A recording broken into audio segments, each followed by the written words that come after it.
Well. You know, earlier today I didn't have a costume. Hold on, let me plug my headset in real quick because it's very much not ready. There we go, that's fantastic. Alright, perfect. Earlier today I didn't have a costume, but who wouldn't have a costume for the greatest of all time?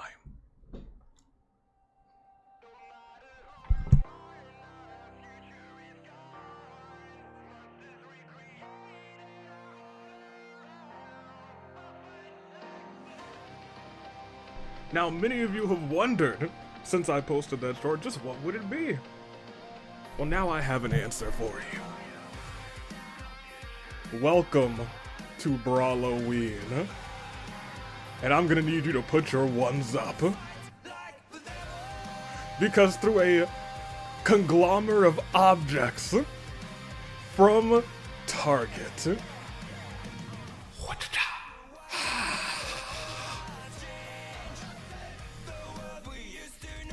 it's pie, brah. Acknowledge me. Acknowledge your traveling companion. Good day, good people. So they're finding the year of the Radiance Toon Link Day of Bravo Dave. It is a fantastic day. Put those ones up, baby. Oh man, you love to see it. How are y'all doing? It is gonna be a fantastic Mondo's biggest nightmare. Put all those ones up. Y'all know what it is. Ha! Out with AVMon. Nah, this is Pie Bro. Let's start this show. It is going to be a fantastic time. We got a whole bunch of matches, and it's going to be Très Magnifique. Aznir's still not here. You need to show up before that match, but his match is way later, so it'll probably be okay. That being said, let's get the show on the road, shall we?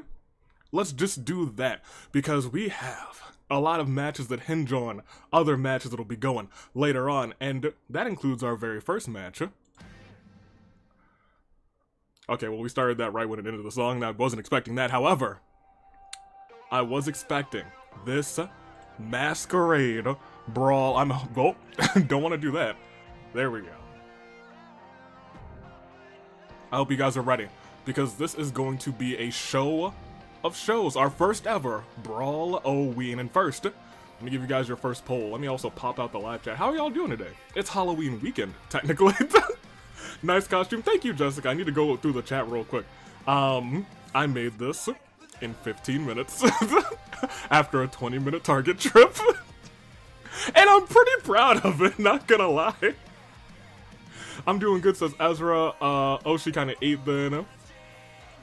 Here, where's the pop out? There we go. Pop that, and then give you guys your poll. Oh yeah, no, this was 15 minutes. Oh, it was fantastic. Liking Paimon is truly the heelest thing that Evie's done. No. This is face, 100%. I'm the face that runs the place. It is time for costume. Thank you. I'm kind of really proud of it, because I cooked. Alright. Look, this is all like hair dye. I was like, let me just spray some of this there, and then I'll do that. It was like, oh, Très Magnifique. Putting the ones up as Anthony sub, you love to see it. Alright, so. It is the Masquerade Brawl. We got Klee. We'll put question mark first. We'll put Klee. One day they're gonna give me a fifth option to put in polls, and it's gonna be great. We'll put in Klee and Qiqi together. And then we'll put in Sakura. One of these ladies will go on to fight Timerra, but who will it be? I'm not sure. Let's even see who they're dressed up as. Starting right now, it is BRAWLOWEEN.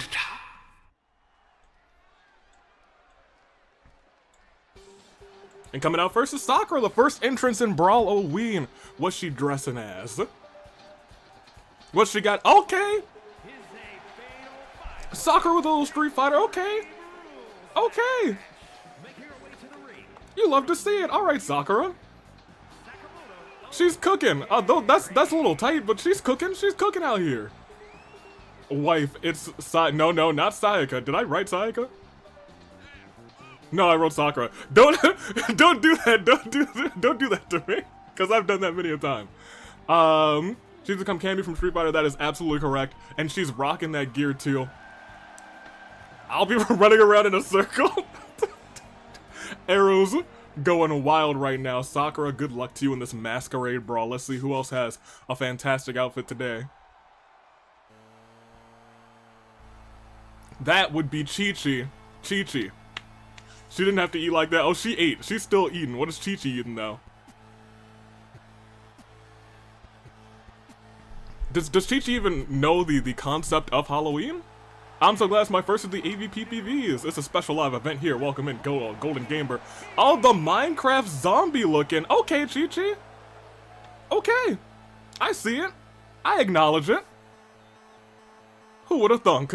She died. She got all the skin color in too. Good on her. She's a Minecraft zombie. She is. And she's sauntering to the ring right now. Minecraft zombie Qiqi. You love to see it. Oh, she ate? I was gonna say, they're all eating. Zombie as zombie. She was like, yeah. I'm gonna embrace my inner zombie today. And she is styling and profiling. Was close. My guess was PVZ. Oh yeah, I guess you guys can also guess who these characters will be dressing up as. Because it's gonna be a fun time. As you can see, the ring is, it's a little bit bloodied. I don't know how that happened. It was clean when I got here, but you know, it is what it is. I bet lead AV is Sayaka because no. Well, she is horrifying. Actually, me too, yo, YouTuber fan. You are a friend, rather. You are correct. Klee has to be in the mage costume. Clover's probably just VLR. Aside from guest, I know the last two costumes, LOL. We're about to see. Qiqi. She was cooking out here the zombie costume. You love to see it. Moxley, Goda says, I could see Klee being a firebender like Azula or Zuko. I would like that, actually. That would be pretty dope. But we're about to see right now because here comes Klee herself. Thunder says Clover as Snake, but not her brother as Solid Snake. Okay, that would be pretty funny. And here she is, dressed up in her little witchy attire. There she is right now. Klee's coming out. And she's coming strong. And she's still got security. Oh, that clown thing in the background really bothers me a little bit. Mage, Klee. No, Klee. That's a nice costume. Oh, Klee. Okay, Klee 8. True. The canon costume. She was like, I already have another costume. I might as well wear it. Oh, I ate on that witch attire. No, you did fantastic well. Pi actually did this attire. Very good. Very well done. Klee, the what? Yeah, the Klee. That's the Klee. Mage Klee baby. Guys, my wife is gorgeous. Sorry, but I'm not done admiring her yet. Goodness gracious, Arrow. Ribbon A shine. Ribbon Arrow shine. I just noticed the A. She's still cooking out here. Let's go, Klee. Yeah, that was in the thumbnail. I've been more surprised if it wasn't that. Fair enough. That is also fair. She was like, let me reveal first. She should have actually been the first one to come out here, but Sakura was kind of eating, so I was like, you know what? Sakura, you eat. Go ahead. You ate. Go ahead. Go. Do your thing. And she is ready to potentially have a tables championship match. At this point in time, I think Klee has fought for every championship that she can, except for the tables championship. Let's see if that all changes tonight. I'm gonna hate this next costume. I'm gonna hate it very much. I also need to move the chat just a little bit. There we go. And cheers, the toast. Isn't my name so clever? Let me see. Mage Klee. No, we're not doing this Klee thing. It was my fault. I'm here. I love the costume, maybe. Thank you. I went to Target. I spent like 10-15 minutes in there, and I looked around and I was like, huh. They got like 30 costumes in here, and 25 of them are for children. So I was like, let me get this wig and let me go around the store and let me cook. And I did. I'm the poor man's Paimon. And here we have VLR, Virtue's Last Reward, Clover. The one that nobody really loves, but you know what? She's here. She's here. Why are you torturing Mondo? Deserved. Very much deserved. Clover, there's children here. You're right. Oh. Wait a minute. Wait. Could it be? Should we be putting our ones up? It's Paimon, but who's Paimon dressed? Oh. Oh my gosh.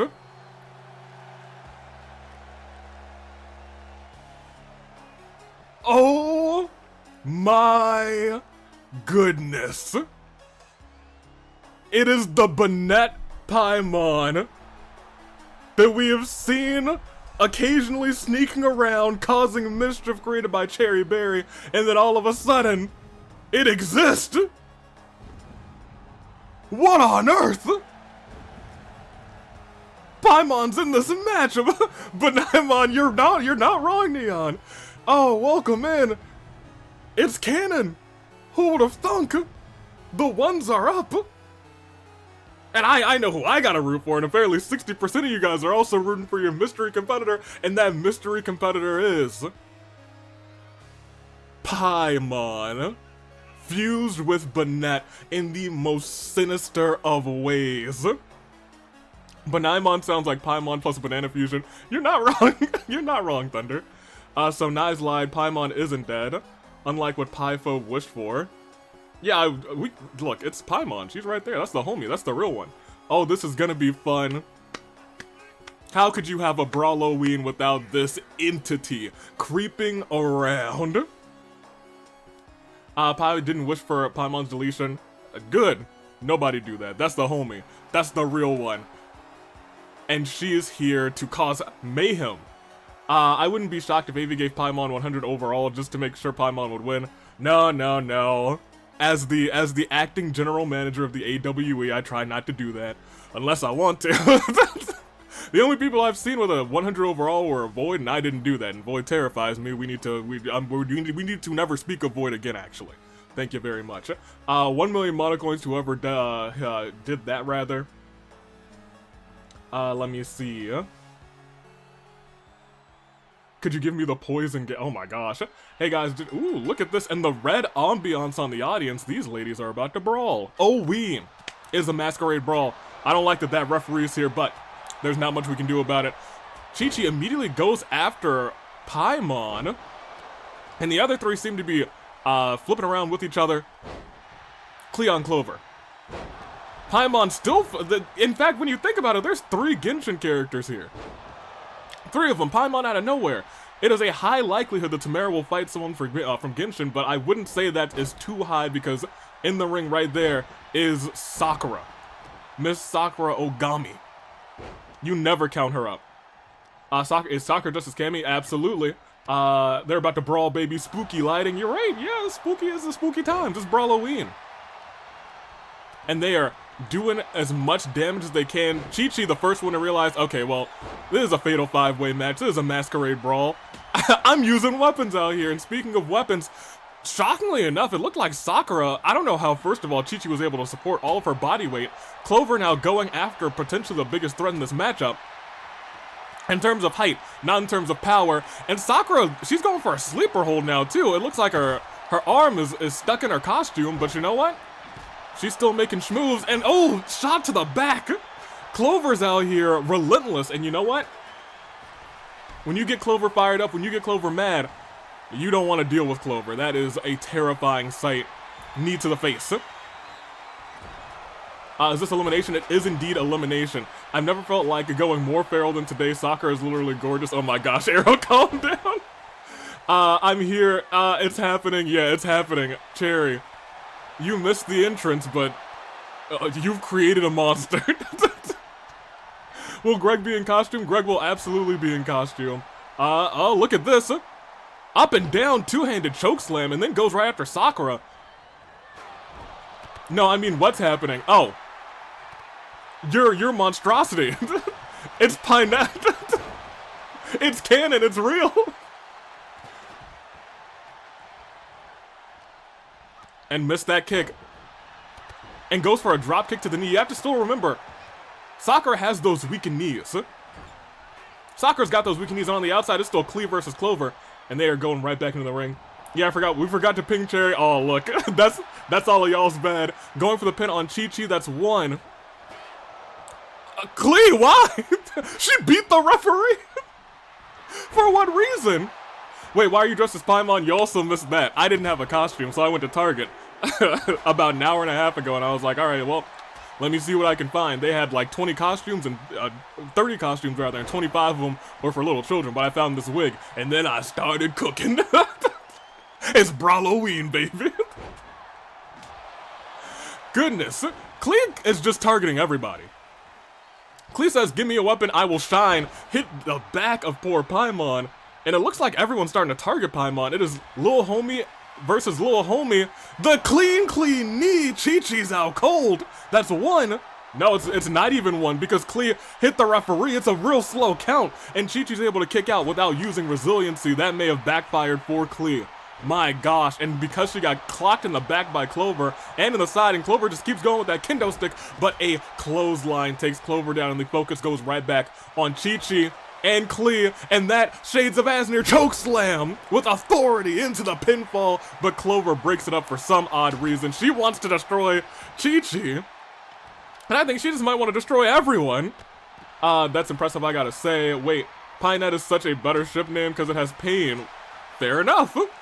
You're not wrong. My worst nightmare. Ref has a costume as Ref original. Biased Ref. You're not wrong. Paimon, I swear to God, leave Sakura alone. She's not. In fact, she's taking care of Sakura right now. On the inside of the ring, though, Klee with the double axe handle to the back. Which is ironic because, you know, Clover's very used to axes. A sledgehammer in the hands of Klee looked like she was going after Sakura too, but instead Sakura yanks the arm, twists her around, and kicks her right in the back. I gotta go watch the intro after this. You got plenty of time. Clover with a ladder for some unknown reason. Now Paimon and Sakura are alone in the ring, turns her around, and we've seen this before. Boom! Hard pity. 1, 2, and Sakura the first person in this match to use resiliency, and that is a game changer. If Paimon can get Sakura out first, and I think she might because look at this dance, she's like do do do do do do, and then the kiss. Sister Abigail. Sakura may have just suffered a terrible fate. 1, 2, but Sakura's still able to kick out. Sakura's still able to kick out. What's it gonna take to keep her down? It might take another hard pity. Into the pinfall. 1, 2. She just hit her with 3 finishers in a row and she couldn't keep her down. Sakura has more fight than potentially anybody in the entirety of the AWE. And this move from Clover, but Paimon gets the knees up. This has been an incredible match so far. A big boot taking Clover down, and Sakura looks like she wants some revenge, but it looks like Qiqi wants some too. They're all going after Paimon, but Sakura's turned her attention away and goes after the Minecraft zombie. Head onto the turnbuckle.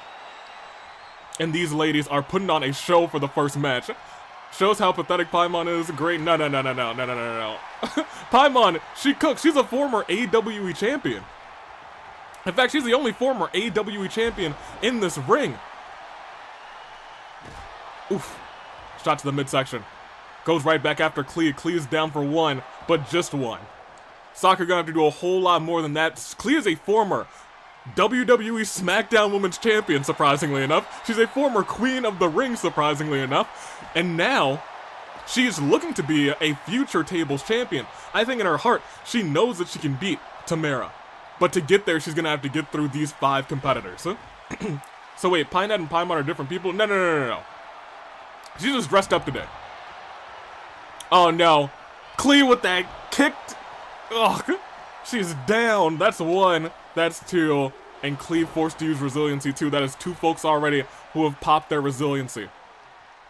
It is looking bad for the 2 people in the ring. If Klee gets hit with that kick again, she could be out. It could be curtains. And Sakura sending her to the top rope. What is she thinking? Oh, Klee able to reverse. But Sakura lying in wait, suplex into the quick pin, using her entire body weight to keep the small child down, but she still kicks out. But she's still kicked out. But Sakura's going to the top rope, something we don't see from her, off in an elbow drop. The pointed, big, beefy arm of Sakura driven into the small Klee. And now she's going for the sledgehammer. On the outside, Paimon is able to reverse Qiqi. It looks like it's a 2-on-1 assault on Qiqi, but just for the moment, now Clover going after Paimon with... She's just stretching her out. Oh, there's a pin. And it's a 3 count. Sakura's the first person out. Sakura, who we thought was the biggest threat in this matchup, Qiqi, as Sakura rolled out of the ring, it looks like she beat her with the chair anyway. My gosh. My goodness. We thought that Sakura was going to work in this match. We thought Sakura was going to cook in this match, but all of a sudden Sakura out first. By the hands of Klee. Don't doubt Klee. Sakura out first, right? Who would have thunk? And now it's a battle between these four, a fatal 4-way now. After, ooh, Paimon looks like she's setting up Qiqi. And Clover looks like she wants to take advantage of it. Is she gonna do just that because she's throwing Qiqi into the corner? But Klee stops her dead in her tracks with that chair. Klee has been vicious from the onset in this matchup. Now she's going right back after Qiqi. Does that again, but Paimon right behind her at the back of the kneecap with that sledgehammer. This is a vicious, unsettling Paimon, and it's a Paimon that could capture the tables championship and could put Qiqi down with that hard pity. And she's down again. That's 1, that's 2, and that's resiliency. Qiqi and Klee both no longer have resiliency, and they're in immense trouble. Paimon, the only person standing, now going after Clover. And we've seen this time and time again, up and over, hard pity. Is Clover about to burn resiliency too? She did. And just like that, Paimon is the only person left with resiliency. They are going to have to stop her, and Klee might be the one to do it. As she's kicked up, she had Klee off of her balance for just a second. Saito suplex. Klee is down. Clover tossing the corner. Hits a single leg enziguri, and she's still looking like she's thinking about something. We've seen her do this before. Cartwheel, boom! Paimon might have to pop resiliency herself, and this is a matchup, you guys. It is 4 people, no resiliency. Any finishers could cause this match to end. Clover could take out Paimon right now. Dodges that sledgehammer. Uppercut there. Paimon tossing Qiqi. And now they're all standing up in the ring except for Klee, who's on the outside. Flipping her over, stomping her arm. Clover celebrating, maybe taunting a little too much because she's... Oh, wait, that might be a roll-up. That might be enough to keep her down, but Qiqi breaks it up. Qiqi breaks it up and says, let me give that a shot. Tosses her down, but a DDT head first, top of the head, in fact, onto the table. What's going on? Klee's setting up something. Going after Clover. Shots to the back. She's trying to take everybody down. Just misses Qiqi. Qiqi able to get her from behind. Dropping her on her leg. And if she can't move that leg, it's going to be hard for her to kick out. And that was the story of the match. Klee is out of this one. It is Clover. It is Paimon. And it is Qiqi. And Qiqi's been taking brutal assault and brutal slam onto that table. She's not in good shape. She's in dire straits right now. As we catch up, Qiqi, why? Qiqi, go, child. Qiqi, Klee, no, go, Qiqi. But Clover is the only one standing here. VLR Clover sneaks the pin on Qiqi. Was that enough with that sledgehammer? No, Qiqi's still able to kick out. Clover can't believe it. Clover shocked. But she says she's got something for that. Slaps Qiqi in the face. Clover with the disrespect. And there's nothing that Qiqi can do about it. She's forced to sit there and takes a kick right to the chest as Clover climbs to the top rope. But both women are still standing. But Qiqi takes the brunt of that fall. Paimon with a reversal on Clover. Clover tossed to the outside. If Paimon wanted to, probably could have pinned Qiqi. Qiqi may have been saved. Because now these two behemoths are brawling. Tossed into the corner, what is she thinking? Gets the sledgehammer again. She just wants to hurt people. She wants to cause pain. That's why they called her Pinette. Painette. It's true. That's the truth, the whole truth, and nothing but the truth. And that last sledgehammer shot could be enough. 1, 2, and Clover kicks out. Clover kicks out. Qiqi's got 3 finishers. If she pops even one of them, if she pops 2 of them, it could be curtains. This is still very much Qiqi's match. All she has to do is get the moves off at the right time, but right now, oh, that Pele kick and a kick right there, out of nowhere! As she hits her kick, she gets hit with hard pity. Paimon right into the pinfall. It's 1, it's 2, and Clover does not kick out of hard pity. It is Qiqi, it is Paimon, and these heavy hands. Oh my gosh! Face busted. It is Paimon, it is Qiqi, a Minecraft zombie, versus an infused Pokemon creation. But she sits up and gets sat right back down. Paimon torturing poor Qiqi. Qiqi running at her. Able to get Paimon, just barely.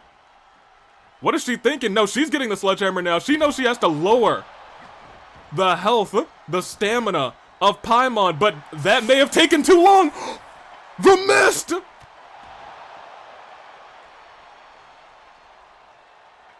Oh no!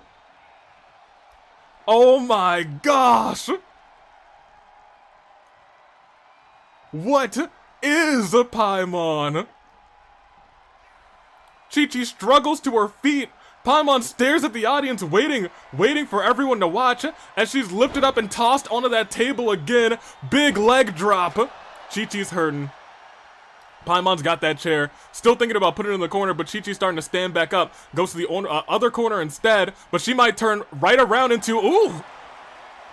Qiqi, it looks like she just dodged that kick. That was about to be hard pity, I think. Instead, double-handed choke slam. She got her down, but no, a deep arm drag. Reverse into a deep arm drag. Tried to hit a rotating clothesline. But instead, Qiqi's got her up. Could it be the tombstone pile driver? She hits it. Top of the crown, floating halo. But she's so stunned. She's so tired. So much is taken out of her. She could barely go to the pinfall. She just got there. But was that enough time? Is that gonna be it? Paimon still kicks out. She was too tired, but she's not tired to go for it again. Turns her around, says, second verse, same as the first, boom. A second tombstone pile driver, but it's taking every life force, every bit of stamina out of poor Qiqi. But 2 in a row, that might be enough to keep Paimon down. Qiqi goes on to fight for the tables championship. What a start to BRAWLOWEEN. My gosh. I gotta tell you, as much as I was rooting for Paimon, that was a show. Qiqi was on her last leg for the entirety of that battle, but at one moment she lifted her up, said tombstone, she kicked out. She was so groggy, she was like, I gotta crawl back into it with the last ounce of her strength. Boom, another one. Put her down, and Qiqi has a date with Timerra for the Tables Championship later on tonight. Oh man, what a show we have done so far. Oh man, they're cooking. They're cooking. I knew they were gonna cook, but then all of a sudden, they're cooking, and I knew it. Mwah, mwah. Oh man, put me back in. Transition me back in. Watch out on me. Thank you very much. Oh man. Y'all, I kid you not. That match, that was up there for me. That was up there. Unbelievable ending. Paimon was in control for the entirety of the match, and then all of a sudden, one tombstone. Kick out. Second tombstone. It couldn't be. That being said, while Qiqi has a date with Timerra later tonight, we have a championship match right now. Pie's going nuts in the emoji reaction. Yeah, you know that's Pie. Still acknowledge Paimon though. Absolutely. Absolutely. Without Paimon in that match, Qiqi wouldn't have had anyone to overcome. You have to remember, Qiqi is the reason that all of you guys love tables so much, and now she has a shot at that tables championship. She might come full circle, and it could be a beautiful moment, but Timerra stands in her way. That being said, tag team titles. Remember, it is the Blades of the Ages versus the Racket of Solm. And if the Blades lose, they cannot challenge Racket of Solm for the tag team championships ever again. They gotta wait until they lose those titles to ever be considered for another championship match, but they have chosen a match that might bring you guys a little bit of PTSD. It is the match in which they beat the Objects. They've chosen to fight inside Hell in a Cell. Rooting for Marin and the other girl. Gotta have a headache. Rest in peace, Ryan. Get yourself an Advil or a cup of orange juice or something. We got a long show ahead of us. Let me see. Ooh, there we go. This week, I'll tell you what, it's something. Hopefully it's the final chapter for the Blades versus Solm. It very well could be. I'm not. I hope Racket of Solm win. Good. Pythra. Honestly, screw Racket of Solm, says, Mommy Milkers. Let me see. Cherry Berry. Also, there's some beautiful goggles, the crystalline. Yeah, they are. You love to see them. Let me see. Thank you. Let's see. I'm not voting. I'm saving my luck. Interesting. Seems like the Blades haven't played dress up fair enough. Sakura.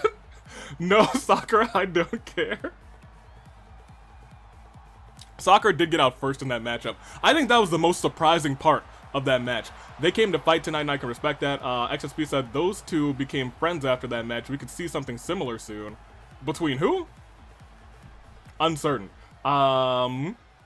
Let's see. The Racket of Solm will walk out with all the gold, just as they did at Inferno earlier this month. Bold prediction from Anthony Sub. And speaking of the Racket of Solm, here they come.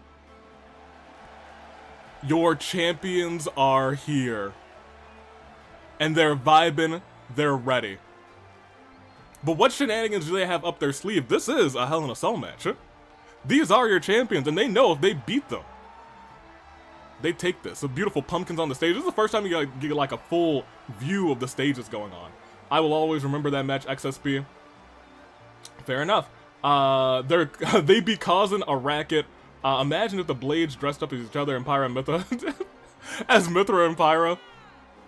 I'm sorry, Pyra as Mithra and Mithra as Pyra. It would be a tragic thing to try and decipher here on commentary. By the way, AV, where's Hina? I have no idea. Marin yelling, boo, Racket. Ooh, there's a lot of mixed feelings between these two tag teams rather. Mommy Milkers, Kotoko rather says undeserved champions. Boo, Racket. Well, they were friends XSP until now, even though they would still be friends if you know he did not show up. Fair enough. Shouldn't Hina be in a ditch somewhere around here? Oh my gosh, I hope she's not in a ditch. Goodness gracious. I'm waiting for Sayaka because it's Halloween. No Sayaka. Sayaka, I can't ban Sayaka. She didn't do anything wrong, but like, still, also is Pinat pronounced Paynat or Pinat? So I think Paynat sounds better because it really enunciates the pain, the pain. But like Pi, you know, it's for Paimon. So it could go either way. I think depending, yes, Cherry, yes. I think it depends on what you're trying to emphasize. If you're like, oh, this is the character, this is Pinat. It was like, oh, and Paynat is doing what she does best, bringing the pain.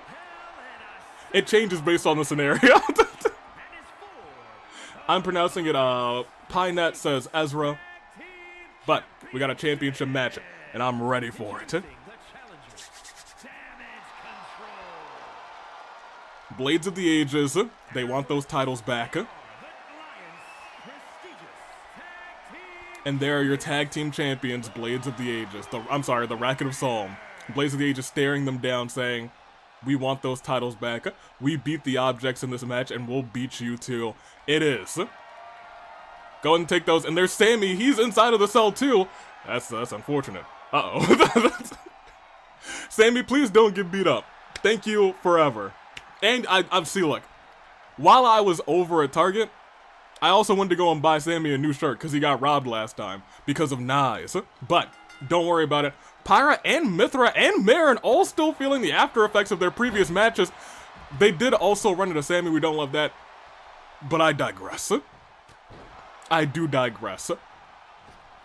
Let me see. Pyra and Marin already on the outside, and this matchup stays on the inside with Panette and it stays on the inside with, not Pyra, Mythra. So the real question is, will the cell break and how soon? Super kick right to the jaw early on. And early, as I said, Pyra and Mythra dominating. It doesn't look like the Racket of Solm have gotten really any offense on, and they're both stranded on the outside between these two powerhouses. Mythra, however, tossed into the cage for the first time. A turnaround now sees Pyra back in control, and already we are not even like a minute into this match. And all of a sudden, here, lo and behold, the cage is open. They're making quick work. The cage is open ASAP. And Marin says, all right, you want to fight up here? We can fight up here. They both have experience inside of the cell. Oh, uh-oh, they're fighting on the cell right now. Oh my gosh! Panette falling from halfway. What does Marin have planned? She's still gonna climb though. She's still gonna climb. Goodness gracious. Pyra able to pick herself right back up. Marin already waiting for her at the top, and on the inside of the ring, it looks like Panette is handling Mythra, and this might have been their game plan, create a degree of separation to create a one-on-one match inside of the ring. But if Marin gets destroyed, there may not be any sense in allowing that strategy to happen. Oh, they're wobbling on the edge. They're both wobbling on the edge. Marin got right back up, but thankfully, got up to her feet very, very easily, very quickly. On the inside of the ring, it looks like Mythra has Panette's number. Lower on the screen, as you guys can see. Ooh, rocking her with that forearm in the corner, and then stomping a mud hole in poor Mythra. On the top of the cage, though, we see, ooh, that flip. She almost flipped her right off of the cell. And very slowly, she had to get back to her feet. Neck breaker. Panette's looking around. She's thinking, do I want to go up there too? Ooh, she might want to go up there and help her friend. I think she sees that that's the case. She was like, all right, look, my homie's up there. I gotta help her. I gotta save her. That's friendship. That's what tag teams are all about. That's what tag teams are all about. And Mythra following says, I can't let that be a 2-on-1 match. I can't let that be 2-on-1. These two teams know what they're all about. Teamwork. And that's something I've seen from the both of these teams. Teamwork.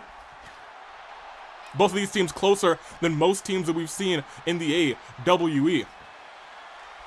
A bond maybe close. Ooh, DDT rocking the cage, almost busting it open. I think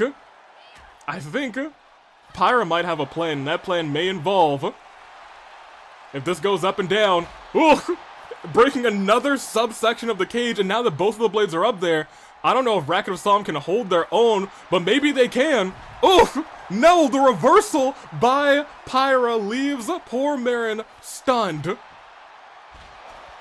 On the other side, a foot DDT. No, she's going for submission on the top of the cage. Is she trying to bait out resiliency? She can't, because Pyra, I'm sorry, not Pyra, Panette doesn't have resiliency yet.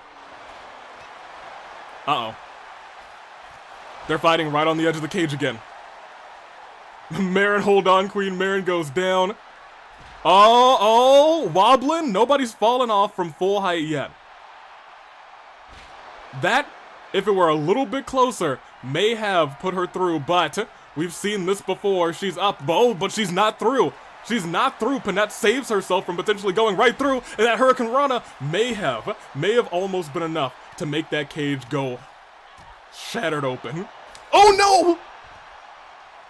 Marin gone. Panette forced to fight 2-on-1 right on top of these wobbly cell grates. And as she's in that single leg Boston Crab, Panette's struggling. She's hoping that Marin can come up and save her, but any of these moves could cause that cell to break wide open. Any of these heavy-hitting moves. But she saved herself. She's fine. She might not be fine for long, though. Oh my gosh! 3 of these cell gratings are so close to being bursted wide open. And this is why Marin needs to be banned from the top of the cell. You're not wrong. She does have a rich history of falling from that top of that cell. I'm surprised she's still here today fighting. However, Pyra is in immense trouble. Oh, that doesn't hit. In fact, it stuns Panette. So now Panette's in incredible trouble because... Oh man, if any of these moves hit. On the other side though, Marin is actually taking it to Pyra. Taking it right to Pyra. But I'll be frank, if Marin falls again, it's looking rough. When we look at just terms of stamina, the blades are dominating. We look in terms of damage, it's about even. What's gonna need to happen is honestly, they're gonna have to put them off the cell. They're gonna have to put them off the cell, but Panette's calling for something. What is she thinking? She's thinking the submission. Is she gonna try and goad out resiliency on top of the cell? We've seen her goad out resiliency with that move inside of War Games. But didn't do it. I've arrived, welcome Jacob. Marin, why are you taunting while Panette is getting destroyed? Well, you know what, Thunder, you know, sometimes you just gotta, you gotta get your moves in. Panette on the verge of being, on the verge of being kicked right off of the cell. Able to get her footing, but for how much longer? Cause she's stunned, she's, knee to the back. But the coolest kick in town on the other half of the ring. They may have just bought them some time. And that may have bought them a chance in this matchup. I tried to go for the coolest kick in town again. Got hit with a kick instead for her own merit. Big time Bulldog. It's hard to watch these ladies destroy each other on top of the cell, but it is for the grandest prize in the AWE in tag team action. Boom! Blades clash. If she did that on top of the cell, or on top of those weakened gratings, it would have been curtains. Marin, she would not have kicked out of that. It would have been all she wrote. Revolution knee. And now it looks like Pyra, just yeeting poor Panette. Just yeeting her. Maybe Panette has some sort of strategy, but whatever it is, it's not working. It's not working out for her. SOS by Marin on the other side, though. It looks like 50-50 booking in terms of who's winning their fights on top of these cells. But right now, that stun. Oh, that stun could cost her double stomp. What is Marin thinking? If Marin can somehow, some way, put Mithra through that center part of the ring, it could be curtains. However, she still has to worry about, she still has to worry about her partner up here. And Marin, she really loves that dance, I'll tell you what. And now she's thinking about that coolest kick again. She's thinking about the coolest kick in town, and she hits it. A stunned, battered Mithra. This has turned itself around and baiting resiliency on the other side. Panette, somehow, someway, actually baited resiliency on Pyra. Hold on a second. From what seemed like a seemingly one-sided battle, these ladies have a chance. Racket of Solm have a great chance to retain, especially if that does not break the cell. That does not break the cell, but we all know it takes one big move, and that could be it. Will it be a DDT right through the cell? No. No, somehow, some way. The cell did not give away. They're turning this around. Resiliency bait, coolest kick in town. Dance, Marin, dance. And Panette's injured. Panette is indeed injured. I'll be frank, with this kind of match, I expect really most of them to end up injured. Ooh, and that just hurt me. She took both of her knees, stomped them both into, like, not even the grating, not even the actual cell, into the middle parts. The beams, the steel beams. Goodness gracious. Mithra has no, count 'em, no mercy. No love lost, and she just wants to destroy, systematically tear apart poor Marin. She finally has her hands on her, but Marin's still putting up a fight. Almost put herself off of the cell, but she's still putting up a fight. And now Panette on the other side actually doing all right for herself. Let's go, Racket. Come on, Blades. And I was going to say, it is a 50-50.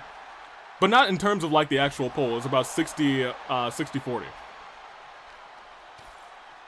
Kick to the back. And going for that submission again. Is she going to try and, like, hey, tap out on up? That's, keep that in mind, you guys. She made her tap on top of the cell. That is just to prove. That was to prove to Pyra that if she was in that ring right now, It would have been curtains for her. It would have been curtains for her. Now, on the other side, you have to pay attention because she might be going through the cell in a second. Either of them might be going through the cell in a second. Panette saves herself. The cell's broken, but nobody actually went through it. They just need to be careful now because somebody could tumble through it. That's the big portion here. And she's going to try and make her tap out on top of the cell again. The cell is broken, but nobody went through. Oh man, this is terrifying. This is terrifying, and there, look at that! A beautiful maneuver, and now poor Mithra out there, 1, 2, has to use resiliency, and now the Blades are in incredible danger. The Blades, who were dominating the first part of the match, incredible danger. Marin with a sleeper? What on earth? Usually you expect to see the submissions over there from Panette, but this is a sleeper hold on Mithra, but without resiliency, she's still able to get out of it. But without resiliency, she's still able to get out of it. That's why we usually see the submissions from Panette, because apparently Marin just can't do them. She tried something new, it didn't work out for her, and she's about to get a steel chair to the face for her troubles. Pyra up there, trying to not fall through that cell. Mithra still trying to destroy. Coolest kick in town! There's no way Mithra kicks out of this. 2. That's 3. And just like that, the Racket of Solm retain the titles. With the coolest kick in town, and Panette holding on to Pyra, keeping them separated. Racket of Solm retain the championships. Good on him. Well done. Ooh. Blades are no longer able to challenge. Yeah, the Blades of the Ages cannot challenge for the titles as long as the Racket of Solm hold them. I'm livid. No more Blades. Blades are no longer able to challenge. That's the truth of the situation. They held their own. That sucks. They gotta hope for somebody to beat Racket of Solm, but now they might be on a little bit of a run. Let's see how well that goes. Congratulations to Racket of Solm, but Blades of the Ages, what is gonna happen with them? We'll see. All right, put me back on the screen. Most excellent. Was rooting for Racket of Solm because I love Marin. I know nothing about Fire Emblem. Well, since I gotta go for now, you got this, Greg. That's true, because we have another Masquerade Brawl. The objects are smiling. If they could. I suppose if they could, they would be. Congratulations once again. Okay, trying to calm down. You gotta take a deep breath. But Racket of Solm, they dominated that match. Well, they didn't dominate. But when it got to on top of the cell, they played wise, they played smart. But it's not about that anymore. Hey, Nice, I forget everything you did if you delete the... Oh my gosh. Goodness gracious, there's a lot of heat between these two teams. You'll have to see it. Only 7 matches. That is correct. Well, no. Because we've only been through 2. Your math is off, XSP. But that being said, it is Masquerade Brawl 2. We got, we'll put in Greg and Yosuke together. We'll put in our question mark person. Yeah, it's 9 left. XSP just can't count. Lamau. We have Brock, Lesnar, and we have Arven. And I think Arven's really the one you have to watch. Because Arven will do whatever he can to make sure that he gets his tables championship back. He likes to call that his championship. Let's find out how this one plays out. Watch out it. Masquerade Brawl, it's time. Arven, my baby. I miss my wife, guys. I miss her a lot. You misunderstood me, Avi. I don't know if I want to understand you, XSP.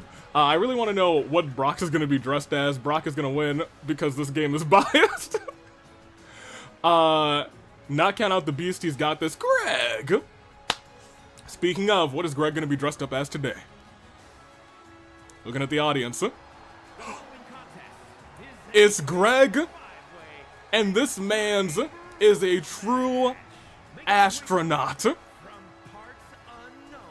Breaker, Greg landed on the moon. It's the only thing that we had that could fit him because he is a big beefy boy. He's an astronaut. Oh, he's amazing. Wow, Greg in space is real. Astro Greg. Gregstronaut. That's so cute. He's so happy. He's like, oh man, look at me. I'm on the moon, you guys. I'm on the moon. I'm over the moon for you, Greg. That's my pick, not for nothing. I love this. What if Arven's dressed as his parent? A ghost? Greg's among us. No. What have you done? It was adorable and now you've among us. Gosh darn it. He's Kaito in disguise. Get it? That is very good. That's an astronaut. Cherry Berry with a smile. He's going to meme mode among us. Sus. Greg. Best of luck to you, boy. I believe in you. But that's just the first of our 5 competitors. Who else will be dressed as what? I'm unsure. I created this Among Us. Yeah, tomorrow's Among Us Day. Among Us. Chapter 5, Flashbacks AV. Yeah, it's fine. This is not going to end like Chapter 5. This is going to be Greg dominating and getting his victory. Coming out next, though.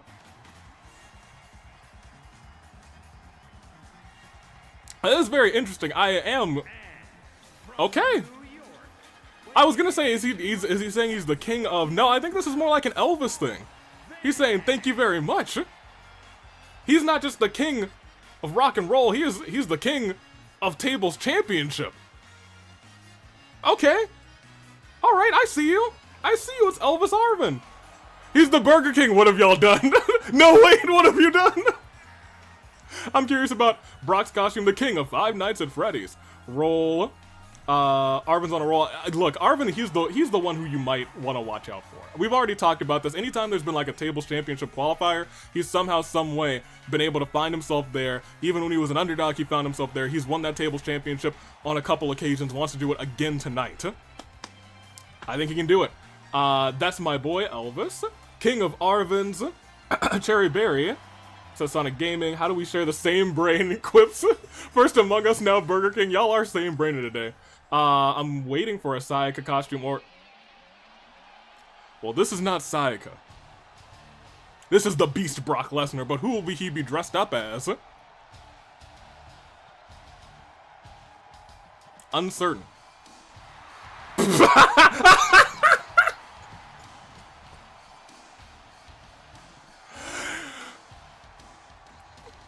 Brock Lesnar has returned to Monk.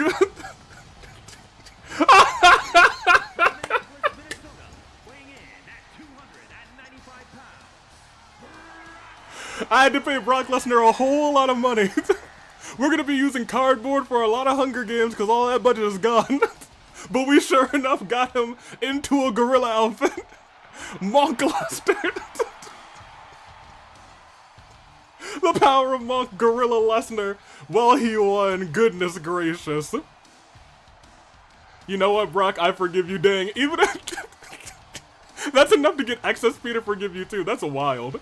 It's King Kong, a real gorilla.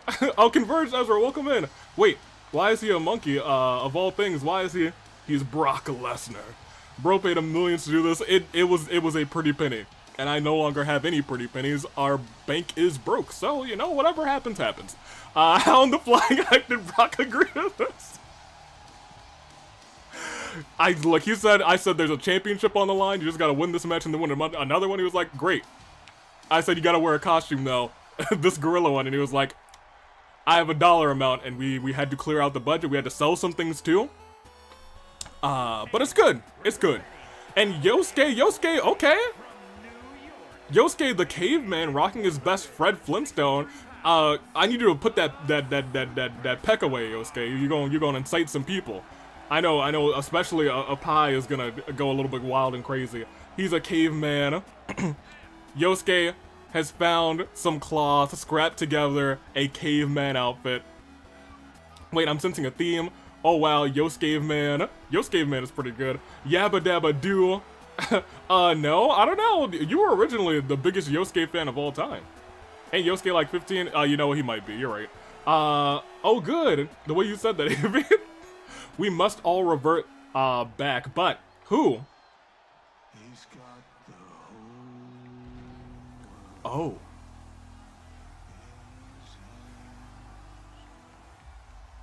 Oh, well, we know what this is.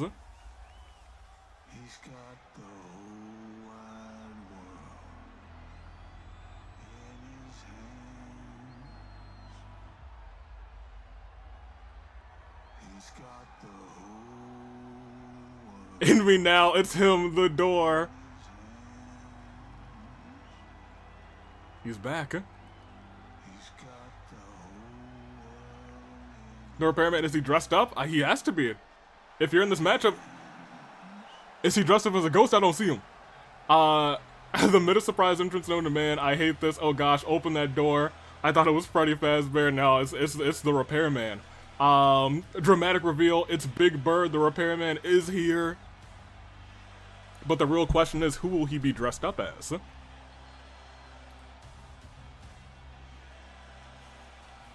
Converge after, will we see a dressed up repairman?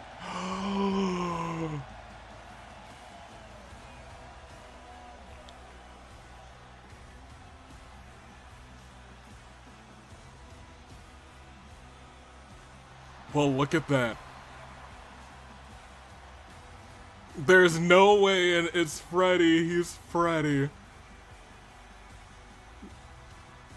The new FNAF movie looking different. Who said Freddy? The Repair Bear. The Repair Bear is pretty good. Let's go. I was technically right. My dad. That's not good.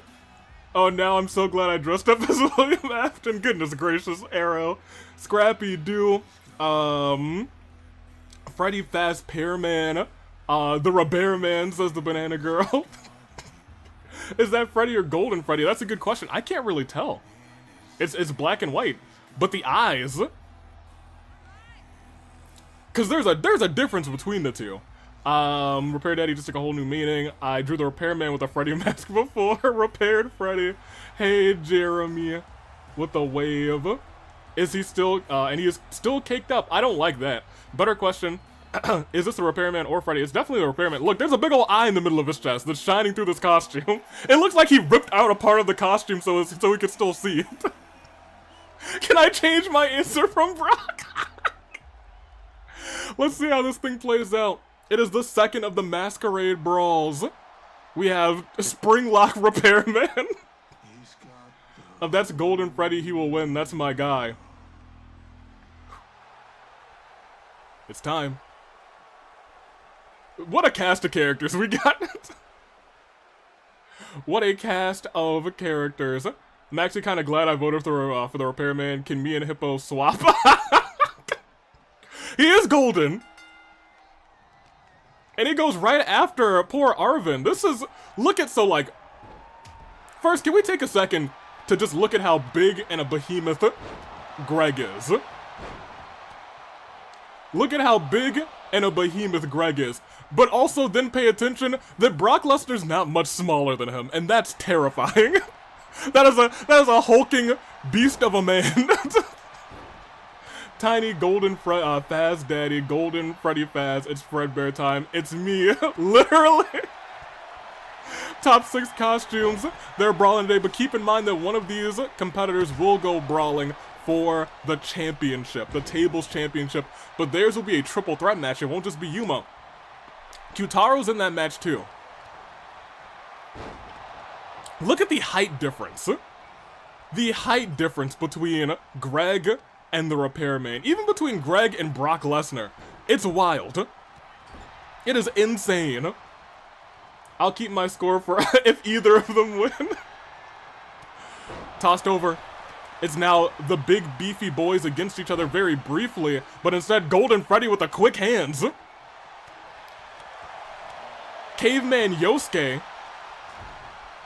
going after Greg. It looks like they're both going after Greg. I don't know how long that's gonna last because the King Arven stepping in. King Arven lifting up Flapjack, face to the mat for Caveman Yosuke.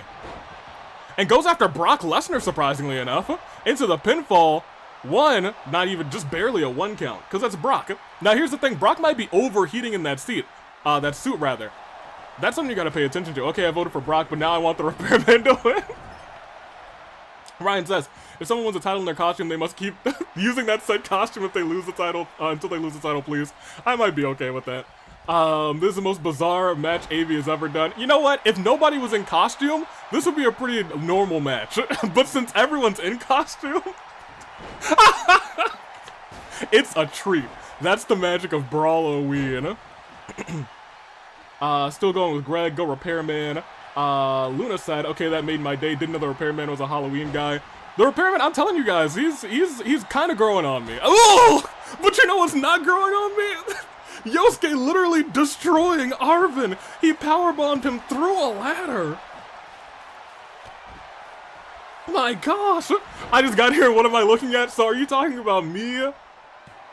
Pybra? Are you talking about everybody else in costume? You know, it's a good question you got there. The ladder's freaking dead. Arven, you good? He's apparently good. I'm shocked that he's good. Brock Lesnar setting up a chair in the corner, but it gets hit with the Yosuke too. Brock with the Yosuke, the Yosuke too. He's, oh my gosh, too. Didn't even pop resiliency though. He said, you hit me with that move, whatever. Now here's the thing, the repairman might be one of the most devastating people in this matchup. You have to think about it this way. He does still have that eye submission, and I think that's why he ripped the middle section out of the Golden Freddy costume that he has on.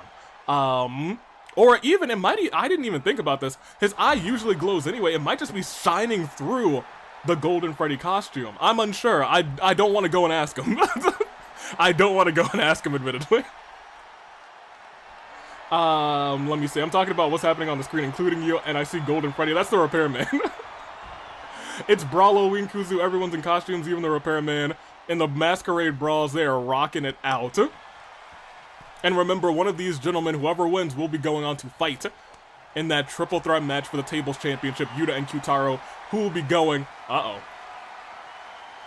Greg's got him there, he's stalling that suplex, he's letting all the blood rush to Yosuke's head, and then, boom.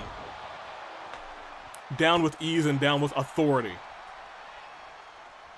What is Greg thinking? It looks like he tried to get some space.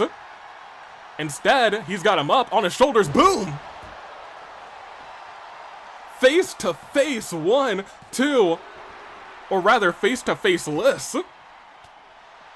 On the outside, it's really Brock Lesnar versus the repairman, and a quick roll-up could see Greg not get even close to getting out because Greg is a behemoth, he's a beast, he's a monster, he's my guy. Ain't that the Somnium Slam? Admittedly, I think it might be. But Greg had it first. Greg did have it first. Let me see. Brock Lesnar. Gorilla is Brock Lesnar. Oh, you're asking who's the gorilla. I see. Yeah, welcome in, welcome in. Oh, Greg, it looked like he wanted to get that ladder too. It's still halfway into the ring. In fact, it's disintegrating. It indeed disintegrated. Okay. Fair enough. Greg slowly getting back up to his feet. Is he going right after Yosuke? No, he's going around. He's going to the fight over here. The bloodied and rusted stairs. As he's throwing, oof! Yosuke's really just been like targeting poor Greg. He sees him over there, but up on the shoulders, and I'll be frank, Yosuke's arm is doing a little something crazy. Yosuke, is your arm okay? Are you having a seizure, my guy? Yosuke? Yosuke? Yosuke, are you okay? Yosuke? Oh, no, Ske. No, Yosuke, your arms. He's in the rooms. Oh, no, Yosuke, my guy. Yosuke. Not like this. His arms are broken. Okay, they're back. I think they're back to normal. Oh, my gosh. Yosuke was not okay. He was not okay, y'all. He wasn't. Greg back into the ring. Brock Lesnar getting a whole ladder. Everyone seems like they're going back in the ring. Brock Lesnar says, I saw this ladder break. I want to do that too. German suplex by Greg. Yes, it could actually be Brock Lesnar. It could actually not be Brock Lesnar in the monkey costume. For all we know, it could be Mondo. Look, Mondo's not on the roster. Wait a minute. The repairman forcing Greg to look into those eyes. But what will he see? Brock Lesnar looking at, oh, is he gonna, he's gonna try and murder poor Yosuke. Yosuke luckily getting out of the way, so Arven catches the most of that, and look at that Greg. Maybe it was the visor that helped him from letting him in. And gets a heavy elbow, just knocking that man's out. Big time splash onto the eye. He's probably twitching, he can't blink right now, and he's forced to roll out of the ring. Arven gets caught, he's up on the shoulders. And down on the ropes, German suplex to Yosuke. Brock Lesnar moves out of the way of that splash. Brock seems like he's a little tired. But, Brock's a little tired, but it's taking the least amount of damage. Goes right after poor Arven, tossed into the corner. He's got the strength of a gorilla too, I'll be real. I low-key want the Repairman to win. Kuzu, what? What did Kuzu say? Greg and Repairman making out, oh my gosh. Arven, goodness gracious. He's EV training. 1, 2, but Brock Lesnar kicks out. Still didn't use resiliency. I keep telling you guys, Brock Lesnar is a man possessed. You put Brock Lesnar in a match, and I'll tell you what, you, goodness gracious. I hate Repairman, Greg. Repair Greg, new ship. I don't know if that's a new ship, but again, Arven may force Brock Lesnar to use resiliency this time. Wait a minute, 1, 2, he has to. And shockingly enough, Brock is the first person to use resiliency in this match. Brock, the first person to use resiliency in this match. 1, 2, Arven kicking out without resiliency too, showing that he can hit that as well. He doesn't need resiliency, but he might need it after this because Arven's up and he might be caught in a storm. That's the F5 into the pinfall. Brock Lesnar showing what Brock does best. 1, 2, and he's forced to use resiliency too. Arven one-on-one with Brock Lesnar is not something I thought I'd ever see, and it's something that someone needs to save him from, admittedly. Someone's gotta save that man, because Brock Lesnar will defeat you, he will beat you, and he will destroy you. Yosuke, everyone tried to attack Brock there, but Brock put the counters on literally every single one of them. Kick out by Greg. The Repairman and Brock going toe-to-toe, the two most powerful men in this ring, although Greg probably among them too. We have just some heavy hitters in this fight. All have like an accolade to their name. Greg, he's just great. The Repairman, he's made a bad name for himself, but you know what? I think he's trying to turn everything around. I don't know if it's going to work out that well. Especially when he goes against the all-time tables champion, and Arven lifts him up. Goodness gracious, he did a tombstone. He hit a tombstone. 1, 2, that Arven still kicks out. I thought that was it. Yo, I was certain that was it. Arven, I don't know how he got out of that one. But he might not get out of that one. He got beaten in the head with that. Arven! I told you, because this is for a tables championship slot. Arven's gonna do everything he can. The Repairman tried, I say. Tried his darndest to hit that submission move to let him in. But does hit it that time. The kick up by Yosuke may have saved Arven's life. And now Yosuke is up and down into the slam, and ooh, the Repairman might have just been too short to get hit by that attack, and now Brock Lesnar's in here. These gentlemen are just going crazy. Brock might have to tap out. Brock staring into the eyes of the Repairman. Brock Lesnar just tapped out to the Repairman. He stared into the eyes and submitted to the Repairman. And somehow Arven still kicks out of the Yosuke too. Brock out first. But the real question is, did Brock let him in? Yosuke 2 again! Alright, Arven, look, you can't kick out of like 9 finishers. It's fine. It's all good. It is what it is, too. Greg still kicks out too. My gosh, Greg no longer has resiliency. Arven, you did great. You did great, honey. You got hit by like 9 finishers. What? What on earth is Arven? Up, over, down, face to faceless. Arven, oh my gosh. 1, 2, And Yosuke forced to use resiliency. Arven's used it ages ago, and the only one left with resiliency is the repairman. Yosuke's in there alone with Greg, and Greg, are you going to the top rope? Oh, Yosuke. It's been real, my guy. Boom! That elbow drop from the biggest faceless I know. His foot stuck. His foot was caught on the rope. He's good, you guys. He's good.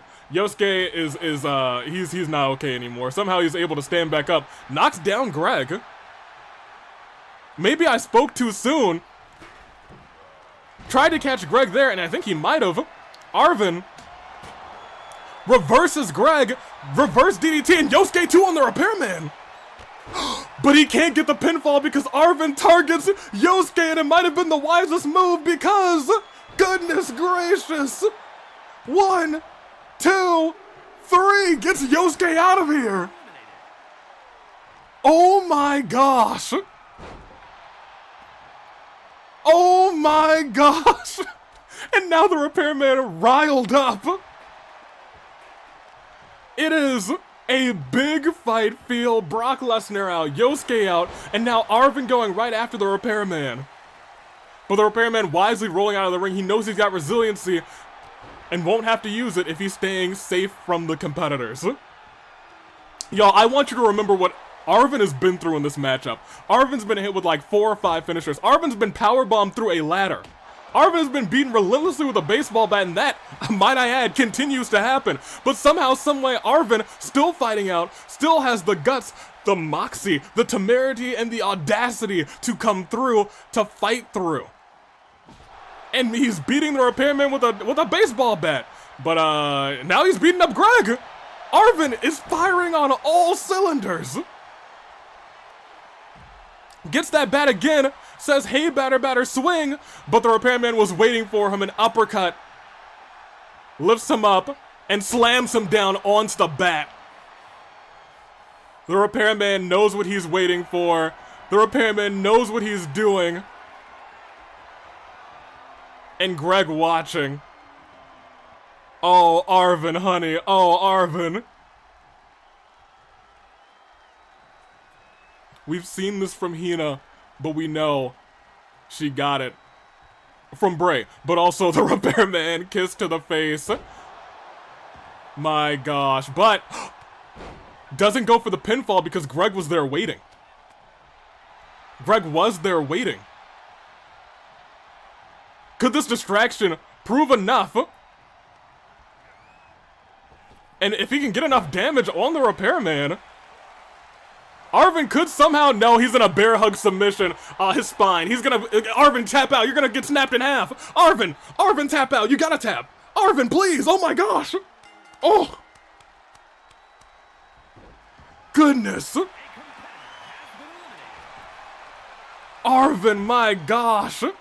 That devastating hug, his spine almost cracked. I could hear it. I could hear it. But man, do we have to give a clap for Arven for everything that he went through. He still stayed in that hug for the longest time. And now, it is Greg. And it is the repairman. And here's the thing. I'm sure right now Yuma is watching backstage and he's freaking out. Because he's like, I already have to deal with Q-Taro. Now I have to deal with either the repairman or Greg as well. And that's the last thing. That is the last thing you want to see. That's the absolute last thing you want to see if you're Arven. I'm sorry, if you're Yuma. Yuma, run. Oh yeah, Yuma's totally dead. It's down to one of the biggest competitors to one of the smallest. You're right. In fact, I think in terms of heights, that is our biggest, our tallest competitor and our shortest competitor for the gentleman. Who would have thunk? I don't know how Greg's gonna win this one. Admittedly. The repairman's small, but he's got power. He cut right through Greg with that clothesline, but Greg still kicks out, and the repairman can't believe it. And it's really, really funny to see Golden Freddy's face go like, what? He's still alive? My gosh. And they're fighting right back outside of the ring. That's probably what Greg wants. That's the wisest thing to do. Converts Edra. He just knocked Greg down, right? Easily. Easily. Greg's still in this one, though. Heavy hands wearing down the repairman. Now here's the thing, the repairman has 2 finishers, Greg has 1. If Greg can work up another finisher, it is kind of anybody's game. Even if he uses that signature, he could have 3. It could be curtains. We've seen earlier in the game, earlier in this Brawloween, the underdog who had nothing on them, had not done anything in the match, had 3 finishers, but was able to hit him after hit him after hit him and take the winner, or rather the person who was like destined to win that match, down. And now here we go. Greg able to get the upper hand. He will have, I thought he was gonna have, you know, the upper hand when he walked into the ring, but now the repairman is standing up and he's got the baseball bat, so I can't say that he's got the upper hand. Wait, but he might now. Wait a minute. We were talking about this. Oh, face to face list. Wait a minute. 1, 2. The repairman kicked out. And the repairman didn't even use resiliency. Wicked faceless punch. And he gets the baseball bat, but was that a wise decision because he used his entire body to take down Greg that time? He used his whole body and soul to take down Greg that time, and was it enough? It wasn't. Greg still fights on. Greg still fights on. He's slowly getting up. But now he's forced to stare him in the eyes, and just like that, Greg forced to submit to the repairman. Ladies and gentlemen, it is going to be Yuma versus Q-Taro versus the repairman. Oh, Yuma, no. Oh, Yuma, no. Oh, Yuma, no. Yuma, no. Yuma, stay. Yeah, he's not okay, y'all. Oh, man. Oh. I think he's teleported backstage to get ready for his matchup. Oh no, he's on the stage, not backstage yet. He has the whole world in his hands, but very soon he might have the tables championship in his hands as well. God for Yuma, says Banana Girl. Yuma's doom, says Cherry Berry. Should have put Winnie the Pooh in the match for Yuma's sake. You're right, we should have put like just some adorable cuddly characters. Yuma's kinda screwed. He better train with Halara again. I don't know if he's got enough time for that. He's gonna have to train for generations to... Q-Taro was bad enough, but now... The repairman too. That's nuts. But the only, like, saving grace that Yuma has... is that he doesn't have to pin them. That's his only saving grace at this point. That being said... Let me see. Also give me a roll call. Not a roll call, but a count call. Let me know. How are y'all picks doing so far? Is it a limb or first fall wins? I'm pretty sure this is first fall wins. I'm like 85% sure. I let them, I let the ref do it. It's fine. My favorite Faz Dad won. I am more excited for that than I should be. Well, here we go. He'll be back. 2 out of 3 Clover ranked.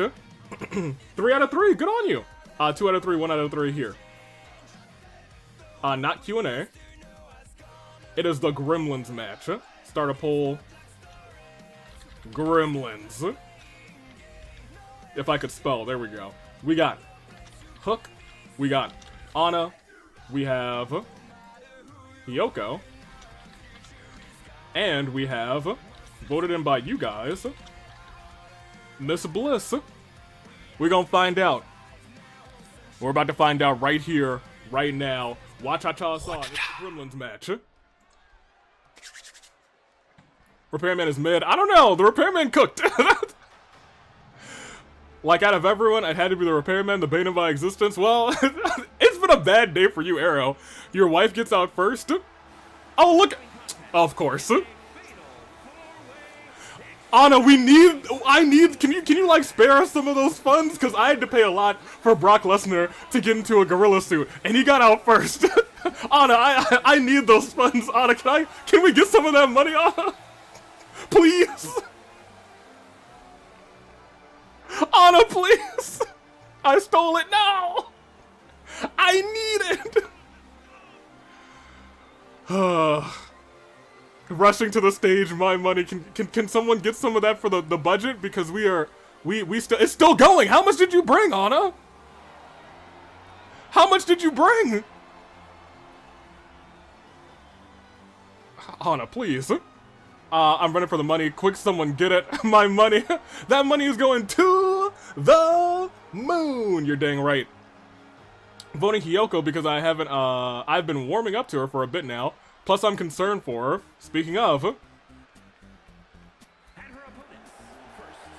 Okay. The pumpkins in the... okay, there you go. Look at her. It's like... yeah, you look pretty similar. I guess you're just smaller. But you got the same moves, alright. My lawyers will be in contact, but like, can I get the money? AV, if you get that money, just know that, I'll be getting it soon after I see you for letting a competitor, and better yet, my husband get deleted. So look, I didn't let that happen. You guys let it happen. You did the voting, it wasn't me. All the AWE taxes went into that? Oh no. She's in orange.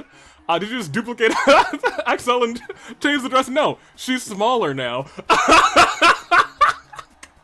I don't know what you're talking about. I didn't just change the dress. She's also tiny. And she has a reduced chest action. Exactly, Cherryberry. XL had boobs. Now she's smaller, yeah. The XL is gone. Now she's normal.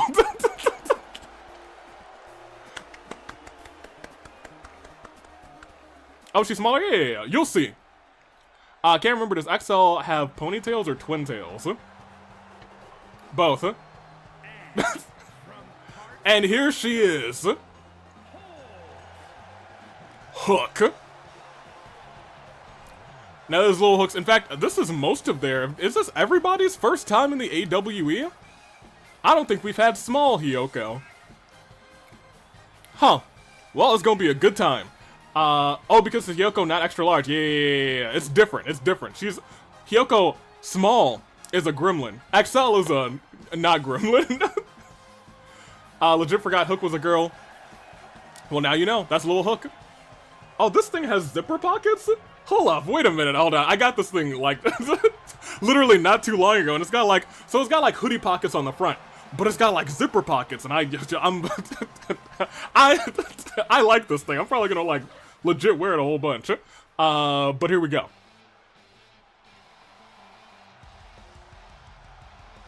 Ladies and gentlemen,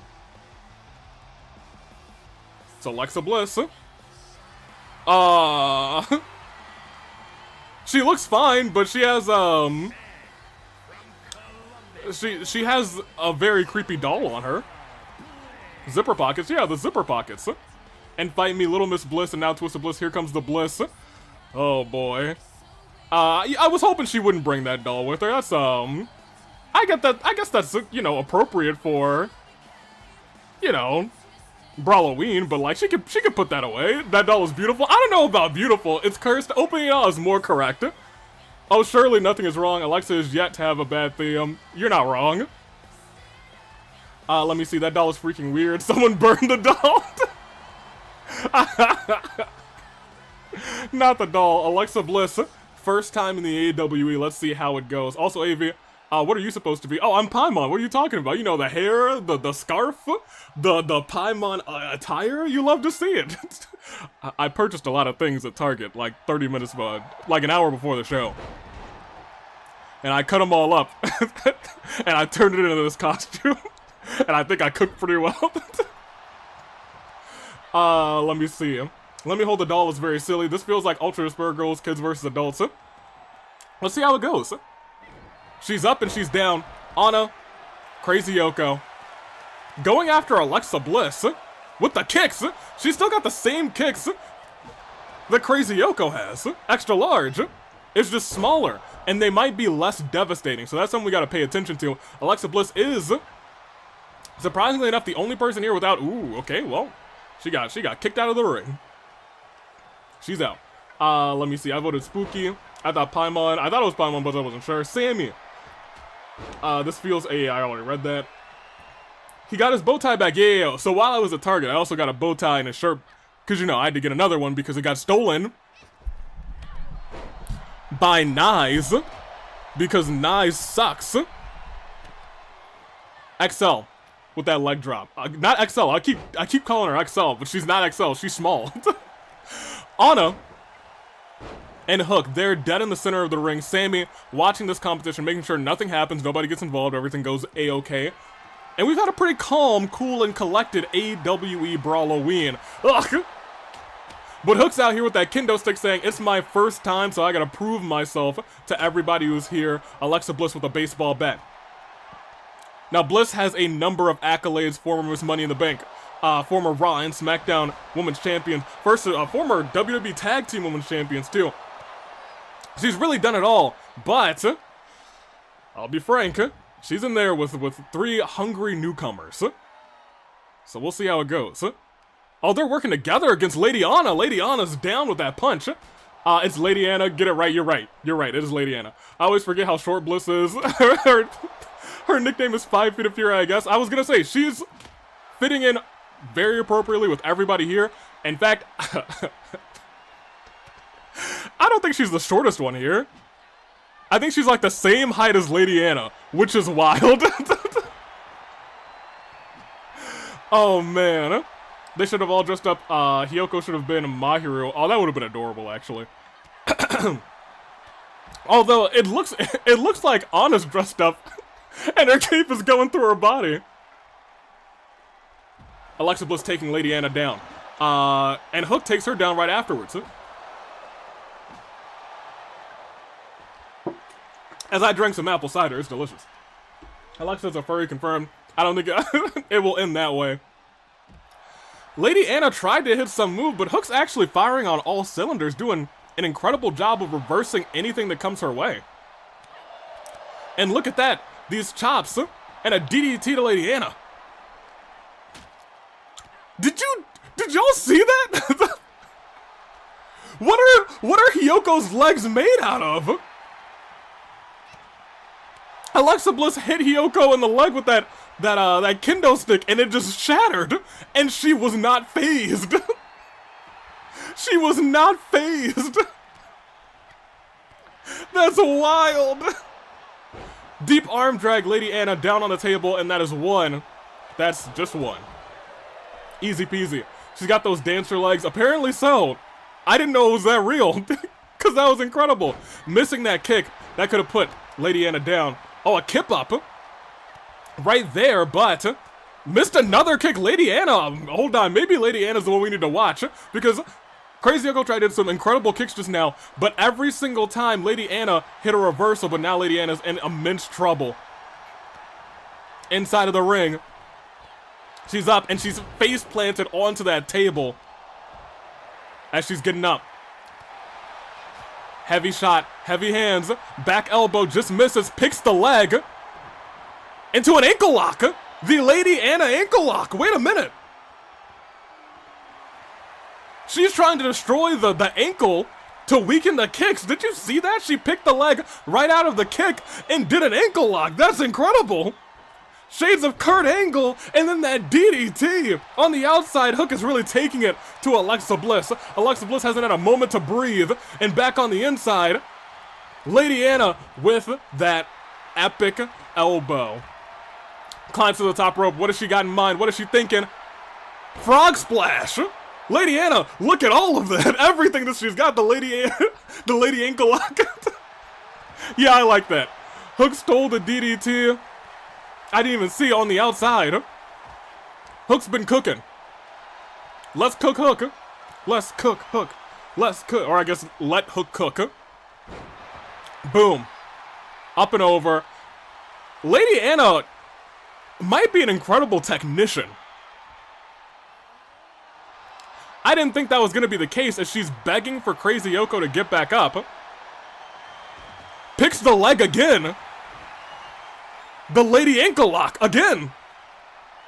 2 for 2. She hasn't really weakened the legs at all, but it's in there deep. She's even got a little squat going on there too. My gosh. I'm not sure if Crazy Yoko can handle many more of those. Let Hook cook, not the other way around. Hook is not edible. Don't cook the Hook. Yeah, y'all right. Oh, I saw a while. Let me see. Back on the outside, they're going after Alexa Bliss. But that sledgehammer takes her down easy peasy. She's right there. Heavy hands. Strike after strike. Alexa Bliss back in the ring now. But there's like a roof. And she was like, you hit this ankle with that ankle lock so many times, let me tell you how good it still is. I'm kind of flabbergasted at the growing rivalry that we've seen in this match between Hiyoko and Lady Anna. Lady Anna, who's been great. Wait, is that the Anna Slam? Oh my gosh, wait a minute. She is the shades of Kurt Angle. Wait a minute. And Alexa Bliss, she's subject to the Lady Anna lock too. The Lady Ankle lock. Bliss might have to tap out. No, she gets out of it, rolls her away. Able to do it very quickly too. Wheelbarrow, deep arm drag. Lady Anna, her face is covered up by that cape, is now literally whipped all the way around her body. And on the outside, Hook stuck against the steel, not the steel rather, the LED thing, the post. It looked like she was thinking about the ankle lock again, but instead got her footing, got her positioning right back. And big shots. Over, dropped on the knee. Hook with a reversal on the outside. I was gonna say almost stunning Hiyoko. But Crazy Yoko actually was the one to stun Hook instead. And now what is Lady Anna thinking? Has Alexa Bliss up and down. Let gravity do all of the work for her. Kotoko says, note, never have a cape as your fight costume. Well, I'll tell you what. We should have learned from the Incredibles. Yes, Alexa, the honorary fourth horsewoman, has to win this. Couldn't carry her with that splash. And now it looks like Hiyoko's just mad. I think Hiyoko's just crazy. Hiyoko's just crazy, you know? That is what it is. She's shadow boxing instead of regular boxing. Wait a minute. It looked like her cape, like, got caught in the gate and dragged her back. As Hook is trying to do something to Alexa Bliss, it looked like she was trying to, I don't know. She couldn't make up her mind. She was like, what do I do with you? And now they're just all kicking a storm up. German suplex by Lady Anna. Move interrupted, and she gets tossed right back in the barricade. Look at that roll into a kick by Hook, and Hook is taking everybody down. And then blows a kiss. My gosh. She's begging for somebody to get up. However, now they're working together against poor Hook. Hook's up and Hook's down. You hate to see it. Hiyoko lifting Hook up.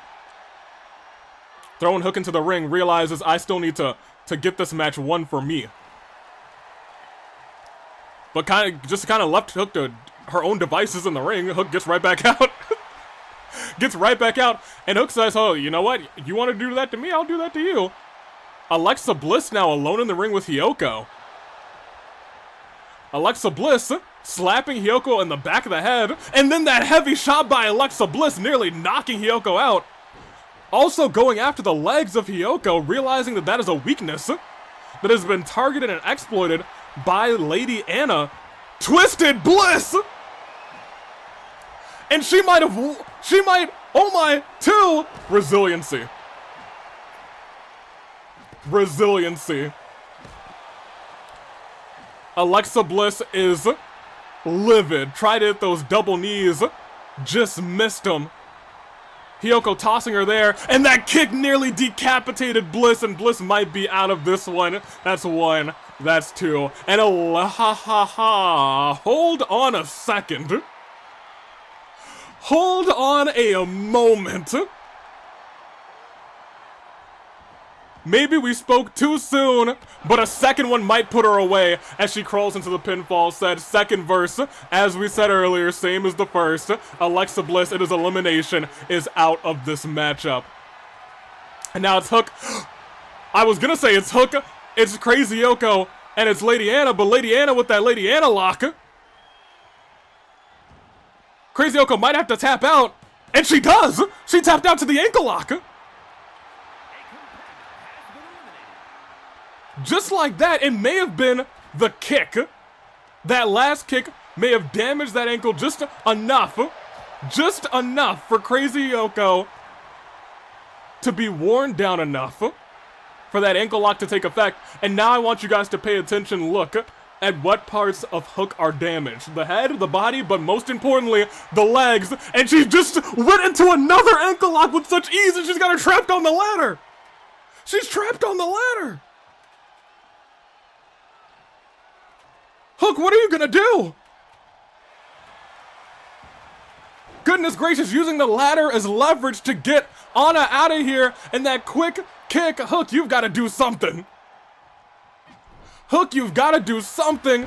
That flying forearm, Lady Anna's still fired up. She's thinking about...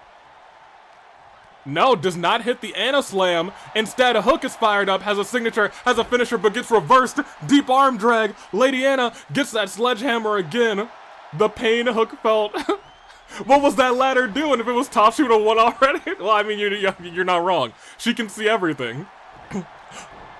Oh, caught her. Up and over. Hook, line, and sinker. 1, 2. Lady Anna forced to use resiliency, and just like that, Hook actually has the advantage. Hook has not popped resiliency yet. I don't know how Hook didn't pop resiliency. If you think about it. Was stuck in that Lady Anna lock for the longest time. And now Lady Anna with that sledgehammer shot right to the knee. 1, 2, and now Hook has to use resiliency. And now things are just even. Hook still has those 2 finishers, and if she hits it again, try to. We're watching with bated breath with every single attack. Hook runs through Lady Anna. Lady Anna lifts her up. Standing suplex, belly to belly. Didn't even move. Didn't even move. Lady Anna is a fighter. Is she gonna dive too? She did dive, just barely. Her back colliding with the top of the head of Hook. Goodness gracious. We're watching baby to baby fight right now. You're dang right. Go Anna, says opening and all. Oh yeah, she too, says Sachiko. Mondo says, let's go Hook, come on. At this point, I'm not sure who's got it. I'm not sure who's gonna come out on top of this one. Right now, Anna has that ankle lock. I believe firmly that if she locks it in, it's curtains for Hook. That being said, the hook, line, and sinker that we saw earlier, if she's able to hit that, it's curtains. It's whoever hits that big move first. Or maybe it's just whoever gets hit in the head with a chair first, because that could be enough. Not quite. No, not quite. And Hook said, well, if that wasn't enough, maybe I should just have to do it again. Maybe I've got to run your head into the steel chair. But what is this? Monkey flip. Looking around, thinking, and gets out of the ring. Which admittedly might have been smart. But was it smart? Because she just got hit in the back. And we know the hook, line, and sinker will destroy the back. Hook should have a heel hook as the finisher as well, you're not wrong. Also the submission, I think the captain's hook?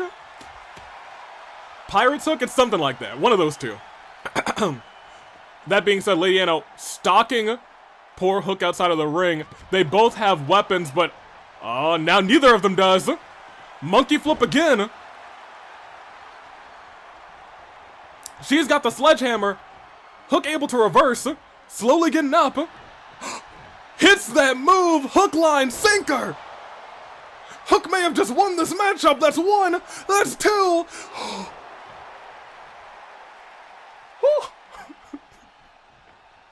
No way. Absolutely no way. She picked the leg right afterwards. Lady Anna's got the lock in, and Hook may have to tap out. She's struggling. She's hoping. She's holding on. She's holding on for dear life. And she's able to roll out. Hook able to roll out and hits that running clothesline. These two ladies can't be stopped. lifting Lady Anna up, the headbutt, but she dodges and got her knee up. Got her knee up. Lady Anna stuck on the ropes. Oh my gosh. Uses that sledgehammer, says stay down, trying to work up a signature as best as she can. And now says, I know how to win this matchup, but Lady Anna, once again with that monkey flip, getting Hook onto her back, and Lady Anna back onto her feet. Dragging Hook away from the ropes. What does she have planned? Hook slowly standing up, and goes after the foot, but Hook saw it coming.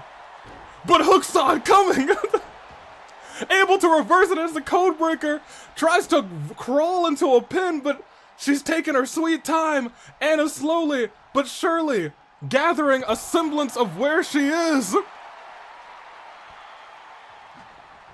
Clothesline. Hook uses that to automatically get back up. She no longer has a signature, but she's got that finisher on the ready. Boom! Scoop slam onto the sledgehammer. And I'll bet you what, I wouldn't kick out of that. The scoop slam onto the sledgehammer knocked Hook clean out. Ladies and gentlemen, Lady Anna picks up the W. My gosh. Reverse monkey flip. Goodness gracious. You know what? Not for nothing, I still gotta give it to both of them. I gotta give it to all of them. They put on a match. I didn't win though. Go Monkey Gremlin. Go my Lady Anna. It deserved 5 stars. I'll be frank. It was a good match. They cooked. That being said, we got some more cooking to do. And Lady Anna's investment paid off, but like, can she like, you know, continue to pay us? Cause we need some of those funds, like ASAP. And I need to, let me see. We have a tables championship match next, so I gotta go ahead and set that up, and we know who's in there now after winning earlier on tonight in what was an incredible brawl up until the end. It is Qiqi and Timerra for the tables championship. Woo! Okay. I'm excited. I hope y'all are too, because this match is about to be incredible. Let me give you your poll. And catch up with the chat. Marin gave her the monkey flip technical and gave her the W. Tables time. Oh, Timerra versus Qiqi. I hope Table Chan is in a costume. Oh my gosh. Cause this setup, please. Here we go. Start a poll. It's tables title action. It is Lil Qiqi, it is Timerra, it is time to see who walks out with the tables championship. Qiqi already been in a brutal fight so far, but let's see if our Minecraft zombie can catch this. Table Chan should be dressed as a chair, my gosh. I'm gonna root for our Minecraft zombie, but both are good. It could have been Pain that shaking my head. It could have been, but Cherry Bear, I feel like that's still a W for you. Isn't Qiqi a part of your honorary ghost? What's up? Time for some Time for some tables title match action. You're dang right, Luna. KK. Timerra retaining no Racket L today. That would be an interesting development. Timerra loses the tables championship, but her girls retain. Ooh. That would be interesting. That would be interesting. Anthony Sub, Qiqi may be cool. Pun someone intended, but Racket of Solm is the best faction out there, says Anthony Sub. Whoa! Oh yeah, Kozu Soda, you missed the first match, so our Minecraft zombie, Qiqi, kind of didn't rock in that match until the very end when she needed to. That's why I'm not salty, just the novelty of having a Banette Paimon. Fair enough. Who knows, maybe Paimon will use that attire again. It'll exist. Is she supposed to be that one guy from Dragon Ball? Oh, never mind, there you go. But you know what? I do see it. So I can't clown you for that. She's still rocking the zombie get up. Yeah, Kuzu, it's a Minecraft zombie. She's rocking it. She died her entire self. Who helped her with that? Who helped her? I don't know, but someone probably knows. I don't know. It was probably, I don't know, Baidu, I guess. Wait, is Timerra in costume? Maybe. Maybe not. I think she might mean business is the thing. She saw her girls retain, so I think the Racket of Solm might mean business. Let's see. It was me, trust. She just took a bath in green paint, which sounds bad for you, but I mean effective. It is effective. If Qiqi wins, and put an image of a Minecraft zombie instead of Qiqi in the Inferno card. And there is our tables champion.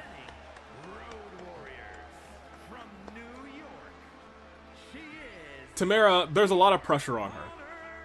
Qiqi isn't 100% too, Timerra is, exactly. And Zhongli helped her too, Baizhu and Zhongli. Fair enough, fair enough. The two homies. It's just Kids' Choice Award slime. Timerra's dressed as Timerra. Oh, she's not in costume. Boo, she ain't dressed up. You know what? When you think about it, Timerra's kind of always dressed up. She's got the flowing stuff. And in general, she always has the balls on. Not gonna lie, I was hoping for more costumes. Might change later, who knows? Let's see. Tables champion Timerra means business today. Could we see the well, I guess the double zombified Qiqi? Double zombified Qiqi. Take this W, we'll see. She's dressed for a rave, she always is. Dads are helpful, those are her two dads. She has the balls on. She always has the balls on. She does, it's true. Uh-oh. Boom. Big time slam. Kicks to the midsection. Uh-oh.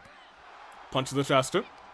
It's 2 out of 3 falls. It's tables action. And you can see Qiqi did get a little bit of an injury going on. Still has that little bit of an injury going on. And I think Timerra is going to take quick advantage of that. Says, alright, you're hurt? Easy peasy. And we know Timerra has had some very quick tables title defenses. You guys remember what she did to Yuri? You see that table on the outside over there? You see the table on the outside over there too? If she does it twice, Qiqi could be out easy peasy. Lickety split. And Timerra with that reversal. Boom. Now the thing is, it took so long. It took so long for Qiqi to get into the match last time. She can't take that time this time because Timerra's quick. If you let Timerra dominate a match quickly, she will devastate you. She will make it so... Want to see me beat Qiqi? Done. Want to see me do it again? Toss her outside of the ring. Qiqi, I think, trying to slow things down. Which is wise. It is wise because she is a slower wrestler. She's zombie. She's got those slow moving appendages. Also, she's got tiny legs, so she don't run too fast. My boys are in this match. I gotta mention it. Oh yeah, tag team championship match. Instead of somebody in costume, we thankfully get to see 2 people get out of their costumes, so we know who's been causing the Bug Hunters trouble. My gosh. Let me see. Let's not forget Timerra ended up latening Yuri.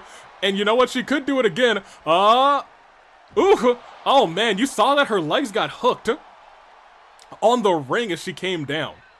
I don't know if that broke her fall or did more damage to like her ankles. She can't take that kind of abuse this early on in the matchup, especially in a matchup against Timerra, who's really been holding her own.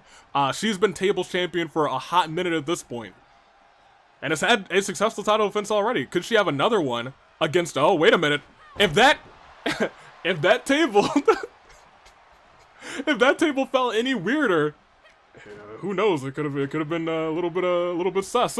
Someone could have gone through a table really suspiciously. That being said, let's see how this one plays out. Misses that slap. Qiqi takes control because of it. Tosses Timerra. Timerra runs through her. But Qiqi with that big DDT. Do you see the hang time on that DDT? Lifts her up and over. It looked like for a second she might have been thinking, oof, might have been thinking about Tombstone. But instead it's a possum kick on Timerra when she was getting ready to attack. Qiqi, she's staying in this one, but she does not have the time to put up a table. Oh, I thought it was going to be over for a second. We've seen Timerra do some wild and crazy things. And that table that's right there, oh man. Oh man, what was that? Looked like a zigzag of all things. Okay, so she jumped out. She almost jumped right through the table, I'm not gonna lie. Timerra's like, no, you're not gonna put me through that table. I'm gonna put me through that table. Qiqi drop kicking Timerra in the back. What is she thinking? They are up in arms with these reversals left and right. I feel like there should be a way to have co-champions in the AWE. Like, what if something like what happened on the road to the first AV Mania happened, where Noelle sets up a table to be... Oh no, good goodness gracious. It looked like she was taking her to the steel steps. I'll finish reading that message in a second. She looked like she wanted to hurt Qiqi, and now Qiqi, realizing this, wants to hurt Timerra. Says, alright, you wanna hurt me? Go ahead, try. Foot collides with the steel steps. Like, what if something like what happened on the first road to AV Mania happens, where Noelle sets up a table to be immediately be used? That's just the way of the match. Can't have a co-champion in that match. Truly unfortunate. I mean, like, if you challenge a champion to like a 2-on-1 match, like, if we win, we're co-champions. I don't think anyone would accept those stipulations, but there's some crazies out there, so we'll see. Look at this. Over, boom, neck breaker. And now it looks like Timerra's slowing down, which might work out for Qiqi. Might work out for Qiqi, especially... Uh-oh. Uh-oh, what is she thinking? Slams her on the ground. Timerra lifting her up. No! She stole the tombstone! Timerra said, wow, that looked like a pretty dope finisher that you used a couple of times at the end of your match. Let's see how you like it. Oh my gosh. Timerra now playing mind games as well. Move thief. Qiqi stunned by that. Qiqi no idea what's going on. Timerra sets up that table only to knock it down so that she can hit Sandstorm, and Qiqi lands flat on the table. Timerra goes and gets another table. Brings it to the ring, realizes now that Qiqi has been decimated, she can easily put her through 2 tables very quickly. Qiqi's slow to get up to her feet. Timerra puts the table in the corner. Wait a minute. Kind of puts the table in the corner. It looks like she didn't get a chance to finish because it looks like it's about to fall over. Ooh. Had her in a fireman's carry. Timerra able to get down. She baited her with a table. Uh-oh. Look at the moves on Qiqi. The schmoves. Tried to hit her with a punch. But Timerra too quick with these reversals. Qiqi reverses right back. Shot to the gut. Thrown into the corner. Big boot from the little homie. My gosh. Tried to hit her with the table, didn't work, has to get it out of the way, and look at that move. My gosh. I see the table, I see she's a table simp as well. Being easily baited by tables is a table simp move. Gosh darn it, Kuzu Soda. Timerra's actually pretty good off here. Timerra's just been a pretty standardly good performer. She's been able to hold her own in her matches, but right now, Qiqi is getting up fast enough where she can't even set up a table. And this is your tables champion we're talking about. Like, look at that. She tried to keep Qiqi down a little bit longer, could not do it. And now Qiqi's dragging her to the ropes. What does she have in mind? Walking the tightrope. Slamming her down old school. Using that extra height to really dig at the shoulder blades of Timerra. But she's up and she's down the back of the neck of Qiqi. Poor Qiqi. Hits that table, and now Timerra has the opportunity to set it up. It's in the corner. And Timerra's back in control. Classic Taker move right there. Indeed it is. Shades of the Undertaker, Taker rather. Undertable. The Undertable. Table gets set up, gets knocked down. A little bit of a stalemate. But now there's 2 tables up. I was gonna say there might be 3 soon. Especially if Qiqi gets that table and brings it into the ring. And it looks like she might do just that. No, she just drops it on the ground. She'd say, you know what, I don't need that one. That's not for me.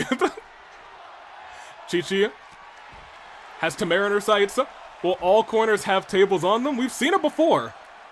We have indeed seen it before. Elbow right to the face. Timerra rocked on the announcer's table.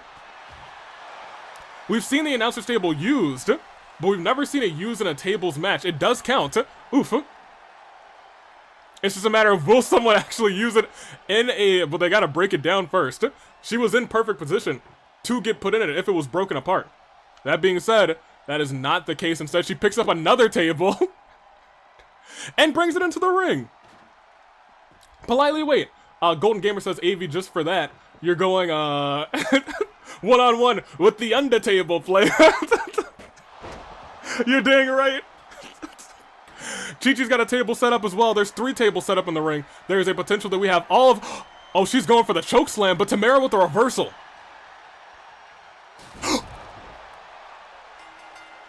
How did she go through that one? How did that happen? What on earth?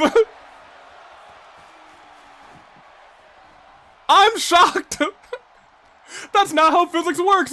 And because of that, it looks like Timerra's about to retain the tables championship with the very same move. All of a sudden, Timerra said, oh, well, if that's a freebie, let me do it again, except this time in the corner. My gosh. Did she cheat? I don't know if she cheated. But I think the table's cheated. Qiqi, you take that L, and Timerra takes that W. Congratulations to you, Timerra. Still, tables champion, the Racket of Solm walking out with all the titles yet again. Will they be stopped anytime soon? We'll have to wait and see. Congratulations to her, though. 0-4. Jacob. Don't worry. This one, there's only a 50-50 shot you can take this L. There we go. I was gonna say, if it loads for me. Now, let me give you guys your poll, because this one is for the tag team titles, and it's going to be a little bit scary. 2 out of 5 for Maxio. Converged. Ezra says 1 out of 5. Hippo's doing pretty good. 4 out of 5 was hoping for a new champion. We'll see. Luna says next match, and we'll suffice to say that there's gonna be some maskless foes. Let's see. Who do you guys think these members of Naix are? I have my suspicions, but I suppose we're about to find out. And it's for the tag team championships. It is the Buck Hunters. It is Naix. And it is going on right here, right now. Watch out, y'all, it's on.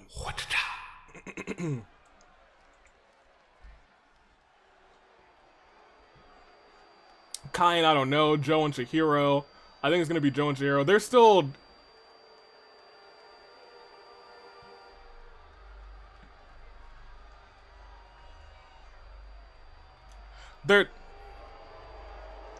Now, wait just a second. I said they had to be unmasked.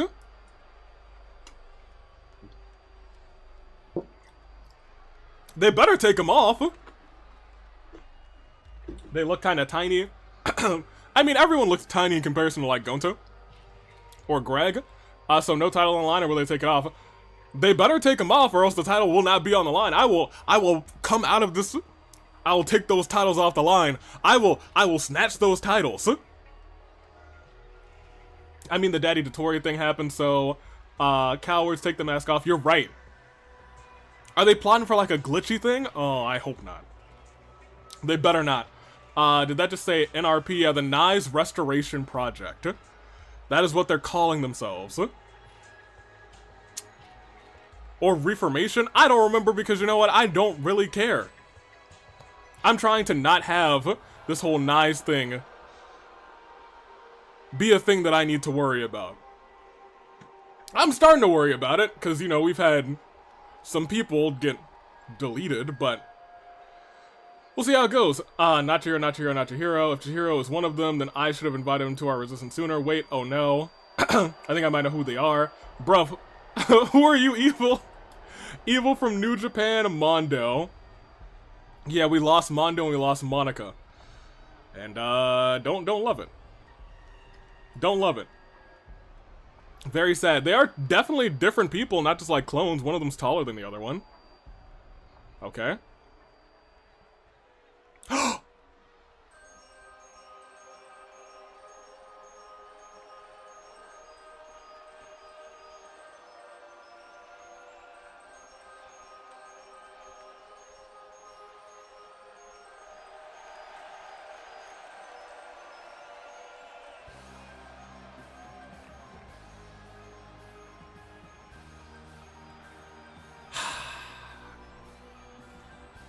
It's, we did not want to see that.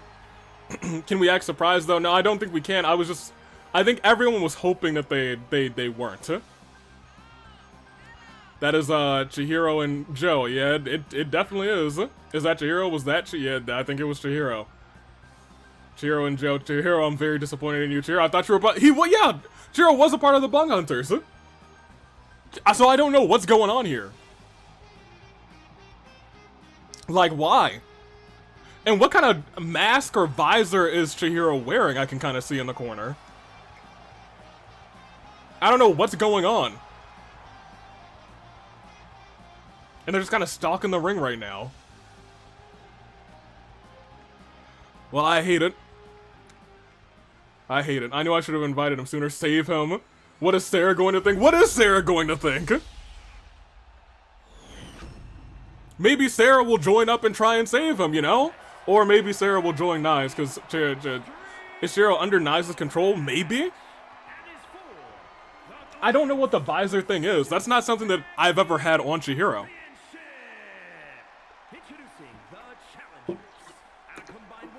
Yeah, like, look at that. The visor?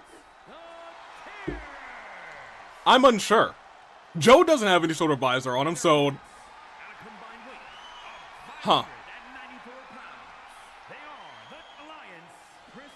Well, it is a nightmare on Elm Streetfight. I'm still concerned. Bug Hunters kind of has the advantage here. Joe and Chihiro could easily get snapped like twigs unless they drink some sort of nice strong juice. I hope those armbands that Joe and Chihiro have, they do have these nice armbands. I did notice that too. And I'm starting to wonder, is everyone going to like start wearing those, or is it that just to diversify? I'm not sure. Maybe Chihiro didn't join them over his own will. I'm not sure. I think that we have to ask these questions because that visor is suspicious, but right now, the Bug Hunters have to fight one of their own and Joe. They have to fight Chihiro, one of their dear friends, and Joe. They were the Bug Hunters together. They were the Bug Hunters together, and now they're on opposite sides of the ring.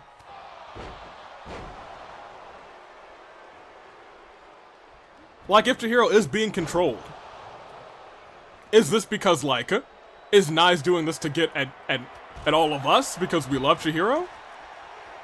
And, like, look, this is a very aggressive Chihiro, too. Immediately went for a bat, and Gonta, I know that hurt him more than it hurt Chihiro, emotionally.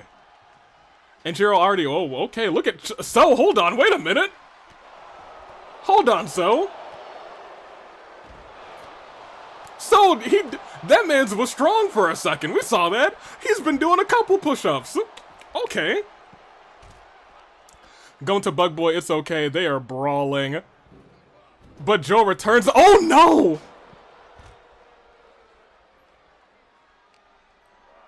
Joe just powerbombed So head first onto the barricade. On the other hand, Gonta literally has to take care of Chihiro and just kind of like surrounded him by steel steps. But it looks like So's really trying to get away from Joe. Will we get our programmer back, boy? We will get our programmer back, boy, I swear. So can do push-ups, he can do mini push-ups. Ezra says, Evil James, give me back connection to see Joe. And Chihiro like this. Ribbon and Shine says, I'm gonna have to confront my boys after this match, ain't I? I hope your boys are still tag team champions after this. Both games are at each other right now. Yeah. It is Danganronpa and Your Turn to Die versus Danganronpa and Your Turn to Die. That's another, like, level that's going on here. So getting a sledgehammer. It is a street fight, but Joe dives right at him, says, alright. You're donezo, kid. A slam over there. Takes down poor Chihiro. I can't even say poor Chihiro, because now it's a 2-on-1 assault on Gonta. Chihiro goes after Cell. I think that's a more even matchup for these two. And I think they were realizing that because Gonta hasn't really taken any damage. Gonta, for the long and short of this, has been completely fine. But he might not be fine for much longer. No, he will be. He just shattered that kendo stick over the back of Joe. He's gonna be okay. DDT, okay, well, maybe I spoke too soon. But a pinfall, and you have to keep in mind, this is one pinfall, and it's all over. It's not elimination, it's one pin, and it's curtains. So you have to focus on your partner. You have to make sure that you're not being held outside of the ring with like a submission or something. And that's what you gotta keep in mind. That's where things get a little bit dangerous. Gonta gets a table on the inside of the ring. So is getting rocked by Chihiro, tossed into the ropes. Two gentlemen not known for being strong physically, but have both tried to prove themselves in the AWE. So has done so. Chihiro has not really had much of an opportunity to do so. May walk out as tag team champion though. A stomp right to the chest of So. Is submissions on? Submissions are indeed on. It's a street fight. It is indeed a street fight. Submissions can end this matchup. Oh, a running bulldog right onto that sledgehammer. There's been a lot of moves onto the sledgehammer today. And Gonta hitting that slam on poor Chihiro again. I keep saying poor Chihiro because, like, in my mind, I'm like, oh, that's a good beat Chihiro. But that nice armband does not mean that you are a good boy. It certainly does not. Joe going after Gonta. Gonta looks like he's hitting Joe with several slaps and several chops and several hits. And what is that? A big knee. Taking out Joe. Okay. Okay. The boys, they're still fine. The boys are back in town. And that might be going on over there. We may be seeing the caterpillar in the middle of the ring. Gonta setting up for it. He's rolling, he's schmoovin', he's moving, and that is the caterpillar on lock. The signature touch. It's one, come on. It's two, come on. Joe forced to burn resiliency. We are looking, honestly, A-okay. We're looking, honestly, A-okay. We were all a little bit worried for a minute. We were all a little bit worried for a second. What is Joe doing? Ooh, it looked like an F5, but instead dropped him on the knee. One, two. Gonta kicks out. Didn't have resiliency ready. That was a little scary. That was a little scary. I will admit, a little frightening. When you think about it like that, Joe could have taken out Gonta there. It could have been curtains. And look at the strength of Joe. I didn't know he had it in him. I had no idea he had it in him. Boom. You love to see it. Lift it up. On the outside of the ring, though, Chihiro was kind of taking it to So. So is really struggling right now. On the inside of the ring, Joe's slowly starting to wear down Gonta, and it's unfortunately turning into a even match. Did Joe just hit the A-Town down? It did look like the A-Town down. Elbow to the face. Gonta double chop to the head. Joe stands right back up. Look at that. Wait a minute, that's move thief. That's move theft. That's move theft, and that is a submission that Tokiko's been using.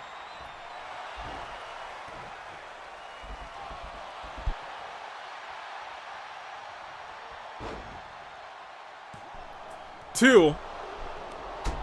Look at that. Incredible. I think there is a good chance, a fantastic chance, as I put that on right there. Perfect.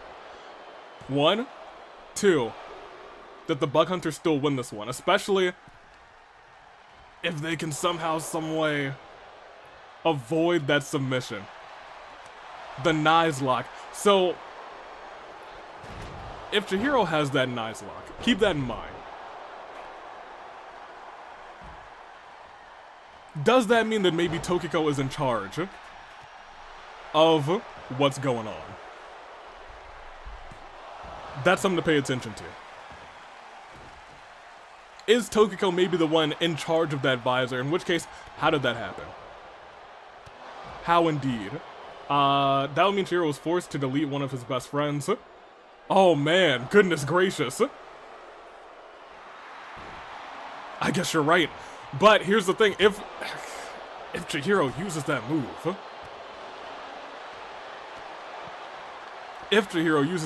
it's gonna be bad news bears. He's up. And he's down. Chihiro, you can still do it. You can still get pinned, you can still tap out. Come on, Chihiro, you just stay down and we're all good. We're all good. So you're telling me Chihiro did it? I think it's very possible. I think Chihiro has the wherewithal. I think Chihiro has the I was honestly just reading chat. Chihiro has the wherewithal. Chihiro has the not the moxie, but he has the skills to potentially do it. I think Monica does too. So it really could be either one of them. Oh no, Gonza's stuck in the caterpillar. But it's fine. They won.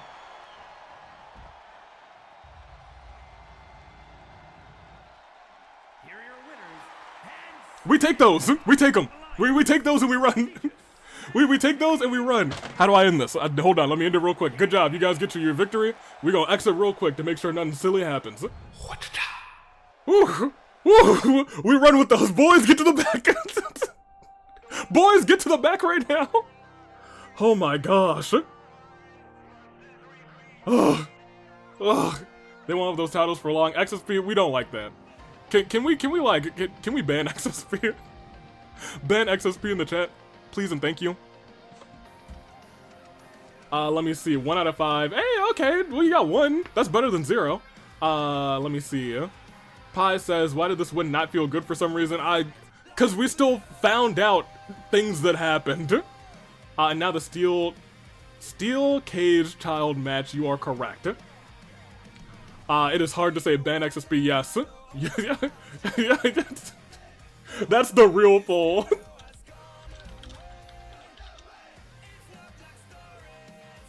Alright everybody, there's your poll. Go ahead in there, get in there. Yeah, you love to see it. Oh man, 100%. Okay, well no, we gotta vote for now. Okay, we gotta vote for now. You love to see it. Alright, that's okay. We see a lot of there's a lot of yeses. Oh, XSP, that's real dangerous for you. Oh man, okay, it's kind of it's not balanced out anymore. XSP, that bar is looking not in your favor right now. That looks real bad. Okay, let's see, 20, 21. Okay, that's over there. Okay, well, you know what, XSP, it prematurely ended, but we'll keep that in mind. Here, the actual poll is the steel caged child match. We have Korey, we have Gundham, we have Mona, and we have Akechi. A battle brought to you by the honorary ghost. Let's see them do a little bit of havoc. Woo! Look, I believe there's probably going to be more reason to ban XSP later, unfortunately. I hope not. I hope not. He brought Gentleman Thomas to Sonic Gaming. Well, Gentleman Thomas is banned, so... First of all, cheers to that. Unfortunately, Brock Lesnar got out first, but... That's why Brock Lesnar is still here. We love him. Gundham has yet to do even remotely well in a match. It might change today.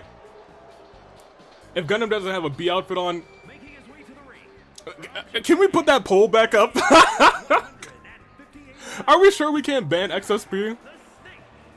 Because you know what, I think it's fine. I think we can look, you guys. So XSP. If we ban him, then everybody's just got a little bit better peace of mind. I think that's delightful. I'll root for Akechi in Jessica's absence. I assume she's gone anyway. Yeah, Jessica. You mean the ref? Or do you mean the chatter, who I guess are one and the same now? Yeah, I think Jessica said something about going on lunch, or lunch being over. Who, look at him. As hot, mysterious as ever. Cherry Berry, calm down. Roar, Rado, calm down. Oh, man. Cherry has good taste. Oh, man. Y'all are all... look, my guy, Kyo, I need you to get off the screen real quick. Thank you very much. The audience was being a little too, they were a little too caught up in you there, my guy. But, coming out next, you guys know him, you love him. Former AWE champion, the first ever one. Morgana. Never. Oh yeah, just because I'm roughing this now amount. Don't forget, please don't kill me. No, we weren't gonna kill you. We're gonna ban you. There's a different XSP. There's a difference. I'm a simp, but my simpage stops at Kyo. Ooh, interesting. I'm sorry, anybody but Kyo. He's a bit too much of a weirdo, says Kuzu. Looking cool, Joker. I would say it says Ribbon, but it's actually Mona who's saying that. My guy, Pi. Also, please say he has Go to Sleep as his finisher. Oh my gosh. We know that he doesn't have Go to Sleep as his finisher, but you know what? That's wise. That is a missed opportunity. Y'all should have said that before. He's been in so many matches and nobody said it. Oh man, but that's Mona. Here comes the Supreme Overlord of Ice. Gundham Tanaka. Pinto says meow, good luck fellow cat brother. And the shot is made. Ban. AV, you better make Go to Sleep as finisher. Well, thank you. Now that you've said it, it'll be internalized. Why is Morgana shortened to Mona so much? That'd be confusing for someone who doesn't know the difference between Mona from Genshin and Morgana. You know, that's fair. I just always called Morgana Mona because that's what they call him in the game. So I'm usually just like, alright, you know, well, that's Mona right there. That being said, Gundham, he's in the ring. Oh my gosh! Gundham, we don't have the funds for that, Pyro. Don't you remember I had to pay Brock Lesnar so much? Gundham! It's not shortened, it's his code name. I mean, yeah, but it's also a shortened version of his name. Everyone else's code name does not have anything to do with their actual name. Mona's is just like, well, yeah, you're Mona now. Oh man, Mona and Mona versus question mark and question mark mixed tag team match. Who else has a name that's shortened into somebody else's name? Probably not that many people. We could have Makoto and Makoto. Oh man, Gundham, use ice, not fire. Oh, wait, he's buff. What on earth?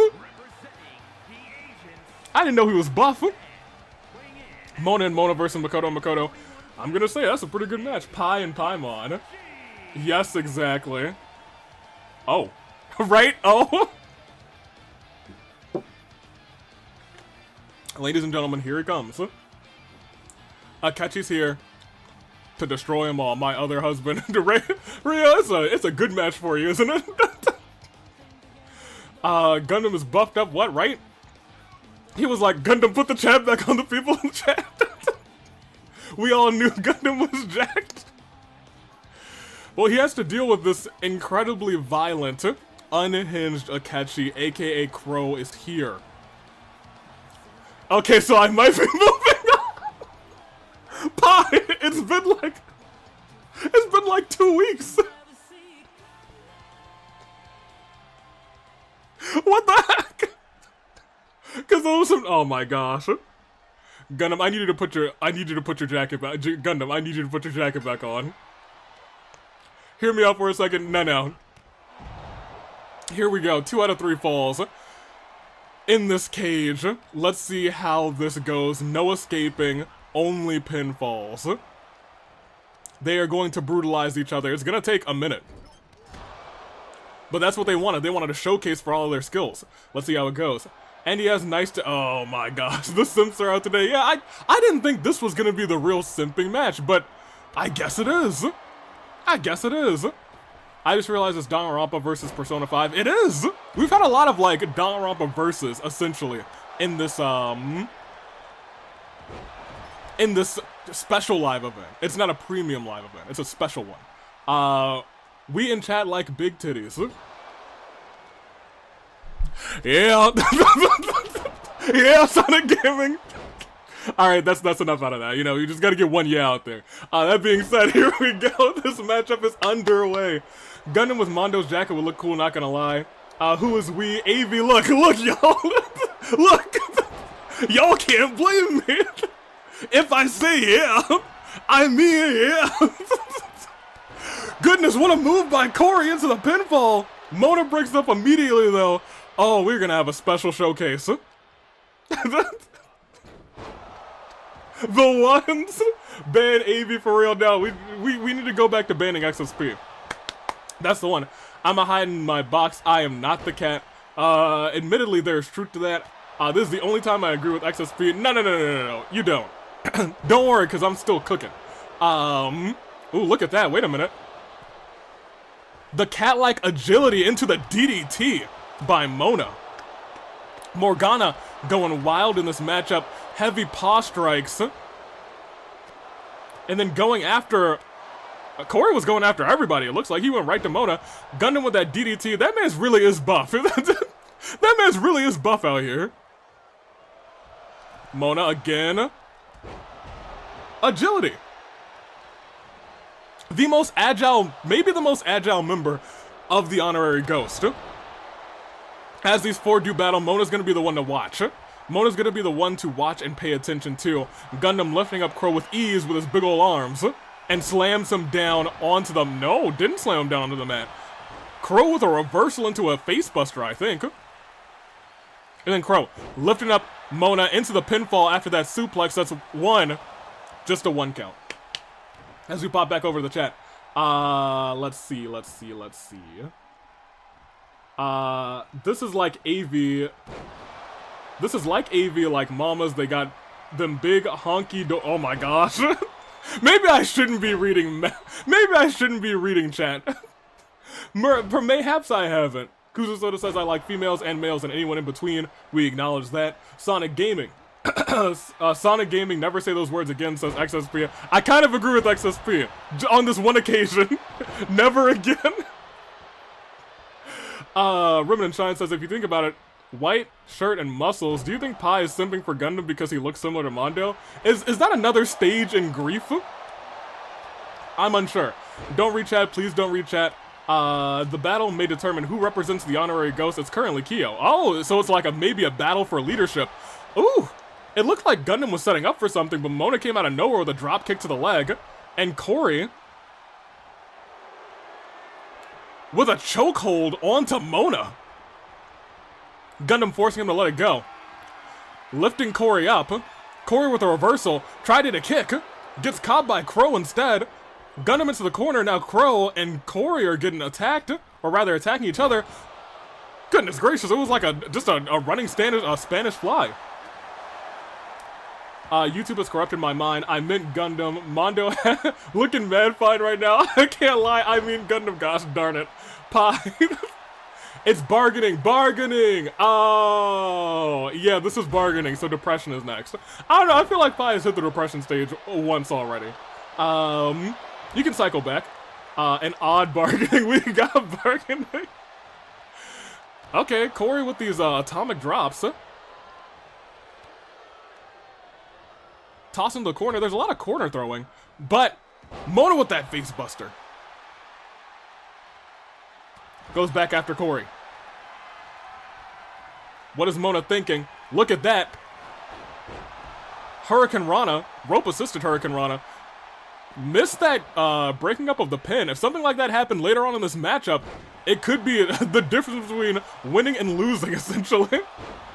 It's denial, anger, bargaining, depression, and acceptance. Oh yeah, the dabda. Yabba dabda do. Who would have thunk?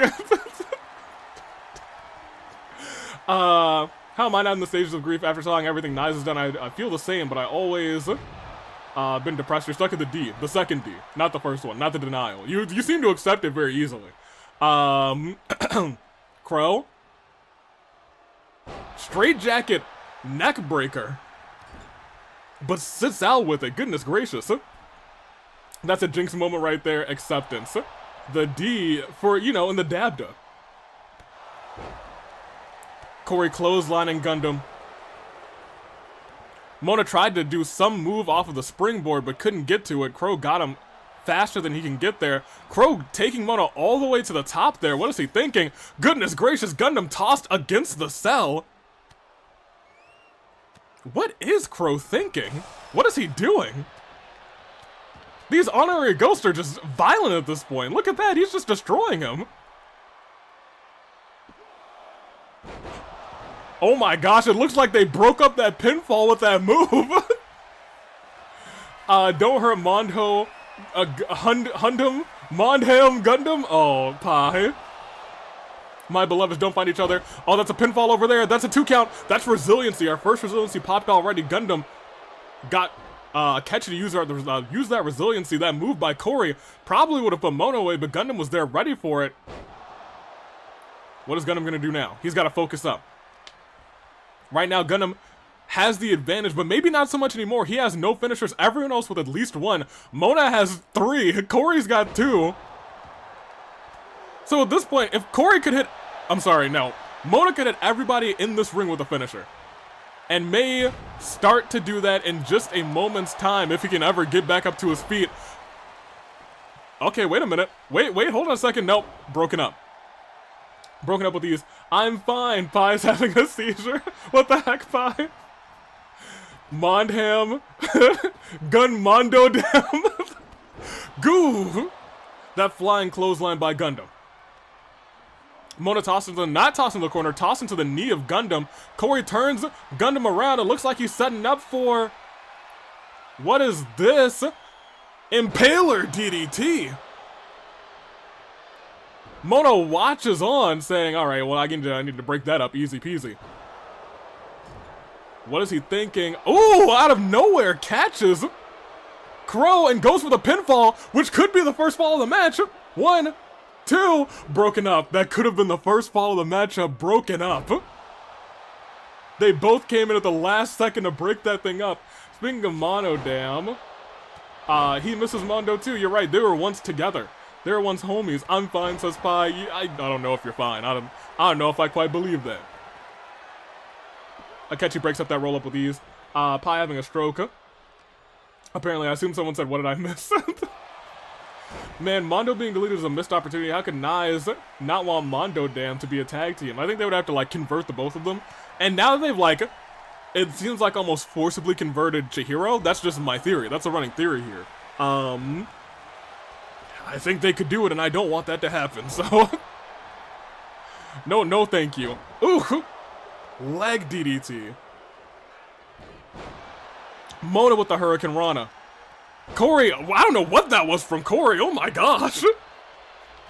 I have no idea what that man just did. But it looked kinda nasty. My gosh, begging for Mona to get up as the other two are like, watching on. Mona with the reversal. Korey with a reversal as well. Back in control. Standing. Whew, sliced bread. Throws Crow into the corner, but gets caught with a running bulldog. Gets right back up, and the monkey flip. He's got a monkey flip too. Kuzo has a point. At that point would be Mono Dam would be easy to convert because he's a robot. They could just reprogram him too. Korey didn't actually force Gundham to use resiliency. Gundham still powered up. It looks like a reverse K2 by Mona. Oh, wait, hold on. That looked like it was going to be a Russian leg sweep, but then turned into a skull-crushing finale. That was nasty. All right, Mona. Okay. All right. He'd have to be in AWE first, which he ain't. You're right. Those are facts. Huh? Korey misses that kick. Mona just gets out of the way of it.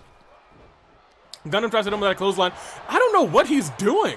It looks like it's almost a curb stomp, but like from the back. Korey, what the heck is that move? It's crazy. Alright, what is he thinking? Oh! That looked like a twist of fate! But Crow just kicks right back up and then goes with, it looked like a torpedo headbutt onto Korey, and he's holding his chest in agony. Pure grief as Mona throws the face of Crow into the cage, and that may be enough because no longer at resiliency but still has the power to kick out. Let me catch up with the chat again. Wait, hold on, a roll-up. Not enough. I know the difference between Mondo and Mondo, don't worry. Pi, Mondo and Gundham, there you go. Pi, are you sure you're good? Pi, after this I'm giving you a hug, you need it. Probably so. Goodness! Okay, wait, hold on. I think we need to acknowledge that Korey's moveset kinda nasty. It's kinda nasty indeed. Mona on the middle ropes, going after, looks like Crow. I didn't think he was targeting Crow. It looked like he was targeting Gundham, which was a mistake because Gundham powered right back out. They're trading blows left and right. Mona somehow comes out on top, hits a drop kick. Crow with the clothesline to Korey, and now these two are fighting each other. Standing sliced bread. Korey's still awake and around in this one. Monkey flip.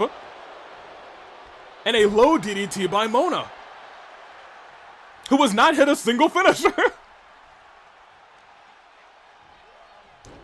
Get Pi a therapist. Oh, man. Crow has like 3 finishers. Crow also has 3 finishers. You're right. They're stocking up, apparently.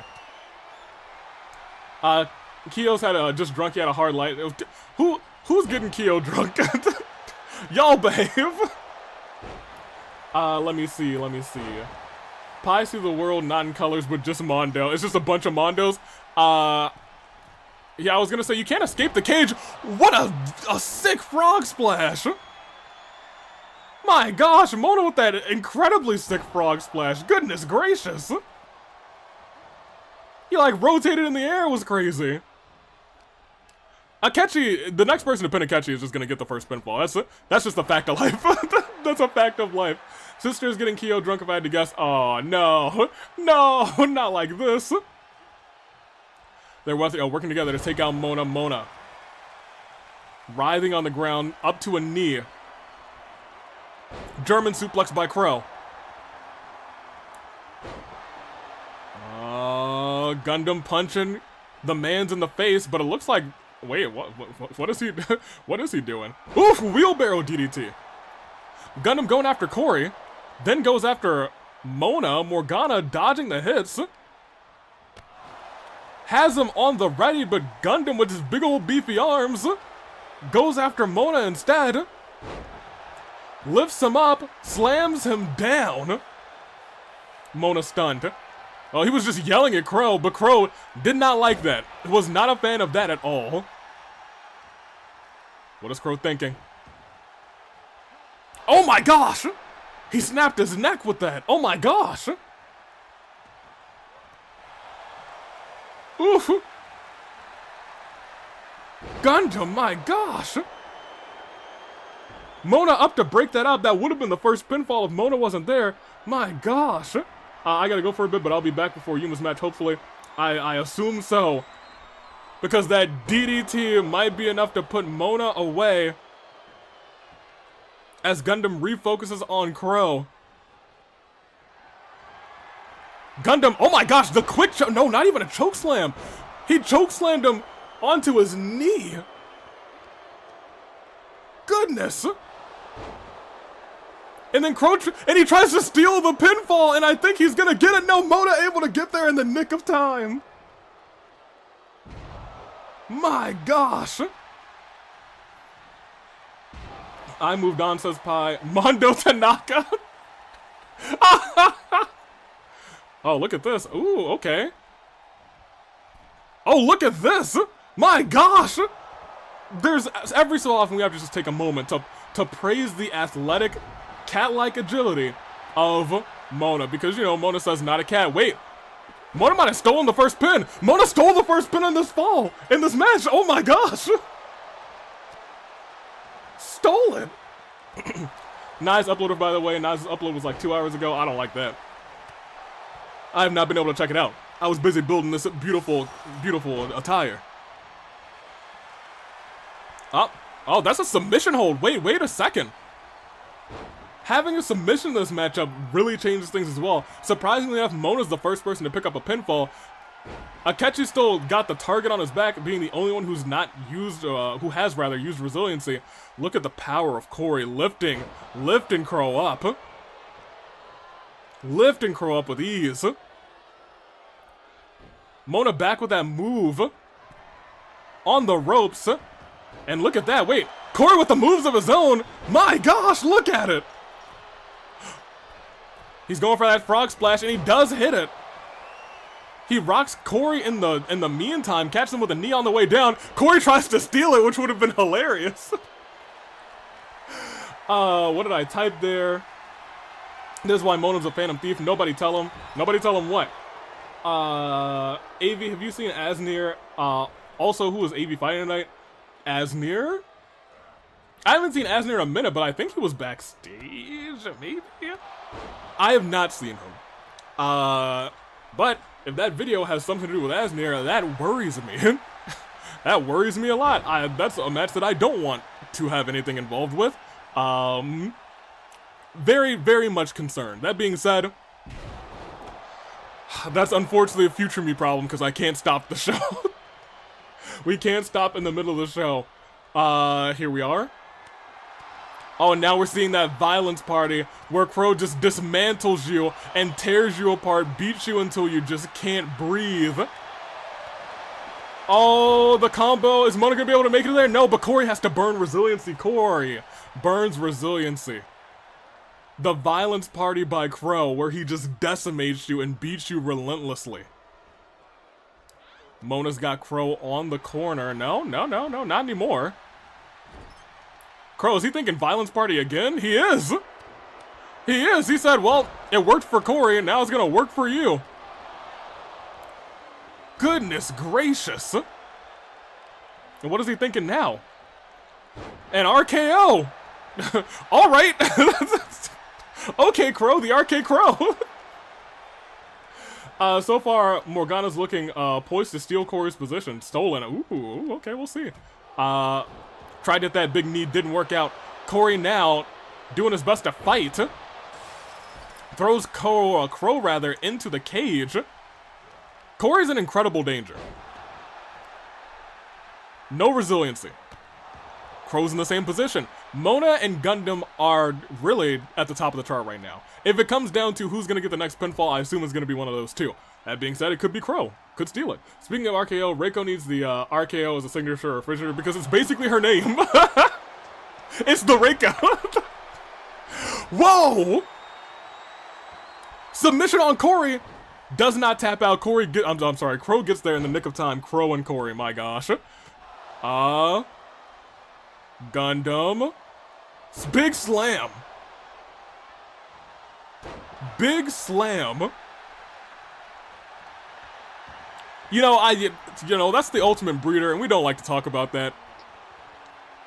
Because, like, I'm thinking of names for finishers, and I was like, he doesn't need anything that's dealing with breeding.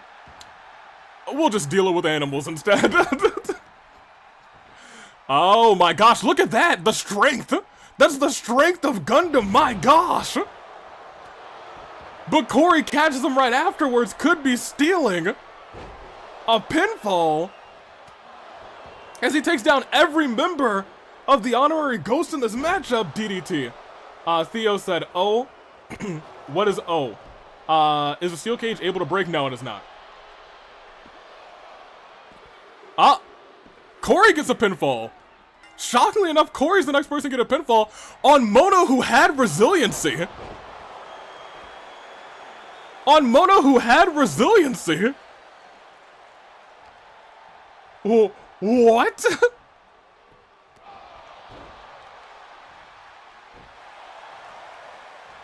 Okay. And it's something Pi would come up with. We don't like that. Big move by Korey. There's a chance that if they don't focus up, Korey might have stolen the victory there. Pi, I think it's time to understand you're thinking Gundham is Mondo. Yeah, that seems to be the case. That's very unfortunate. Both of them get up at the same time, which is just soon enough. Oh, wait a minute. I was gonna say just soon enough. He's up. And he's over.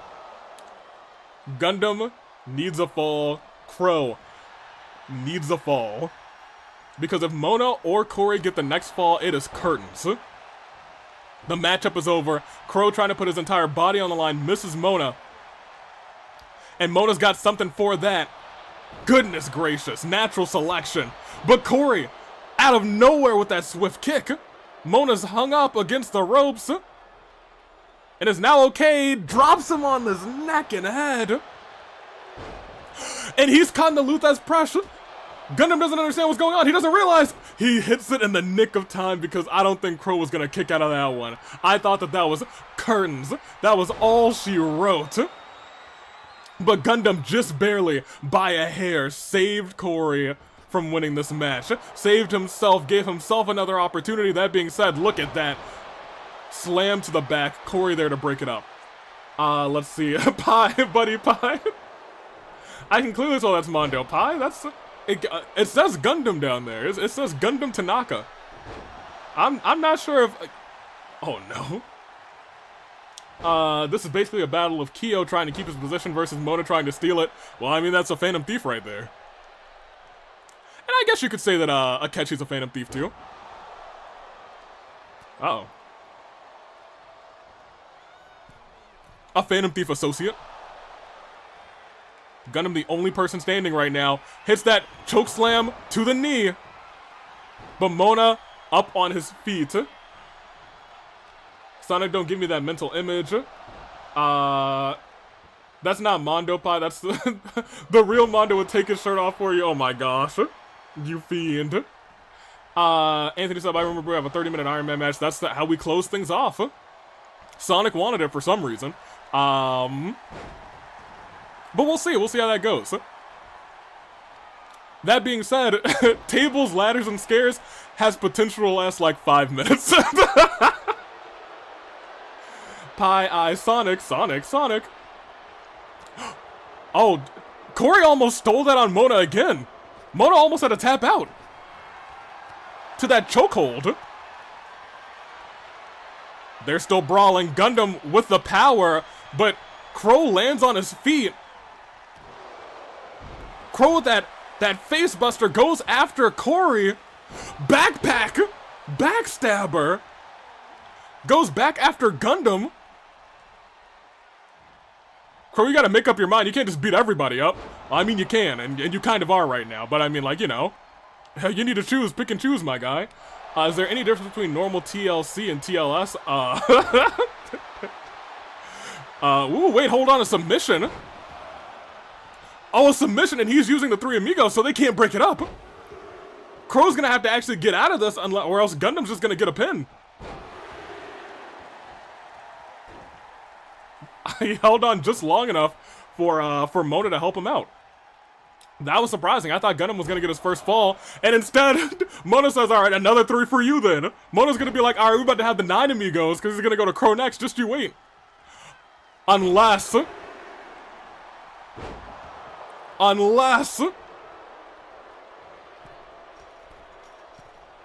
he's going up again. What is he thinking? If he takes out Korey right now, he could steal the position. Right, Korey caught him. Oh my gosh, caught him in that power bomb, and then goes for the pin. The authority too, and that's why he's the leader of the honorary ghost. Oh my gosh. He was ready to steal it and then said, no. Boom! Look at the close-up on the eyes. That man's just busted open, but he's ready to give it all he's got, and he showed why he is the leader. I gotta clap it up for Korey. You know what? Ended it with authority. That man's... he put on a show. Might have to put on another show sometime in the future. Well, keep that in mind. Put ourselves an exit there, and let's keep on keeping on. Because we are down to our final 4 matches.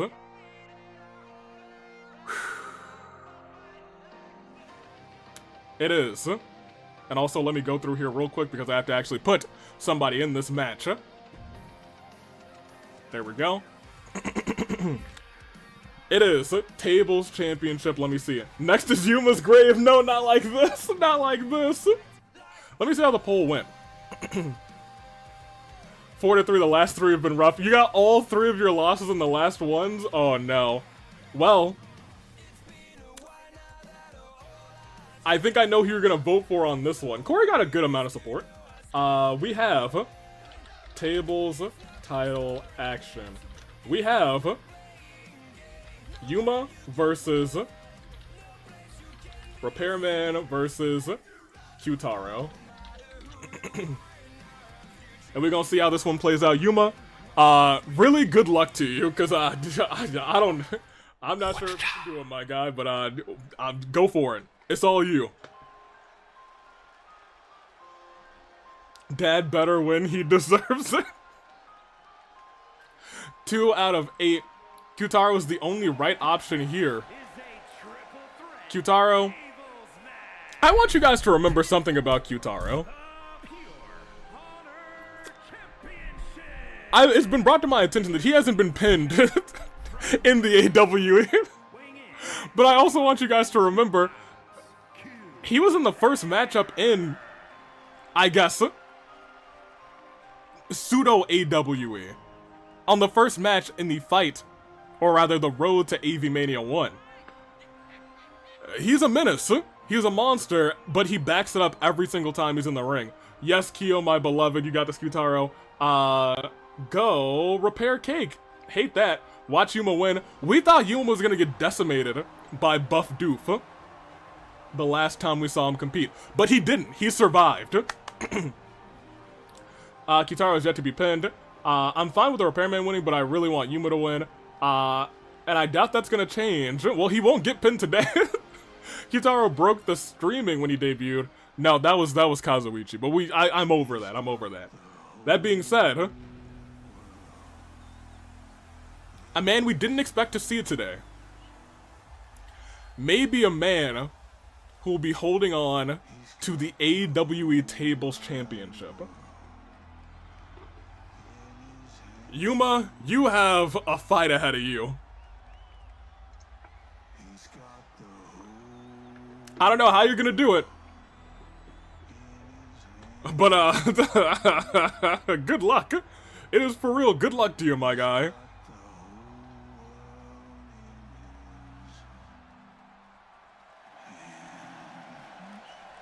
Repair Bear, says Cherry Berry. You've got this, Faz Dad Man, says Hippo. Maxio, I couldn't determine if playing Chaos and voting Repairman was a good idea. Ultimately, I decided against it. Well, who did you vote for? Y'all hear something? Yeah, I hear he's got the whole world in his hands.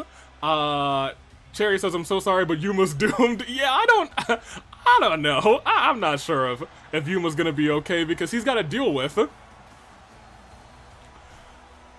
the ultimate wrestler for real, Q-Taro. He's got to deal with Golden Freddy Repairman. Sorry, Golden Fast Dead Man. Yuma will win, I bet. I believe in Yuma. If Yuma wins, it'll be the shock of the century. And you know what? I hope that he proves us all wrong. Because this will be a career-defining moment if Yuma's able to beat these two behemoths. I've got someone on standby with a coffin. He'll probably need it. I voted Q-Taro. I already knew Yuma was probably gonna bring me to 3 out of 8 rather than 4 out of 8. Now don't count Yuma out yet. Let Yuma cook. Hu-Tao may not have shown up for BRAWLOWEEN, but she gets to put Yuma in a coffin. No, wait, no. No. Man. Yeah, I mean, like, Yuma's gonna be okay. I made phone calls, baby. Yuma's gonna be okay. Time for Yuma's buried alive match. No, y'all, Yuma's gonna be okay. I don't know what y'all are talking about. Y'all are tripping. I have the funeral supplies already. Yuma's probably in the back, taking deep breaths. He's like, please. He's like, don't make me go out there.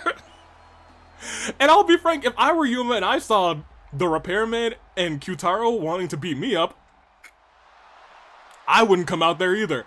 Kara's come to bury him, maybe. No, not Kara. Man, even though I love him, I don't have much faith in him. It could be his time. If he wins, I'll be thoroughly impressed and surprised. I still back him.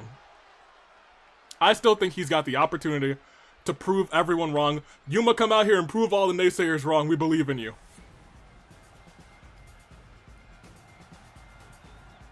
Yuma, he means business. He's got his cape, and he's ready to do this. However, you know what? I take that back. I was gonna say the last person who had a cape got decimated, but she didn't. She won. Wait a minute. Hold on a second. Maybe the cape gives some extra powers. Hold on, just a second. I believe in him. If Yuma wins, give him a tag team match with Hiyoko against the Bug Hunters and question mark at the Fight Before Christmas. We'll see. We'll see. He's... We're speaking a little early because he does have a fight ahead of him. And it's gonna be a tough fight. The cape armor, let's go, no capes. The cape is gonna be his downfall. Incredible's about to screw him over. They almost screwed Anna over, but Anna still won. Maybe the AEW is here to prove the Incredibles wrong. We'll see. We'll see. Oh, man. Alright, Yuma. Good luck. Because your table's championship is on the line. And I'll tell you what.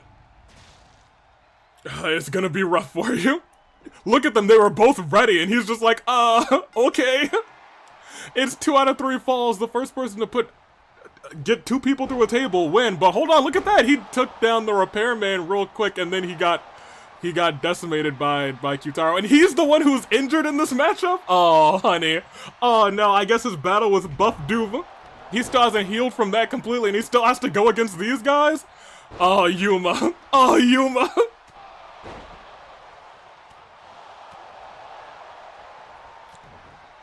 So, I'll be real. Because of Q-Taro's burger bomb? Wait, look at that! Oh no, I looked at it and then he died! Oh, Yuma, no! Yuma, my guy! Because of Q-Taro's burger bomb, I think he's the biggest threat in this matchup. But I think maybe the repairman realizes that, and now they formed a little bit of a temporary alliance? Maybe? It's gotta be either you or me they're thinking? We'll see. It's Yuma's funeral. Yuma's so dead. Oh, Lord. Yuma's more dead than Mondo. No. Yuma might die, but Mondo's been deleted. Dearly beloved, we are gathered here today to pay respects to a good man. No, look, he's taking down Q-Taro, you guys. We're speaking too soon. We're speaking too soon. And look, because the repairman's just kind of standing there, you have to keep in mind, it's the first person to get 2 falls. If the repairman just kind of watches, and Yuma does his work to Q-Taro, which I don't think is really going to happen now that I'm saying that out loud. There's a chance he just wins, you know? You know? Maybe. See, they just throw Yuma around like a sack of potatoes, too. And around this table? Oh, no. No. Hold on, wait. Don't turn. Oh, he saved. Oh, he saved himself. Oh, my gosh. Oh my gosh! Oh my gosh, this is stressful! Oh no, Yuma, no! He reversed it again! I don't know how he got up there, but he reversed it again! Oh my gosh, Yuma, wait! Yo, I think we may have spoken too soon. I think we may have actually spoken just a second too soon. Hold on a second. Wait just a moment. Yuma out there. Putting Q-Taro into the audience, basically. Repairman right behind him. He's reversing everything that they've got. At least for now, he is surviving. He is cooking. How is he alive? He is using their momentum, their strength against them. That is what Yuma's doing. See, he almost even threw the repairman into Q-Taro. He's playing smart. If there's one thing that he's got against these 2 people, it's the brains. He's got more brains, I believe, than the both of them. Although, brains can only get you there too long. He stepped out of the way just barely, and Q-Taro tackled the repairman instead, but the repairman takes down Yuma from the back with a clothesline. Q-Taro tried to jump out of the ring, and he did jump out of the ring. He did that. Now the 2 behemoths are fighting each other. Yuma staying out of this, and I do want to point out the repairman has not taken any damage. Essentially no damage at all. Repairman throws Yuma into the ring. Q-Taro and the repairman still dueling it out. Yuma continuing to stay out of the ring, which is probably for the best. And kind of watching as the repairman and Q-Taro do battle. Y'all get in the ring. Ooh. Yuma's been thrown into the ring how many times? I need a Yuma's been thrown into the ring counter because he's been thrown in like 5-6 times in a row. Ooh, another reversal.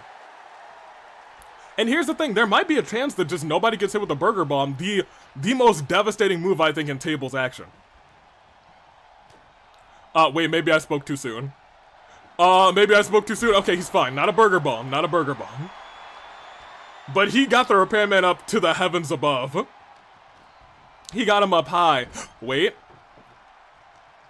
Well, maybe I waited a little bit too soon because, back elbow, another back elbow. He's gonna need to see a dentist after that one. Oh, wait a minute. He's trying to drag him over. Well, I do wonder what happens if you use a tag team move to put somebody through a table. That I am curious about. Because in that case, we could have a tie. Oh no, oh no. Yuma was on the ready to try and put Q-Taro through a table, but the repairman stopped him. Oh man. Oh, that's not gonna work out, Yuma, not against the repairman. The person who initiated drag would get the pin. Would suck. Oh, wait. Oh no. Yuma, you're gonna have to stop this. Yuma, you gotta break it up. Oh, not the burger bomb!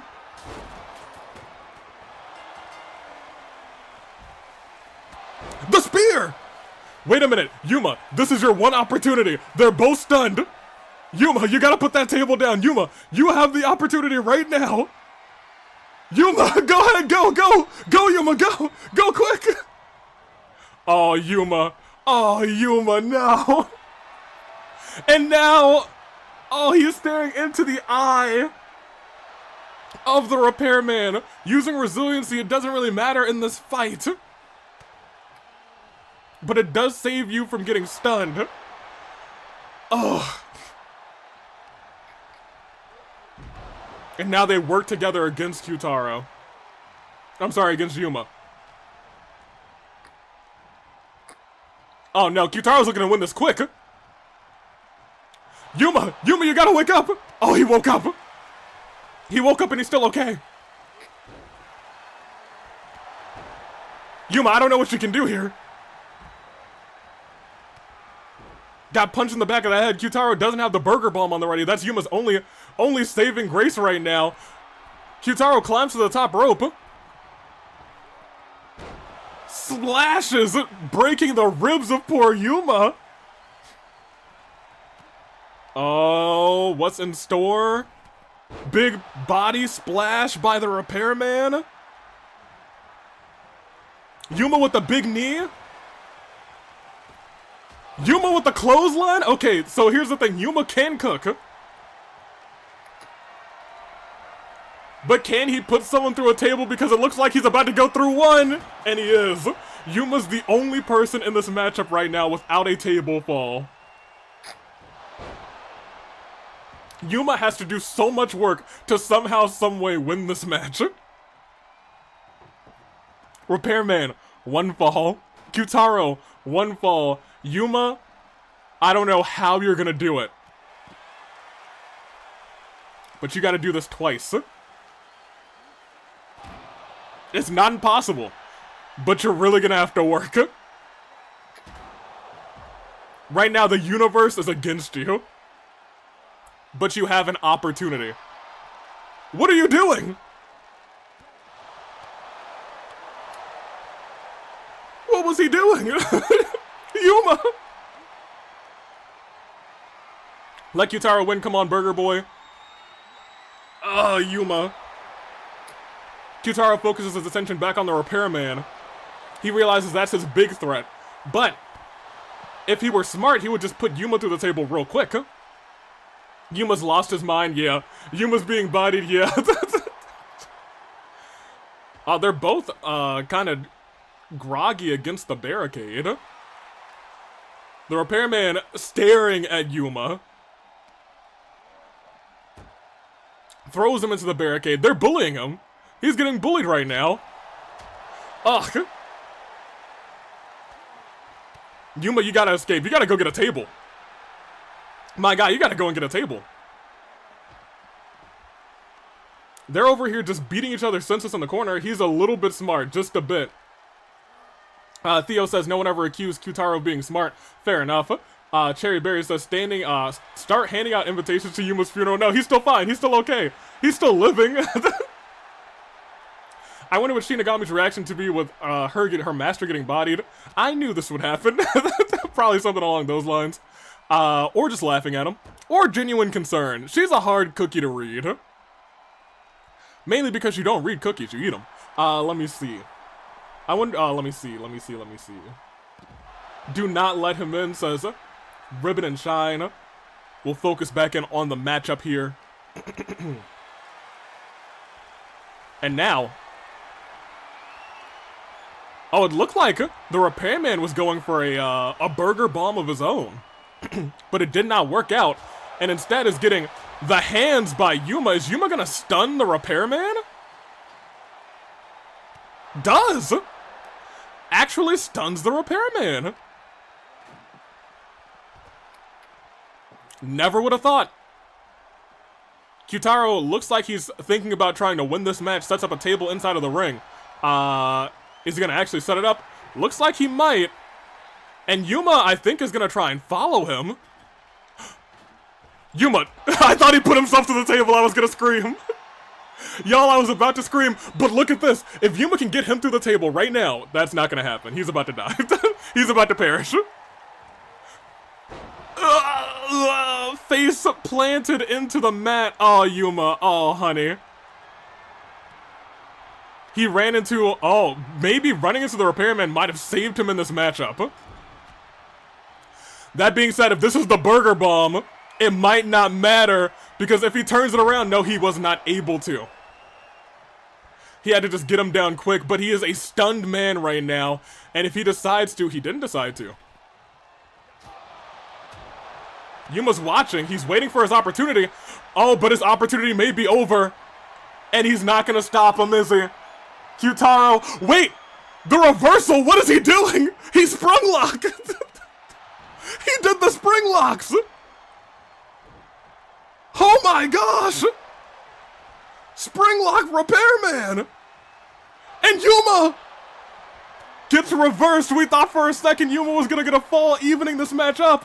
But could the repairman? No, not yet. Not yet. Yuma with the reversal. Q-Taro still celebrating. Repairman with the reversal. Yuma tossed into the table. Is the repairman choke hold? And Yuma with the reversal as well. We thought for a second it was over, but it's not. Yuma survives. Yuma survives. Repairman almost against the table, but gets that reversal in the nick of time. Q-Taro's been setting up furniture all over the place. Things have gotten so dicey. He lowered him into a pile driver. Yuma forced to roll out of the ring, and that is the repairman versus Q-Taro all alone. And if this hits, then the repairman may have just gotten his first championship in the AWE.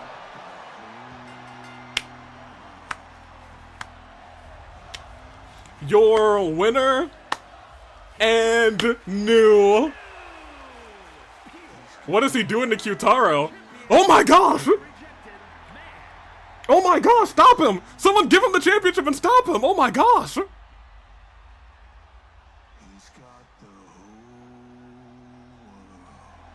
Oh my goodness!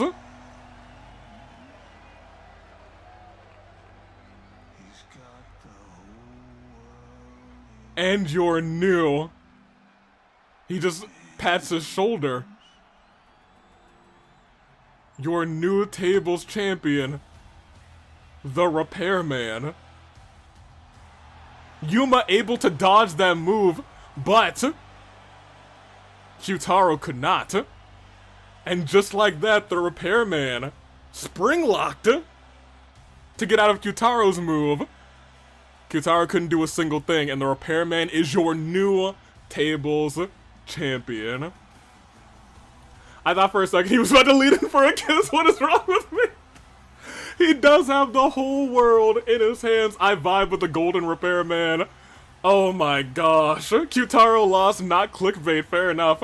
I come back to the Repairman, Golden Freddy. And not just that, you come back to Repairman, Golden Freddy, tables champion.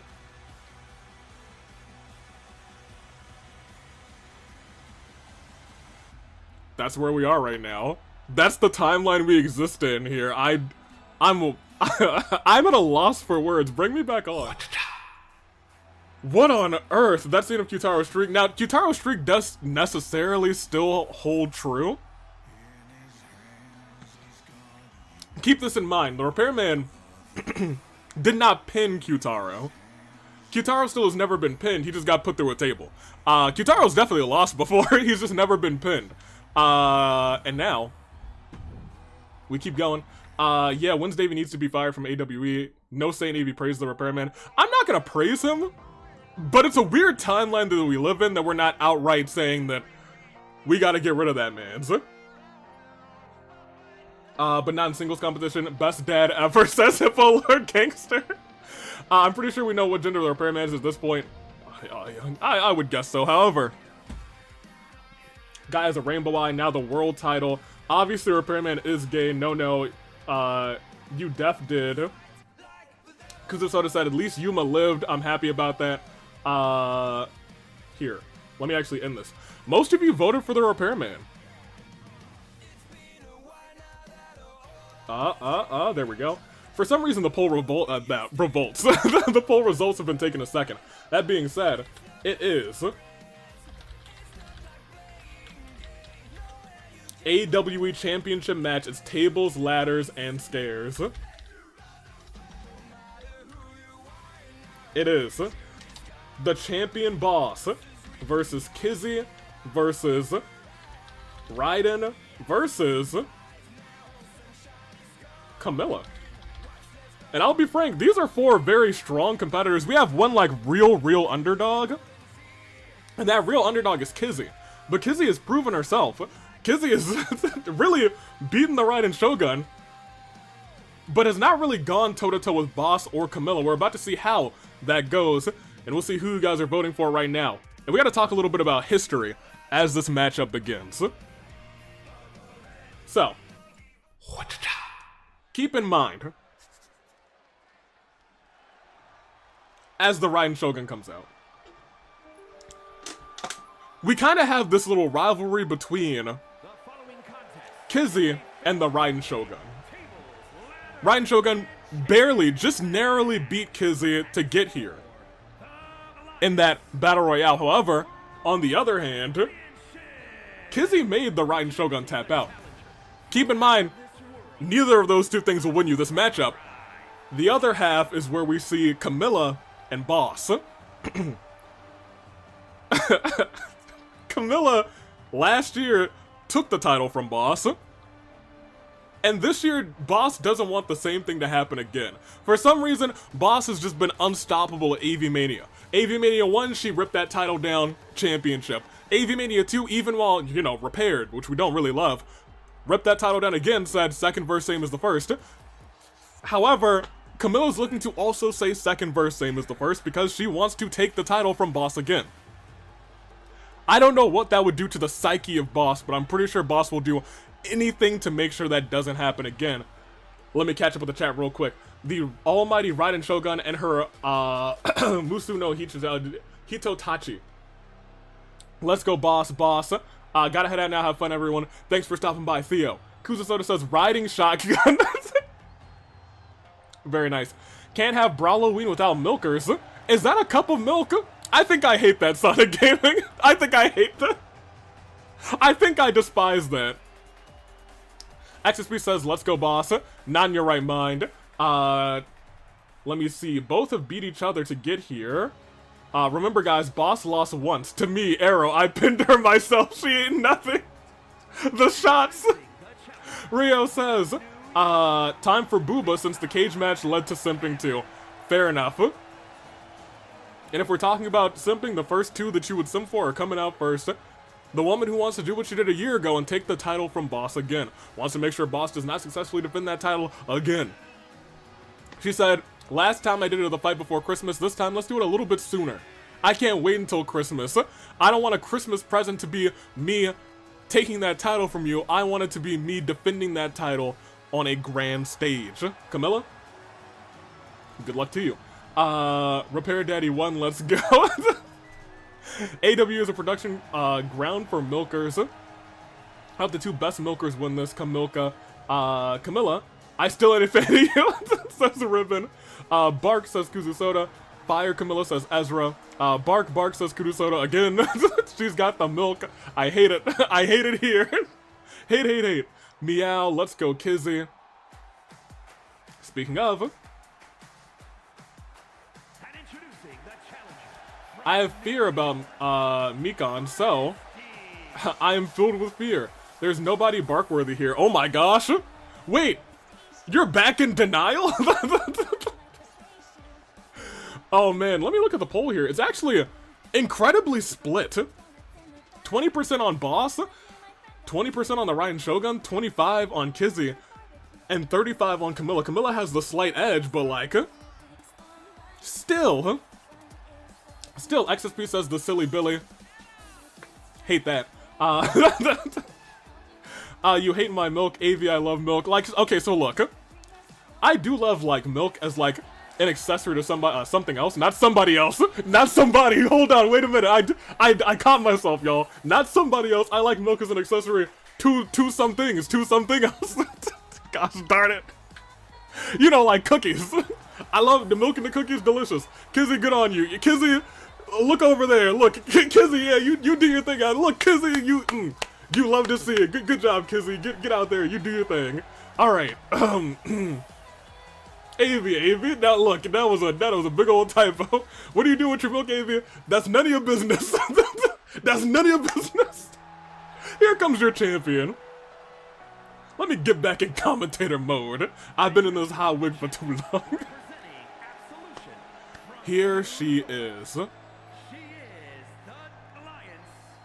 Boss is here.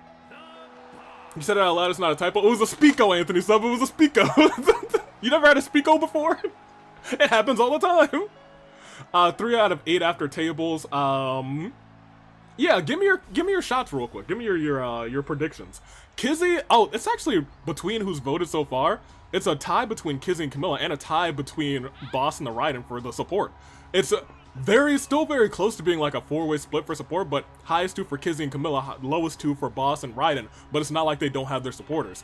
Very interesting. As much as I like Boss, she can't retain under any circumstances. I do have to say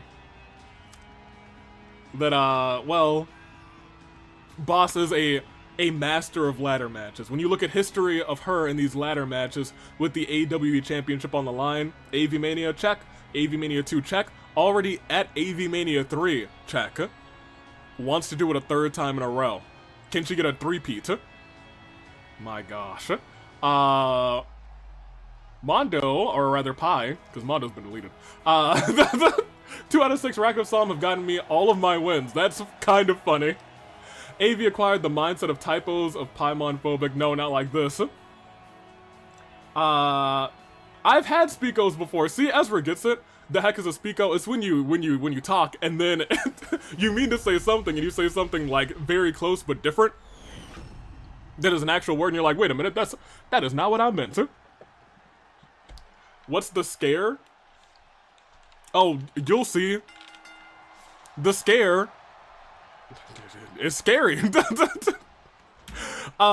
had multiple speakos. You misspeak. No. Misspeak is the same thing essentially, but you know, a speako is ever so slightly different. A speako is when you misspeak and it's funny or tragic. Oh, look at that. These two ladies trying to take out the underdog quick. I thought that they would be going after the champion. Half expected Hu-Tao. It's a crime that she isn't a BRAWLOWEEN. Don't worry. Hu-Tao will have her moment. We just couldn't afford her. Camilla trying to climb quick, and Boss said, I refuse to let you win this matchup. Big slam there. Climb the ladder, get the rings, claim the title. Camilla immediately got the ladder. She was like, no. She's focused. Camilla's focused. And I respect that. The Raiden Shogun, not as focused, but just wants to hurt. He said, if this is a fight, I have to win. She already has gotten a loss here in the AWE against Kizzy. And I don't think she's taken too lightly to that. Camilla, honestly firing on all cylinders, but gets taken down by Kizzy. The Raiden Shogun has Boss in the air, but Boss able to get back down. Speakos. Oops. Speedos are a pain sometimes. See, look at that. That's pretty, that's a Speako. If you said that out loud, that would be a Speako, I tell you what. Oh, man. Alright, let's see. Camilla slowly getting up. Able to take Boss to town, but Boss with that reversal. Kizzy has been a master of jumping onto those ropes and taking down her opponent, but right now Boss is alone in the ring with... Oof! I was gonna say alone in the ring, but no longer alone in the ring. Gets face first tossed into that ladder, and now it's a battle of the purple-haired homies, the purple-haired beauties, the purple-haired mamas, right there, toe-to-toe, as the brunettes do battle as Kizzy beats Boss with a steel chair, and these heavy hands take down poor Kizzy. And Kizzy should not win this match. When you think about the lineage, when you think about what kind of power everyone else has, probably shouldn't win this match. However, she's here.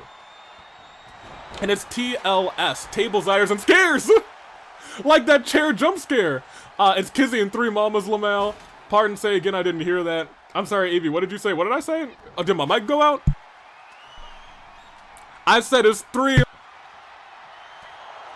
And Kizzy in this matchup, and it's gonna be a fantastic time. Alright. Ooh, shot to the back. Camilla tossed out by Kizzy. Kizzy actually taking it to everybody in the ring. Three fine what? Purple-haired maidens? They ugly? Oh, now hold on a minute. Now hold on a second. Avi, don't try to hide it. We all heard. I don't know if y'all heard it. Avi said Speedos, but someone heard Speedos. He said that he really loves milk. I didn't say that. I didn't. Those weren't my words. Don't put the words into my mouth. How could you?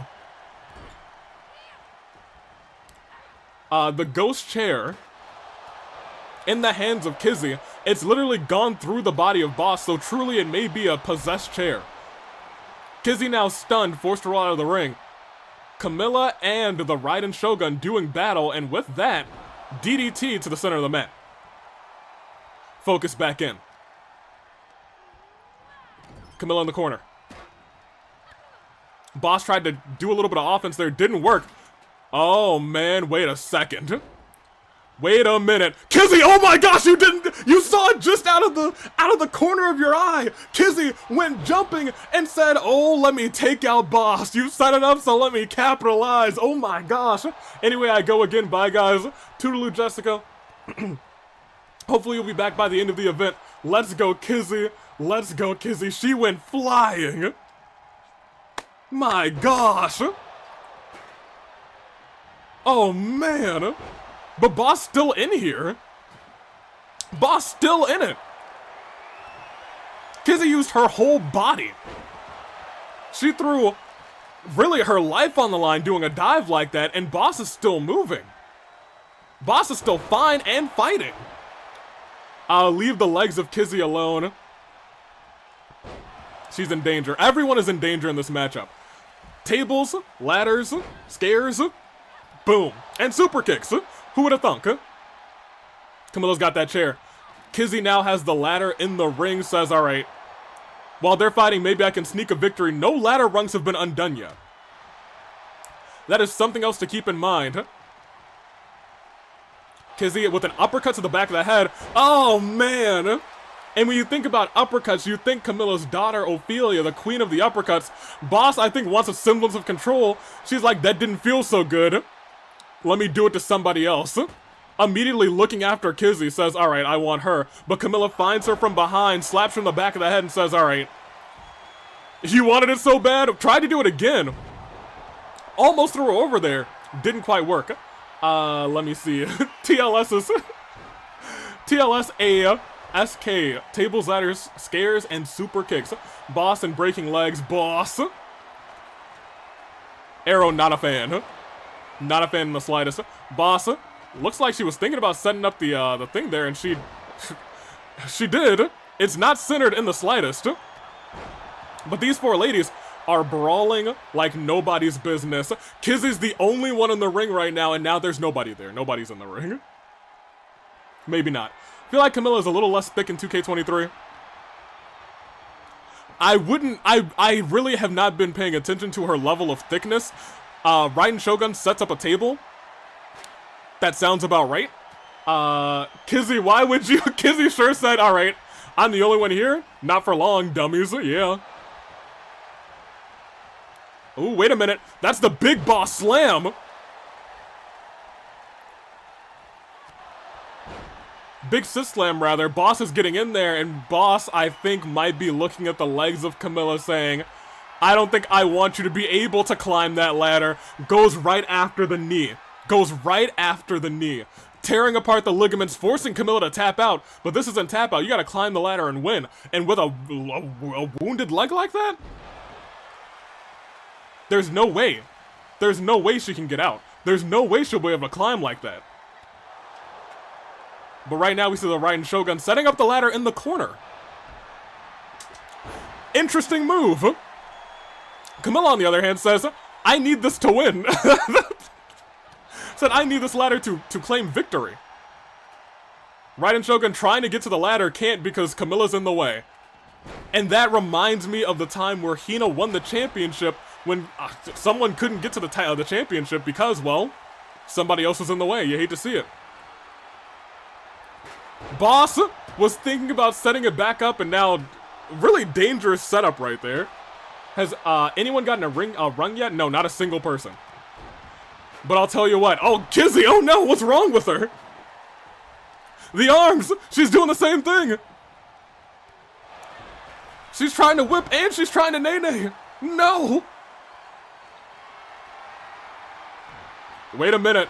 Hold on. She's setting up. She's tuning the band. Her arms might be hurting, but her legs are working fine, but Boss got out of the way. Boss out of the way, but a kick still reigns true. Does she have a chair in her hands? What's going on? Kizzy, no, you can't whip and nail it like this. Why does everyone have noodle arms? Knives did this, I bet. They're stealing everybody's elbows. What is this? How is she hitting her?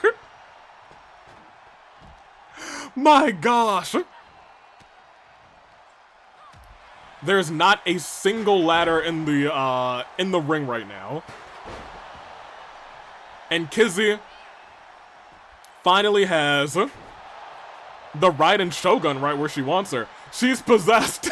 She really was. Kizzy couldn't get to that ladder. So now has to walk around to these homies. That's a Fortnite dance, that is. Wait a minute. Wait, she could get to the ladder. The Raiden Shogun's just smarter. Kizzy just wants to fight, apparently. I was gonna say, is nobody gonna stop the Raiden Shogun? Is she just about to win the championship? No, Camilla's getting in there. Oh, she caught her as she was going up, too. Oh, man. She's got Camilla up. Lightning strikes twice onto the chair. And she's going right up the ladder. Boss, I don't think saw her, and now she's starting to take notice, saying, oh, hold on a minute. That won't do. Oh, honey, you gotta be better at that than this. Oh, she's got one. But she's not gonna get another one. Boom. Gonna get going to watch some Walking Dead with my friends. Alright, Hippo, thanks for coming out. It's been a pleasure to have you here. Hopefully you catch the rest later. I wonder who's there, right? Ghost, apparently. Cherryberry, get the ghost out of Kizzy. Oh, no. If Boss stands up, she could get her long-awaited revenge on Kizzy with that ladder. But I don't think that's going to be the case. Kizzy, I think, is starting to come too. Oh, no. Oh, she tried to, I think, but Camilla was in the way, so I was like... She was just like, alright, fine, I'll get her. And now she's going to get everybody, it seems like. Shotgun dropkick. Kizzy literally almost walked into it. Trying to set up the ladder, but instead... What submission is this? Now she's wearing down... She's just targeting all sorts of body parts. Just targeting them all. Oh my gosh! Oh no, Camilla! The Raiden Shogun just lifted her up, and from the heavens above, Camilla had to fall down, her entire body colliding with that ladder. Oh my gosh! You know, I think it was Ruka, the girls of the Honorary Ghosts haven't had their time in the spotlight. I think they're angsty, gosh darn it. You dang ghost. Lightning strikes again! Lightning strikes twice for the second time, and that time on the ladder. Everybody now bruised and battered. If Kizzy just had the wherewithal to set up one of these ladders, but I don't think she does. Raiden Shogun with a clothesline. Goes after the champion, realizes that if she gets her down, she is in the best shape to win that title. But now Boss is the only person standing, and that ladder is about to climb. It's centered. They're fighting on the outside. Boss looks over, says, I know you're about to get up, so let me stop you, and destroyed the leg of the Raiden Shogun, and now she's stunned. Boss may just win the championship right here. Is this gonna be it? There's just 3 more. There's just 2 more. There's just 1 more!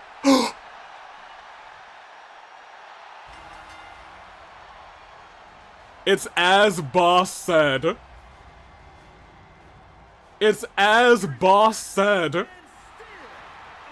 Boss said, and I quote, whenever this title's on the line in a ladder match, it's mine.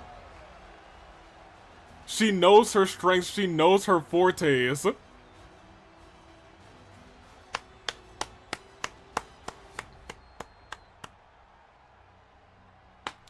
Good on her. That's all I can say. Good on her. She knows her shot and she gets it. Do I like the result? No, not really. I don't. No, I can't say I do. That being said, Boss is still your AWE champion. Repairman has 2 titles now. 2 titles. Can we go to the timeline where Kizzy wins? But now, it is the match that we've all been waiting for. It is the United States Aviator versus Aznir in their last of 3. Let's see how this all plays out. Avi, Aznir, who is not backstage. US Aviator, if I'm right about this, you should be able to see my gift next match. I hope you enjoy it. Gift? Well, I don't like that. But AV check Discord quick before XSP's wish come true. What? I don't have Discord open. But speaking of, the United States Aviator is here. I can open Discord.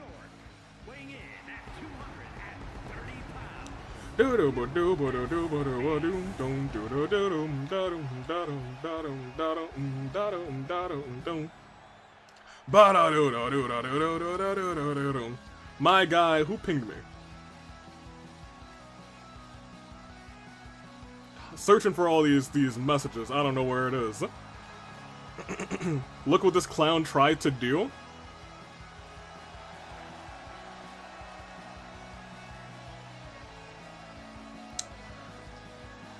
It's literally like stuck at 0%. Oh, it loaded.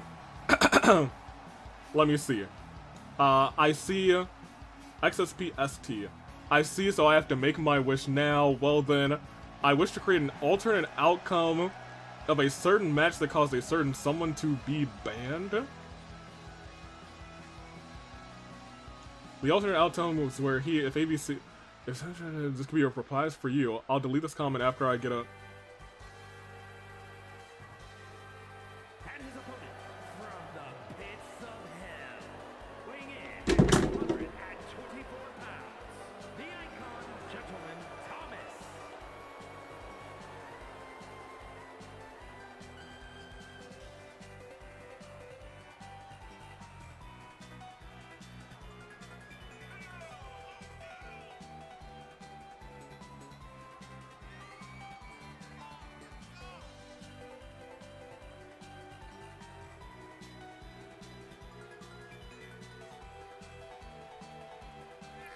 Yeah, how do we ban XSP?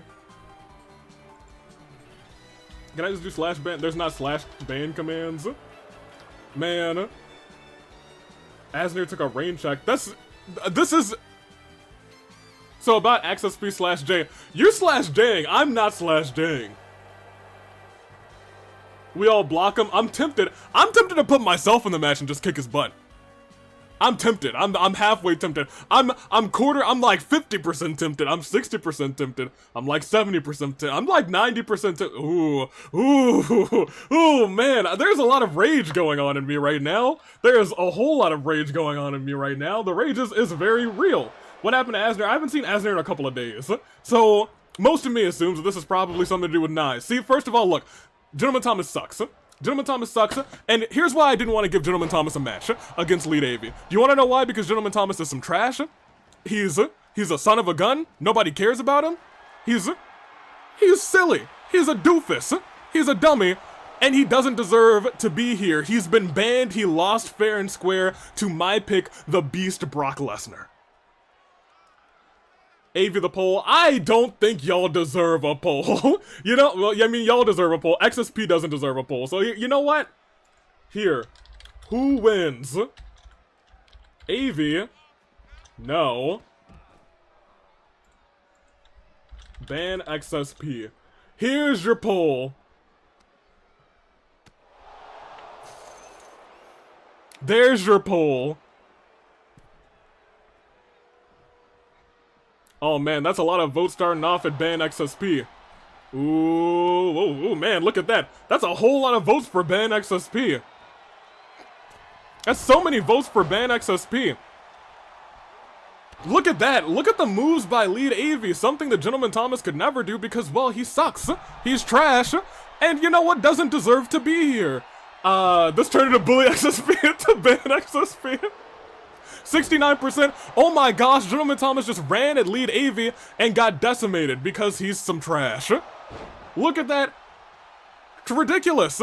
And look who's here. Look at what gosh darn ref is here for this match. The freaking Naix shenanigans ref. I should have known. I should have known.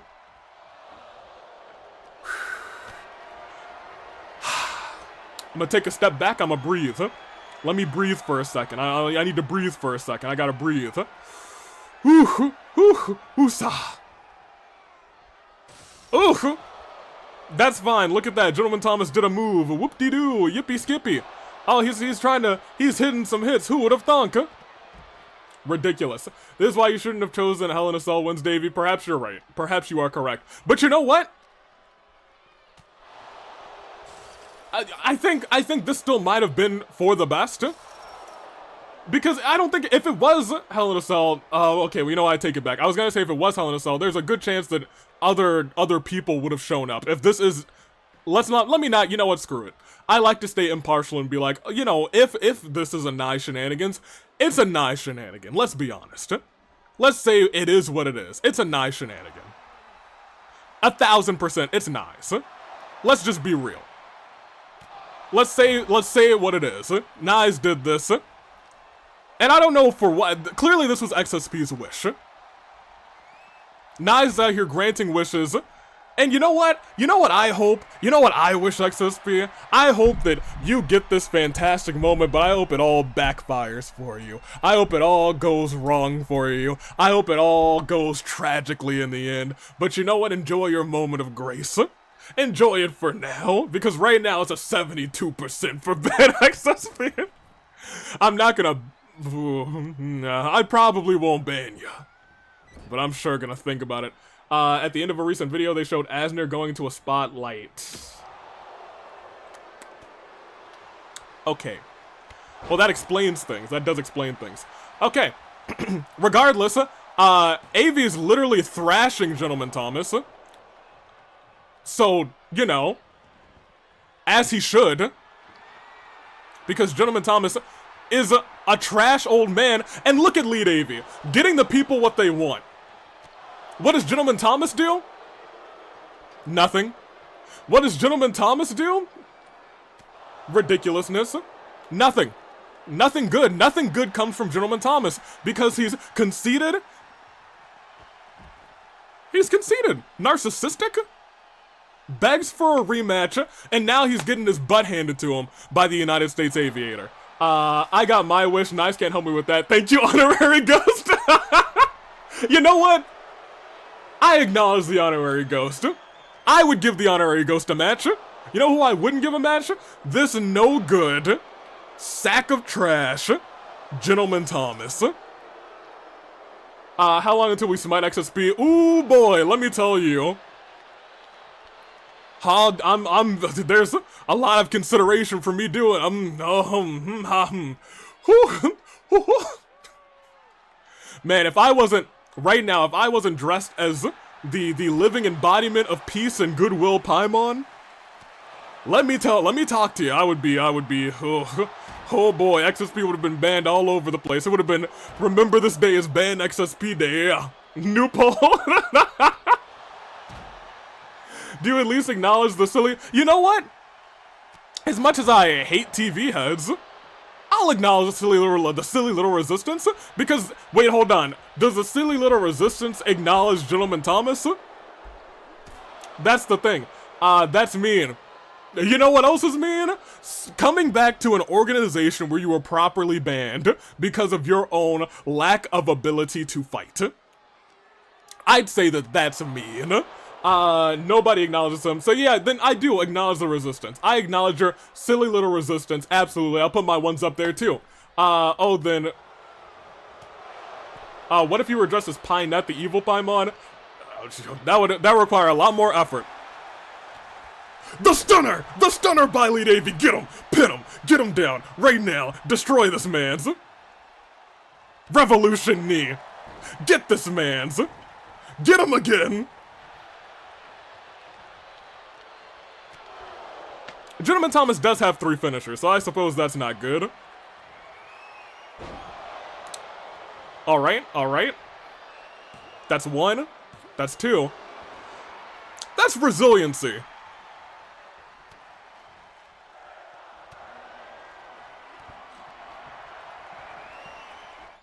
Okay, so here. I got a real quick question. I got a good poll for you.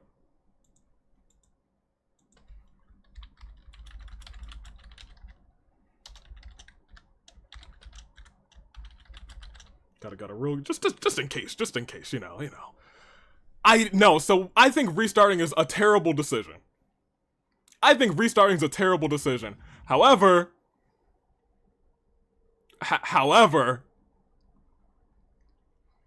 look, hear me out.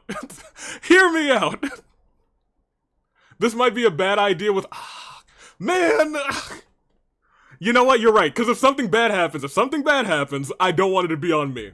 If something bad happens, I don't want it to be on me.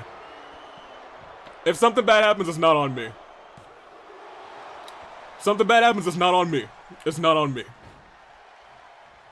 I'm gonna take a step back.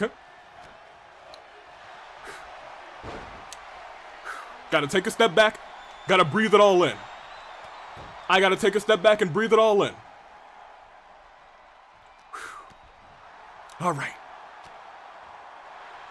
Hey, yeah, make him tap out. Hey, yeah, make him tap out. Make him tap out. 2 in a row. Did you guys... We didn't need to do that. We didn't need it because we just got our first pin. Yeah, we got our first pinfall. Yeah. Get him again, Lead AV. Get him again. Yeah. You were showing your heelish colors, Avi. Look, it wasn't heelish. I was trying to save all of us. I was trying to save all of us. Look at these moves by Elite Avi. Come on. He's ducking over. He's going through. Let's go. Pick him up. Hit him with that stunner, Elite Avi. Hit him with the stunner. Get him up. Or just hit him with that. Hit him with the pin. Come on. That's one. Come on. That's two. Come on. And if you don't know, now you know. It doesn't matter. If you come here again, it doesn't matter if it's Pokemon, it doesn't matter if it's here in the AWE. Gentleman Thomas, every time you want a rematch, the result will always be the same. You will stay down, and the United States Aviator will rise up. Don't forget it. Yeah, everybody in the chat, give me a, yeah, everyone put your ones up, yeah. Because Gentleman Thomas sucked before, he sucked now, and he will always and forever suck. Yeah.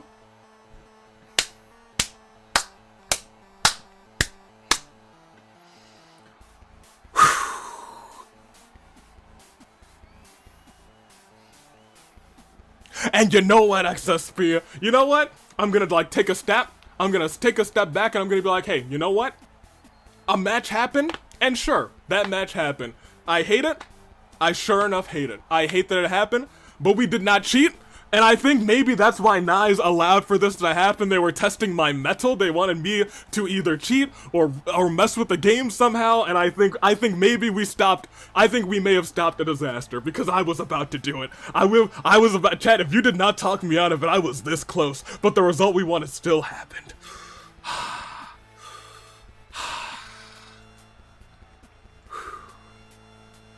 So you know what, Naix? Bring back whoever you want. Except for Void, don't do that. Bring back a Gentleman Thomas. Woohoo. Yeah. Y'all suck. Y'all suck today. What happened today? Naix did their Gentleman Thomas thing. I gotta find Aznir and hope that he's better. But you know what? I'm that guy. We beat him. The Bug Hunters, they saw your little jokes, and we're gonna get your hero back, and we're gonna kick your butt. Cause this, I was trying to stay out of this. I was trying to be, oh my gosh, I'm just gonna, you know what? We'll sweep it under the rug. Whatever Naix does, as long as it doesn't, you know, do anything incredibly bad. Y'all have made an enemy out of me. And what happened to Gentleman Thomas will happen to every single one of you. Bug Hunters, kick some Naix butt. AV, kick some Naix butt. We will always and forever kick some Naix butt. Man. Let's continue. We still have the main event. Woo! Alright. It's BRAWLOWEEN, it's our main event, and I'm still furious that even happened. But it is the match that you have all been waiting for. Woo! It is AWE title match. We got 30 minutes and we got Sonic, and well, let me put Eggman first because he's our guy. He is our champion. Eggman, Sonic. AWE Championship. Let's see how this bad boy goes.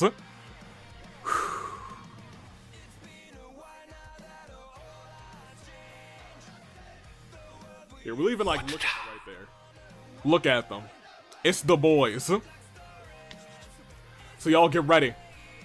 Get your votes in, because it is time to get this match on the road. Let me click that real quick. There we go. Woo! 4 out of 10. You're almost at our 11th match. Y'all get ready for it. Go and announce it, my guy. Is an Iron Man match. Iron Man. The Alliance Fighting World Championship.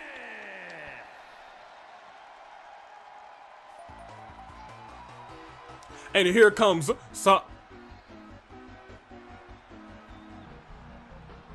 Here comes Sonic the Hedgehog.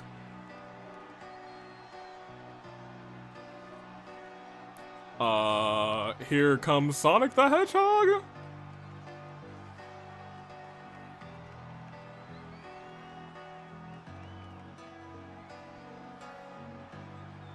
Sonic?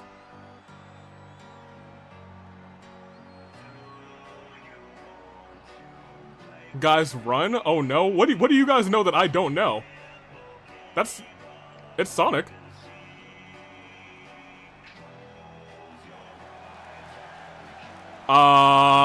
Is that Sonic? Oh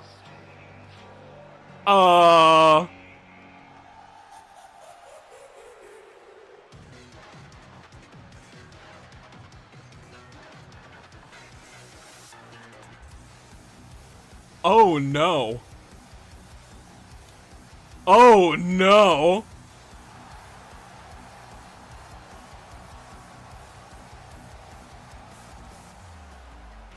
Oh no.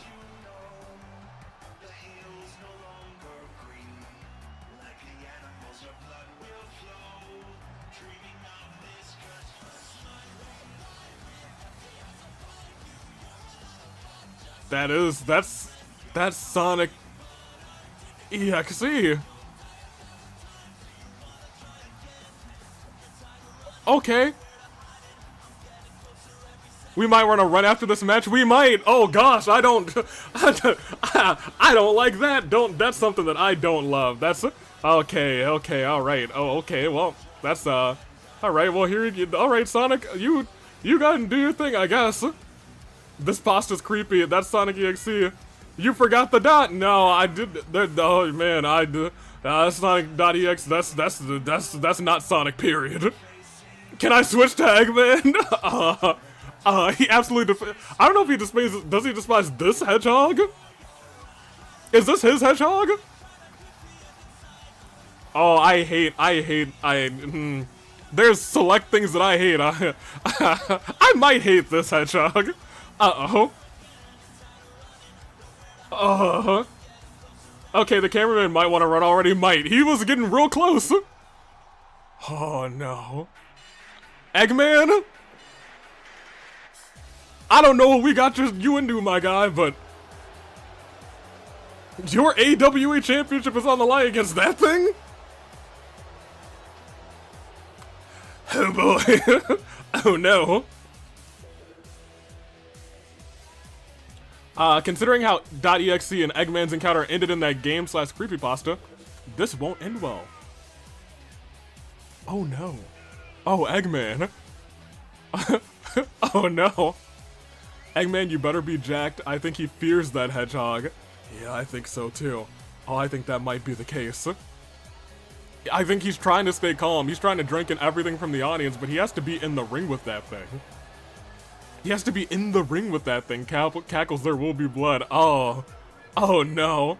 Isn't there a good ending where everyone lived? I don't know if that's true. I don't know if that's true, Ryan. Oh my gosh. Oh no. Eggman, get your laser. Don't pee on the moon. Oh my gosh. So we have Eggman versus Sonic ? Sonic.exe. Yeah, from parts unknown is definitely right.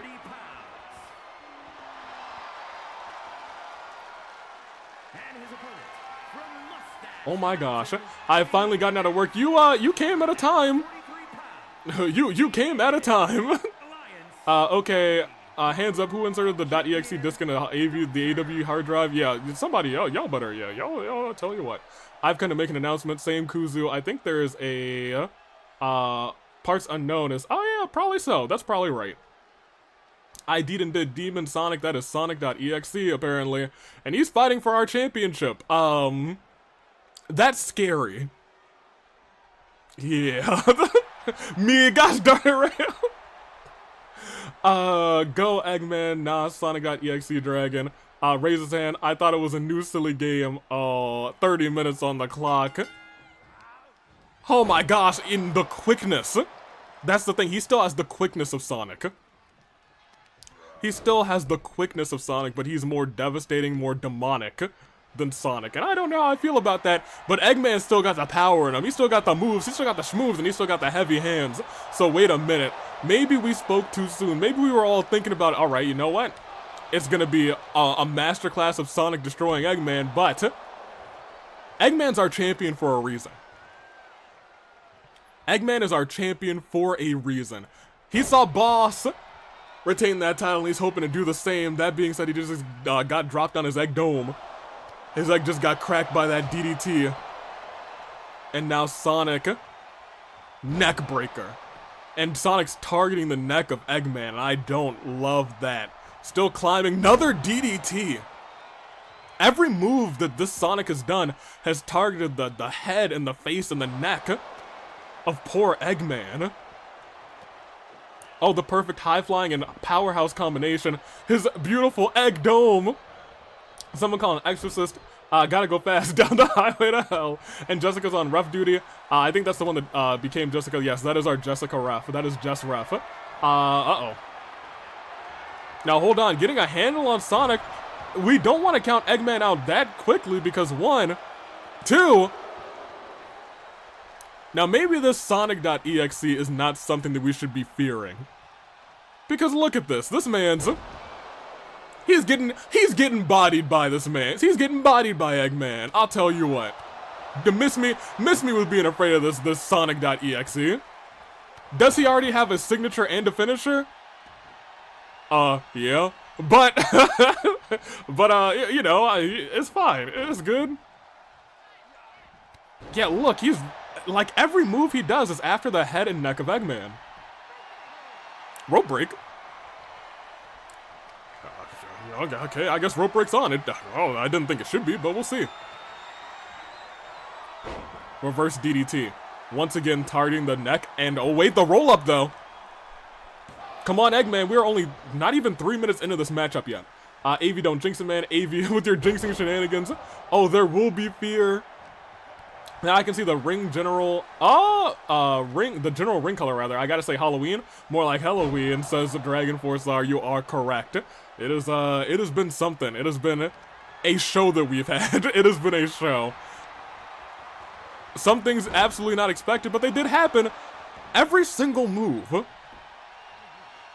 Every move that he's been doing, he's trying to like destroy it's like he's trying to decapitate poor Eggman. And with moves like that, he really could. He truly, sincerely could. What is he doing there? Looked like he was going for some sort of DDT, but misses out. He's still got a signature on lock and 2 finishers. But Eggman's just trying to work up something in this matchup. He's trying to get something. Let me see. No, Sonic EXE reverse Eggman's finish. No. Yeah. Here's the thing. Ring General, where's my guy Gunther? I do love him. He's been so great this year. My man's Gunther has had like a show of shows. He's been the champion.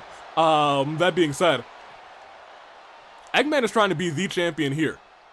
And to do that, he's gonna have to get through Sonic.exe. And there's that quick roll up by Sonic. That's 1. Just 1. Eggman's still doing okay. Although he's been targeted pretty much immensely for that head, and he's still going after that, trying to break the nose, and I think he might have just done so, of poor Eggman. Eggman's trying to roll out of the ring. But Sonic immediately goes to the top rope. And he hits him with a cannonball, it looked like. Wait, hold on a minute. Falls? Now hold on a minute. Just ref, I got a question for you. If falls count anywhere, why was rope break on? Just ref, now hold on a minute, that don't make no sense. Just ref, now that don't make no sense. I'm sorry, Eggman with a Hurricane Rana. Big boy got the agility apparently. Eggman, he's got a couple moves up his sleeves. I don't think we've really seen him break out that Hurricane Rana before, but he sure did it. He's a big boy, but he's still got that agility. He's got the smooths on him. He was waiting for Sonic there. Carries him, but Sonic hits that reversal again. And look at that! Kicked Eggman's head right off, clean off. 1, 2, a decapitating strike forces Eggman to use resiliency. Oh, Eggman is in trouble. Huh? Let me see. False cannon with rope break is hilarious. I just saw the face cam. Is AV dressed as Paimon goated? You're dang right I am!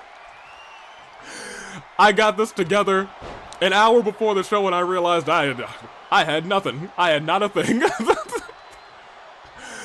Eggman, trying to focus in on Sonic, doesn't have a signature, doesn't have a finisher, but he does have moves. If he's got moves, he can still try and get that hedgehog. He knows somewhere deep down in there is that hedgehog that he hates. Okay, so riddle me this. Is this no DQ too? Yeah, apparently. So hold on, Jessica Ref, let me talk to you. You're telling me this is false count anywhere. Yeah, you're telling me this is no DQ. Yeah, you're telling me he got hit with another decapitation kick. Yeah, but you're telling me there's still rope break on? Jessica, please. But I'll also point out, because she took her sweet time to get into that position, it gave Eggman an opportunity to kick out. It gave Eggman opportunity to go on, to fight on. That being said, he's still hurting the poor man. Eggman, wait a minute. Throwing Sonic in there, keep in mind, if he lifts him up, we could see... Oh, he tried to... I thought it looked like for a second he tried to go for the egg carrier, but it did not work out in his favor. He didn't go for it, though. Tried to go for a different move. Sonic going to the top rope. And we've seen him do this before. Boom. Not the decapitation kick that we've seen him do over and over again this time, but he does pin Eggman for the first fall. If this were just a normal match, it would be over already. But that's not the case. As Sonic said, he wanted to take his time dismantling Eggman, and with that, he might just do it. With that, he might just do it. Heavy shot. Wait a minute, that's the egg carrier. Eggman egg planted him. 1, 2. Sonic kicks out. EXE has kicked out. Rolls him up. Another kick to the side of the skull. Eggman, I don't know if he knows where he is right now. His brains, they've got to be rocked. I think that's why Sonic wanted 30 minutes with Eggman. He said, I could beat him in 8, but I want to hurt him. I want to make sure that he never fights again. And that's terrifying. That is terrifying. Eggman tried to come running at EXE, but he's been brutalized again. Now stomping at the ribs of Eggman, dissecting him with every single move. But Eggman puts his hands up, trying to get a little defense in there. Tried to get some semblance of control, but now Sonic... Oh no!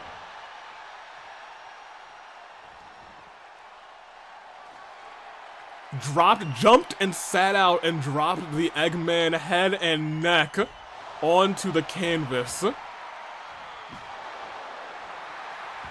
He's relentless. He's brutal. He's a monster. He wanted this long match just to hurt Eggman. Eggman can honestly barely defend himself. He's just throwing shots and throwing that hedgehog as best he can. But he's got a bat. He finally has a weapon. And if he's lucky, he might be able to stun. No, he wasn't able to stun EXE, and he kicked his head off again. Someone stop. Jessica, you gotta stop this match. You gotta stop this match. Jessica, you have to stop this match. Yeah, we're not even 10 minutes in. I told you. Yeah, he just wanted to hurt him. That was his thing. He really just wanted to hurt him. Now I'm realizing that. Eggman moved out of the way. He needed to do that. If he didn't do that, this would have been curtains. It would have been the end of the game for Eggman. And honestly, if we have to let them go for 30 minutes, does it go until the clock's out? It does. And that's what Sonic wanted. He said he could have beaten Eggman real quickly with 1 fall, with 2 out of 3 falls, but he said he just wants to hurt him. He says he just wants to destroy him. Is Sonic.exe a part of Naix? I don't think so. I don't know where he came from. It just says Sonic the Hedgehog on the screen, so this is our Sonic, I guess. At first I thought it was just a fun costume. Egg planted, wait a minute.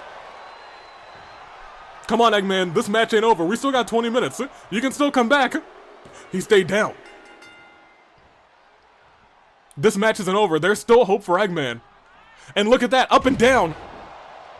That was the eggplant. The other one, the egg carrier. And he's trying to hit it again. Wait a minute, hold on a second. Is Eggman... Is he gonna tie this up at 2-2? Oh my gosh. Sonic.exe is a menace. And Sonic.exe is a brutal entity. But Eggman is a champion. And Eggman is a fighter. Eggman is a champion. Eggman's a fighter. He is a father, as I see in chat. But he's also gotten down for the third pinfall. But you know what? That's okay. That's okay because he's still okay. Because it's a one-pin differential. And we know that one finisher, Eggman can still do this. All it takes is one. Even a submission at this point, and it might be wise to try and go for a submission. It might be wise to go for a submission, Eggman. That's all I gotta say to him. That's all I gotta say to him. Goes for another pinfall. 1, 2. Now Sonic.exe kicks out. Come on, Dilf Egg. We got ourselves a match, baby. Yeah, right? Eggman was cooking real quick. Drops Sonic on the ropes. What is he thinking? Elbow drop. Now, he does have the weight advantage on Sonic. That's the one thing he's got. He also has that bat. That bat might prove to be the best case scenario for Eggman. Maybe he's trying to knock the EXC out of Sonic. Got a reversal in. Put his whole body into that clothesline. Put his whole body into that stomp, too. Lifting Sonic.exe up. Another heavy shot. Eggman's trying to take his time because he knows if there's a tie, he retains the championship. Maybe he's just trying to go to that 18-minute mark and try and get some sort of roll-up on Sonic.exe, who is stunned right now. Wait a minute. And look at how close his finisher bar is. If Eggman's able to get a big move on Sonic.exe, he'll have a finisher on the ready, and he does. But he has to use it before Sonic kicks his head off again. He has to use it before Sonic kicks his head off again, and I think he might be thinking about it right now. I think he might be thinking about it right here, right now. He's lifting Eggman up. Eggman does get the best of Sonic on that kick. Wait, what's going on? He was just down. He was just down!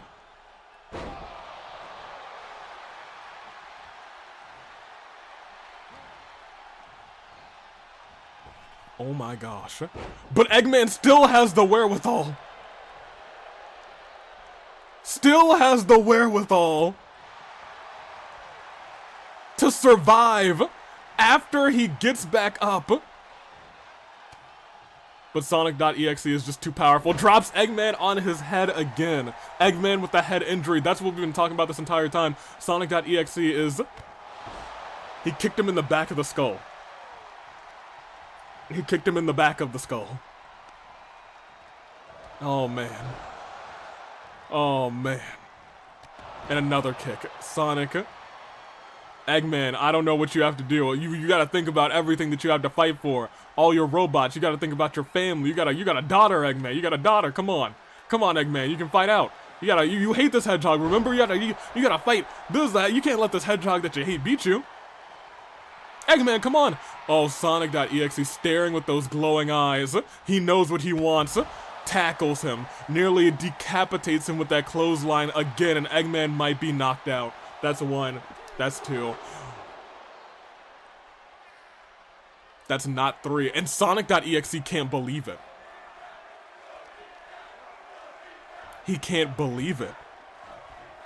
That's the first time we've seen shock on the face of Sonic.exe. But here's the thing, was he just toying with him until now? Was he just toying with Eggman? We bought another confident heavyweight. No, not for Eggman. Wait, no, hold on. He's still fine, y'all. He's still fine. Eggman could still win this matchup. He could beat Sonic.exe. Oh, Jessica in the way.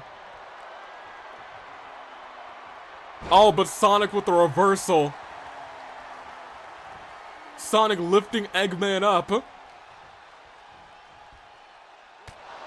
Onto his knee, busted his face wide open, and Sonic looking for that high-flying move again. Misses. That might have brought Eggman just enough time to get back to his feet. That miscalculation by Sonic.exe. Could this be the move? Could that be the one opportunity Eggman needed to turn things around? No, it looks like he's still gonna die. He's still gonna die. Okay. Into a submission? What is this?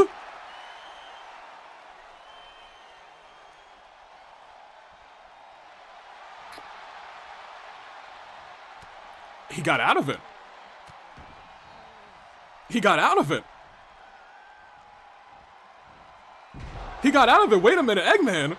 Eggman got out of it. He's calling for it. Could he hit it? If Eggman hits this egg carrier, and it looks like he did. It's 3-3 if he goes for the pin here. Sonic rolled out of the ring. Was that time enough to buy him a 1? Oh, and she still, it wasn't enough. He was knocked out. Oh, he brought all the time that he could, but Eggman still was the one who came out on top of that exchange. I'm shocked. I'm shocked. Goodness gracious. Come on, Eggman. It is still 3-3. He knows that if he ties, Eggman, you can just run. You could just run at this point. You could just run away. And you retain your championship. Come on, Eggman, you can do this. Okay, well, okay, that won't let you do it, Eggman. That won't let you do it. Sonic with the reversal. Sonic does also still have 3 finishers. If he decides to hit that detonation, not that detonation kick, that decapitation kick, Eggman is probably going to be down for another pinfall. But keep in mind, Eggman does still have a signature, does still have a finisher, but he is also getting hit in the face with a baseball bat. Even if he runs, he can't escape. He's too slow. No, no, no. He's not too slow, I promise. Run away from that creature, AV. That Paimon costume was rotting your brain. No. Paimon's great. I thought Eggman was about to do an outside dive, and I was like, ain't no way.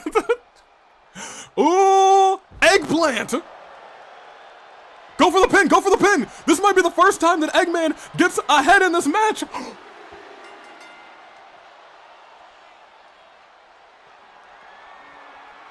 But a reversal right there spells doom for Eggman. He tried to hit the egg carrier right afterwards. But he's so hurt that anytime his back's on the mat, it could just be a moment for Sonic to destroy him and get another pinfall. Eggman was in the lead for all of 1 second. Did you see that? Wait a minute. Wait a minute. We thought for a second that Sonic was gonna hit first, but all of a sudden, Sonic was too slow. Sonic was the one who was too slow, but if this move hits, Eggman is gonna be down for another pinfall, and it looks like he might be down for another pinfall. Eggman, the ropes are right there. Try and get there, my guy. Eggman, the ropes are there. All right. Okay, so Eggman might be doomed. Eggman might be doomed. He might be doomed. But maybe not yet. What happens if they tie? If they tie, Eggman retains the title. The fact that Eggman's been able to keep it this close against Sonic.exe is incredible. Out of nowhere, egg carrier! Into the pinfall! 1, 2... It's tied, it's 5-5. In what is likely the closest Iron Man match we've ever had. Early on, we thought that it was going to be destruction of Eggman. It was 2-0, but right now, right here, we stand 5-5, and Eggman is beating that hedgehog. He is destroying that hedgehog because he hates that hedgehog, but the decapitation kick proves otherwise because 1, 2, 3. It is now 6-5. EXE is taking the lead again. They've gone back and forth, and this has been tragic. Would it have been mass destruction, baby? Oh no, the small of the back. So it's egg over. It's not egg over yet. Keep in mind, okay, it might be egg over now. It might be egg over now. He got hit again with it. Okay. Count, go ahead and count. Give him another pinfall. That's 2, that's 3. Yeah, alright, well, it's 7-5. But there's still 10 minutes left. There are still 10 minutes left. Fall away slam. He's egg done. It ain't over yet. It ain't over. It ain't over. Eggman might find a way. Eggman might find a way. Shot to the ankles. Shot to the ankle. I think he's trying to slow down that hedgehog. If he drops that, Eggman, you don't have time to taunt. You gotta go for a pin. You're down 2. Uh-oh. Uh-oh. Eggman in immense trouble. Tossed into the barricade. Down on his knees and now onto the floor. Ding ding, eggs are done. No. Oh my gosh, Jessica, I think, inadvertently saved Eggman, and that reversal might have saved Eggman too. And Eggman, if he gets one more hit, might work up a finisher. He's got a signature and a finisher. Because of that combination, he could tie it up very easily 7-7 if he's able to hit both and gets a pinfall after both. That being said, it's been a hard thing to do against Sonic in this matchup, but there's a chance, there's an opportunity. And he is getting hurt though, and if he gets pinned again, the roll up, wait a minute! Just count! Just count! The roll up! He got a roll up! Into the egg carrier! It's 7-6, but into this pinfall! 1, 2, it's 7-7! It's 7-7!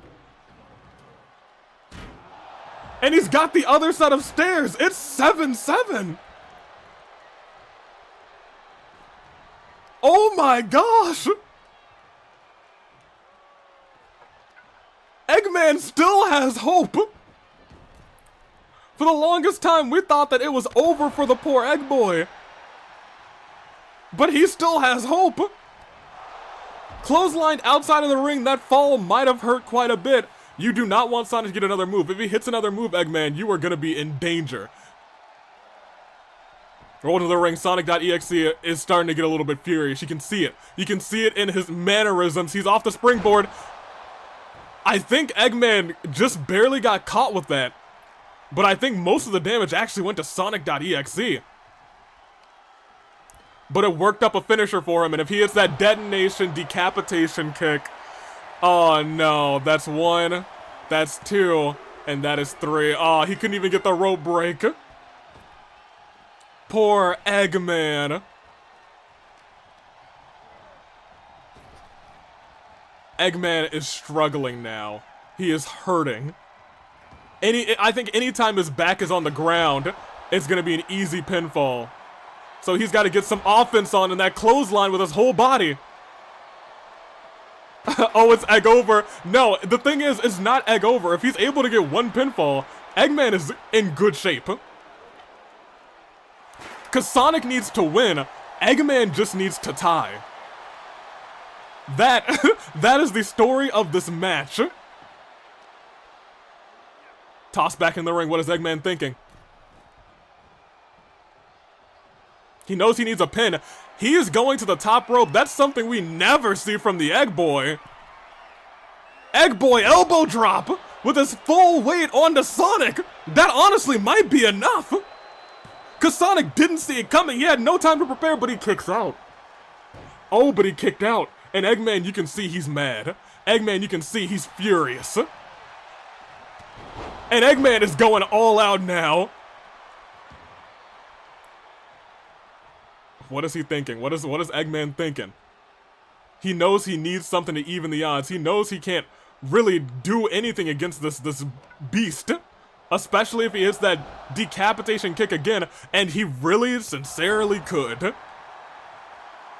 If he gets dropped on his head and neck again, Eggman, he knows he's in trouble. He knows. Tossing the ropes, what is he thinking? Sonic maybe reversed it. Sonic throws him against the ropes, throws him out of the ring, actually. With 5 minutes and 13 seconds left, it's over. It's not over yet. If Eggman can sneak one pinfall, and he reversed that signature, which means Eggman, if he's able to look at Sonic and hit that eggplant,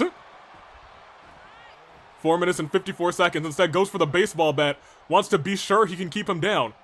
Eggman is gonna have a signature and a finisher. There is a chance, there is a miracle chance that Eggman might be able to keep down Sonic.exe. Could we see a good ending, or will we see Eggman suffer one final time?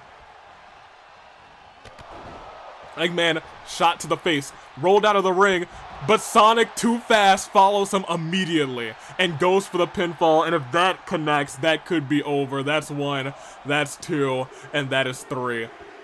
Eggman, you are in dire straits. In the next 4 minutes and 15 seconds, you have to come through for yourself. You have to get 2 pinfalls, and I'm not sure how you're gonna do it. I'm not sure how you're gonna do it, Eggman. After that fall-away slam, going for the pin. That's the right way to go about it. 1, 2, and he gets the pin. All he needs is 1. All he needs is 1. And he does have a finisher on the ready. All he needs is 1 and to stall Sonic.exe. If he can lift Sonic, if he hits this egg carrier. He didn't even try. I think he knew Sonic was waiting for him. Eggman has to hit a reversal. And he did. He has to turn Sonic around. Tossed him into the ground. Lifting Sonic back up. He tried to hit the egg carrier. It looked like didn't quite get it. Perhaps not enough room. Sonic face first Eggman into the mat. And then he yelled at him, "You're too slow." He's trying to break his neck. He's trying to break his neck. And now he's stunned. That's the last thing I'm sorry? He reversed out of being stunned? Eggman, what are you? I'm shocked. But if this connects, 1, 2, Eggman did not kick out. Eggman's title is looking as good as gone. Especially as he's tossed into the ring. Oh, wait a minute. Ooh, clothesline there. Sonic, he's taking his time trying to destroy Eggman. Eggman looks like he's gonna follow him. Oh, Eggman with a reversal at dropkick. The big boot to hating that hedgehog. Heavy slaps. Drop to the knee. Eggman, there's 2 minutes and 9 seconds. If somehow you're able to stun Sonic.exe. Eggplant! Wait a minute! Eggman, you gotta go for the pin, my guy. Eggman, you just hit that move. You gotta go for the pin, my guy. I don't know why he didn't go for the pin. Eggman! Eggman! Pin him! I think Eggman's more determined to survive than he is to win, I guess, because he just got hit with that decapitation kick again. Eggman, he's down. 1, 2, 3. Eggman, your title is as good as gone. I don't know if you can hit 3 pinfalls in 1 minute and 24 seconds, especially when he lifts you up like that to drop you on your head and neck again, cracking the egg.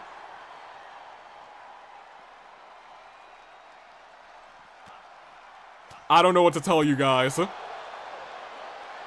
There's the egg carrier. Now wait a minute.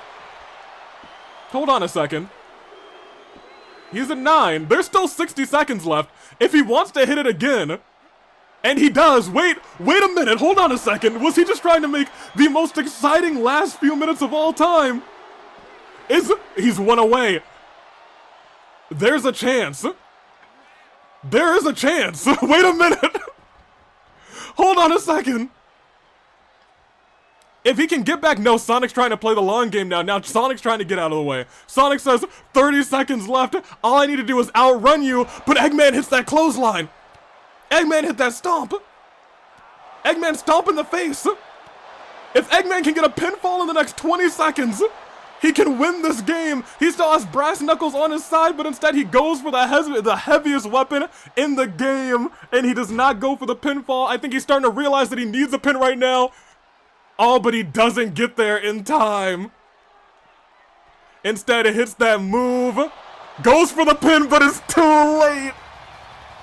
It's too late. He looked at the clock and said, oh no, I only have a few seconds left. And with that, your new AWE champion, Sonic the Hedgehog? Or is this Sonic.exe? Has it been Sonic.exe the whole time? That is the question. And we're about to have answers, I guess sooner rather than later. That being said, that is our final match here at BRAWLOWEEN. Sonic.exe. The egg has been cracked, which means that's all she wrote. We had ourselves a show. That being said, congratulations to Eggman for getting demolished by Sonic.exe. I almost had a 7-Eleven. Where's my wife? Your wife is, I think, fine. She was in the first match. She was out first, but you know, it is what it is. We had a show. We had a show. I hate this, but I love the result. Boss proved that she is undefeatable in ladder matches of any kind. Something that I didn't expect to happen. The Repairman is your table's champion, but he also got spring locked. We literally saw it live, so we'll see how this goes. Korey maintains leadership over the honorary ghost. We had the Naix members revealed, but it didn't throw the Bug Hunters off of their game. They're just more determined to fight than ever. Qiqi is green. The Minecraft zombie was not able to defeat Timerra. Lady Anna showed everyone the Anna lock and showed that she is the one. We all saw the Repairman win. Marin and Panette hold on to the tag team titles. Pyra and Mithra cannot challenge for them until Racket of Solm lose. Until they lose those titles. And lastly, Qiqi won. And it was a great match. It was a fantastic match. That being said, that's BRAWLOWEEN. We'll check out our news in just a second, because I'm sure we have some. Sonic suffered a minor injury, but he's also the champion. The Repairman is our table's champion. Never thought I would see that happen. Not in a million years. Korey also got injured, but he won. And as a true leader, he's gonna keep fighting on. Lady Anna also got an injury, but hey, she won. It looks like everyone who won captured an injury. Greg, he didn't win though. Greg, no. In his astronaut attire. Panette captured an injury. Qiqi also suffered an injury. Buff Doofus cleared. Yeah. Repairman and tables, that's hot. I don't know about all that. Timerra has been cleared as well. She got cleared just in time for this. Qiqi just got cleared. No. Look at this. Qiqi just got cleared today, and then all of a sudden, well, I'm hurt. Where's my shield, man? Oh, Qiqi. Oh, what else happened? Sarah's cleared. Sakura got cleared today. Good for her. Ryuki's now cleared, and I bet he's ready to get his hands on Naix. The Repairman just got cleared as well. Probably all the way back from AV Mania, to be honest. And that is everything that we got. And then paid the injury price once again. Poor Qiqi now, right? Tragic. Oh, that was tragic. Oh, I forgot I dropped my phone on the ground. Because of that Gentleman Thomas nonsense. Sonic.exe. New new champion for the AWA. Shocking. Shocking to say the least. Alright, well, I guess we could also... Do we need to check out the roster? No, we're fine. We're fine. We're fine.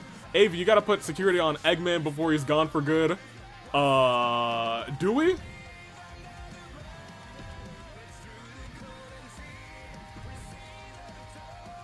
Boss. Yeah, there's our power rankings. We got Boss.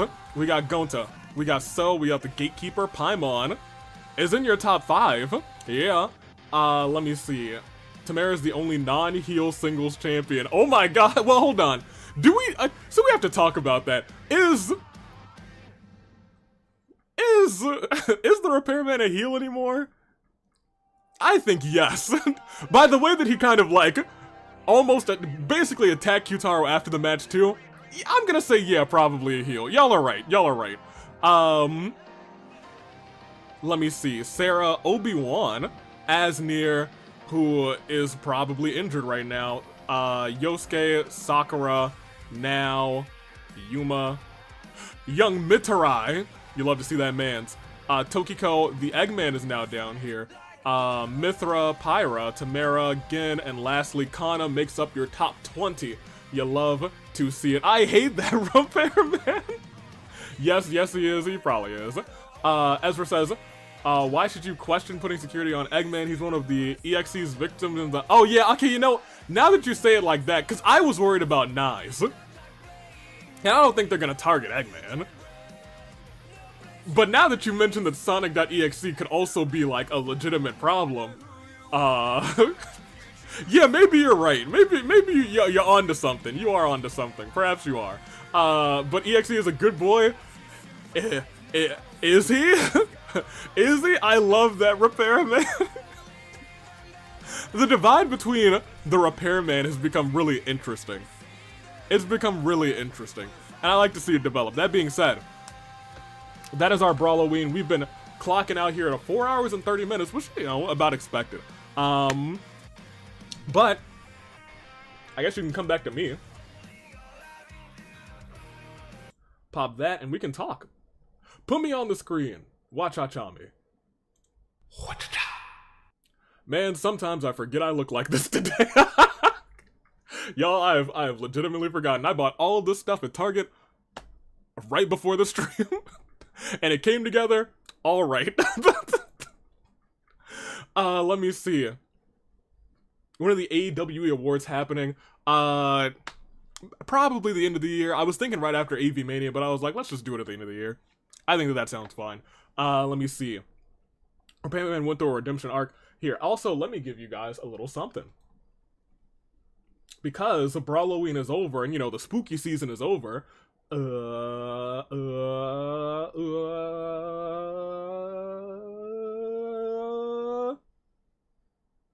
did I put it? Right here. Yeah, here you go. Doodly doo, doo, doo.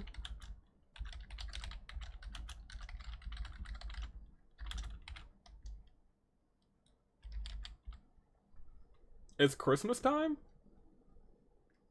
Yeah, I suppose it is Christmas time. Go ahead and play the Christmas music. Because now, officially, the Fight Before Christmas Rumble submissions are open. So you can go ahead in there, you can submit all the people you want to see in the Rumble. 5 for the Gentleman's Rumble, 5 for the Ladies' Rumble. Now y'all can get in there and y'all can get going with your submissions. I'll handpick a couple of those submissions to get in there, and then there will be a vote with a lot of your submissions as well. So interim, it's gonna be fantastic. It is going to be tremendous. That's what we got. That being said, where am I? Where's me? There I am. Here. Deck the halls with drop kicks and top rope diving. Fa la la la la la la la. Wait, can we put OCs in? You can, but I don't think they're probably gonna be, like, voted upon by the majority. So keep that in mind. You can give it a try. You can give it a try. Oh, it's 5 for each gender? Yeah. Yeah. So last time, and that's what I wanted to talk about, last time we were just starting up with the AWE. So we were kind of just having, like, let's fill it with a bunch of people we know.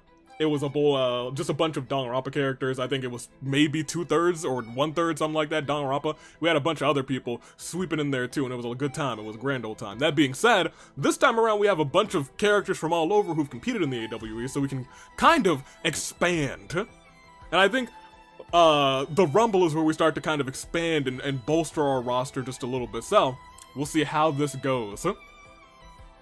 What did I say? 1 to 2 Danganronpa characters. Yeah, it was something like that.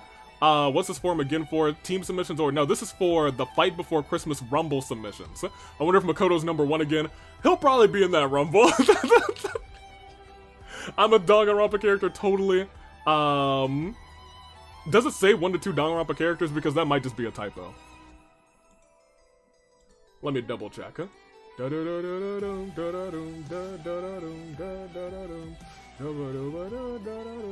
Oh, no, it doesn't. Yeah, that was just for last time. Okay, cool. No, I meant half were Danganronpa characters. Yes, 1/2. Okay, 1 to 2. Yeah, no, I realize. I can read, I promise.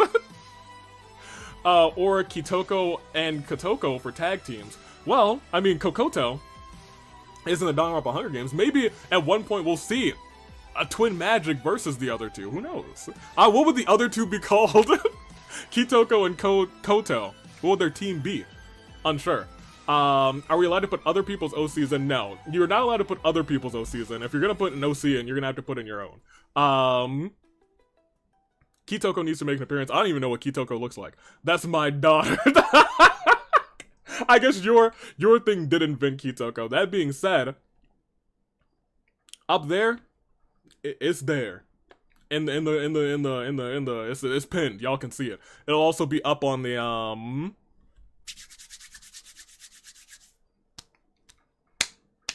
Eeny, meeny, miny, mo. I'm feeling festive now, a little bit, me too. Let me also tell you, this was a very hot attire. It has been like hot 80. This like yesterday, today, and up until like Thursday for some reason, and I hate it with all of my heart. It got to like 85 today, and I was like, what's going on? It's supposed to be autumn. It was frost last week, and it's gonna be frost again on Wednesday, a day after it's 85, and I'm screaming to the heavens. Twin magic versus magic twins. It snowed here. Give me the cold weather back. Ah! That being said, have fun entering those submissions. There will be no Inferno next week because I'll be out of town. So next Friday, no Inferno, but there will be Inferno on the 10th. Which, I mean, also makes sense because it gives us like a little week break. But yes, Inferno will be back on the 10th of November, so get ready for it. That being said, I think that's all I got for right now. So, thank you for coming, everybody. BRAWLOWEEN, good time. I think we had a really good time. We had some real surprises. Sonic.exe, I think, was teasing an appearance this entire time, but you know, finally real. It's real. Wait, Pi, just team up with Taka. Lamau. All right. That being said, let me say goodbye to the chat. We can end with the fight before Christmas music, to be honest, since that's coming all around. I got some other things to do tonight, but y'all have a fantastic night and a safe, if you're doing anything for this Halloween weekend, a safe Halloween weekend. So, I'm excited. Go ahead. And I guess Halloween like day, if you're doing anything the day of Halloween. That's a Tuesday. It's like a school night and a work night. But if you're doing anything that day, have a safe night there too. Enjoy all the discount candy on the 1st if you're going there. I'll catch y'all next time. Until then, I'm taking off. Toodaloo, flight crew. Thanks to everyone for watching. So, I'm gonna go ahead and I'm gonna push the buttons and I'm gonna say goodbye to everybody that showed up. You said what? Hold on, Pi. That's an interesting typo.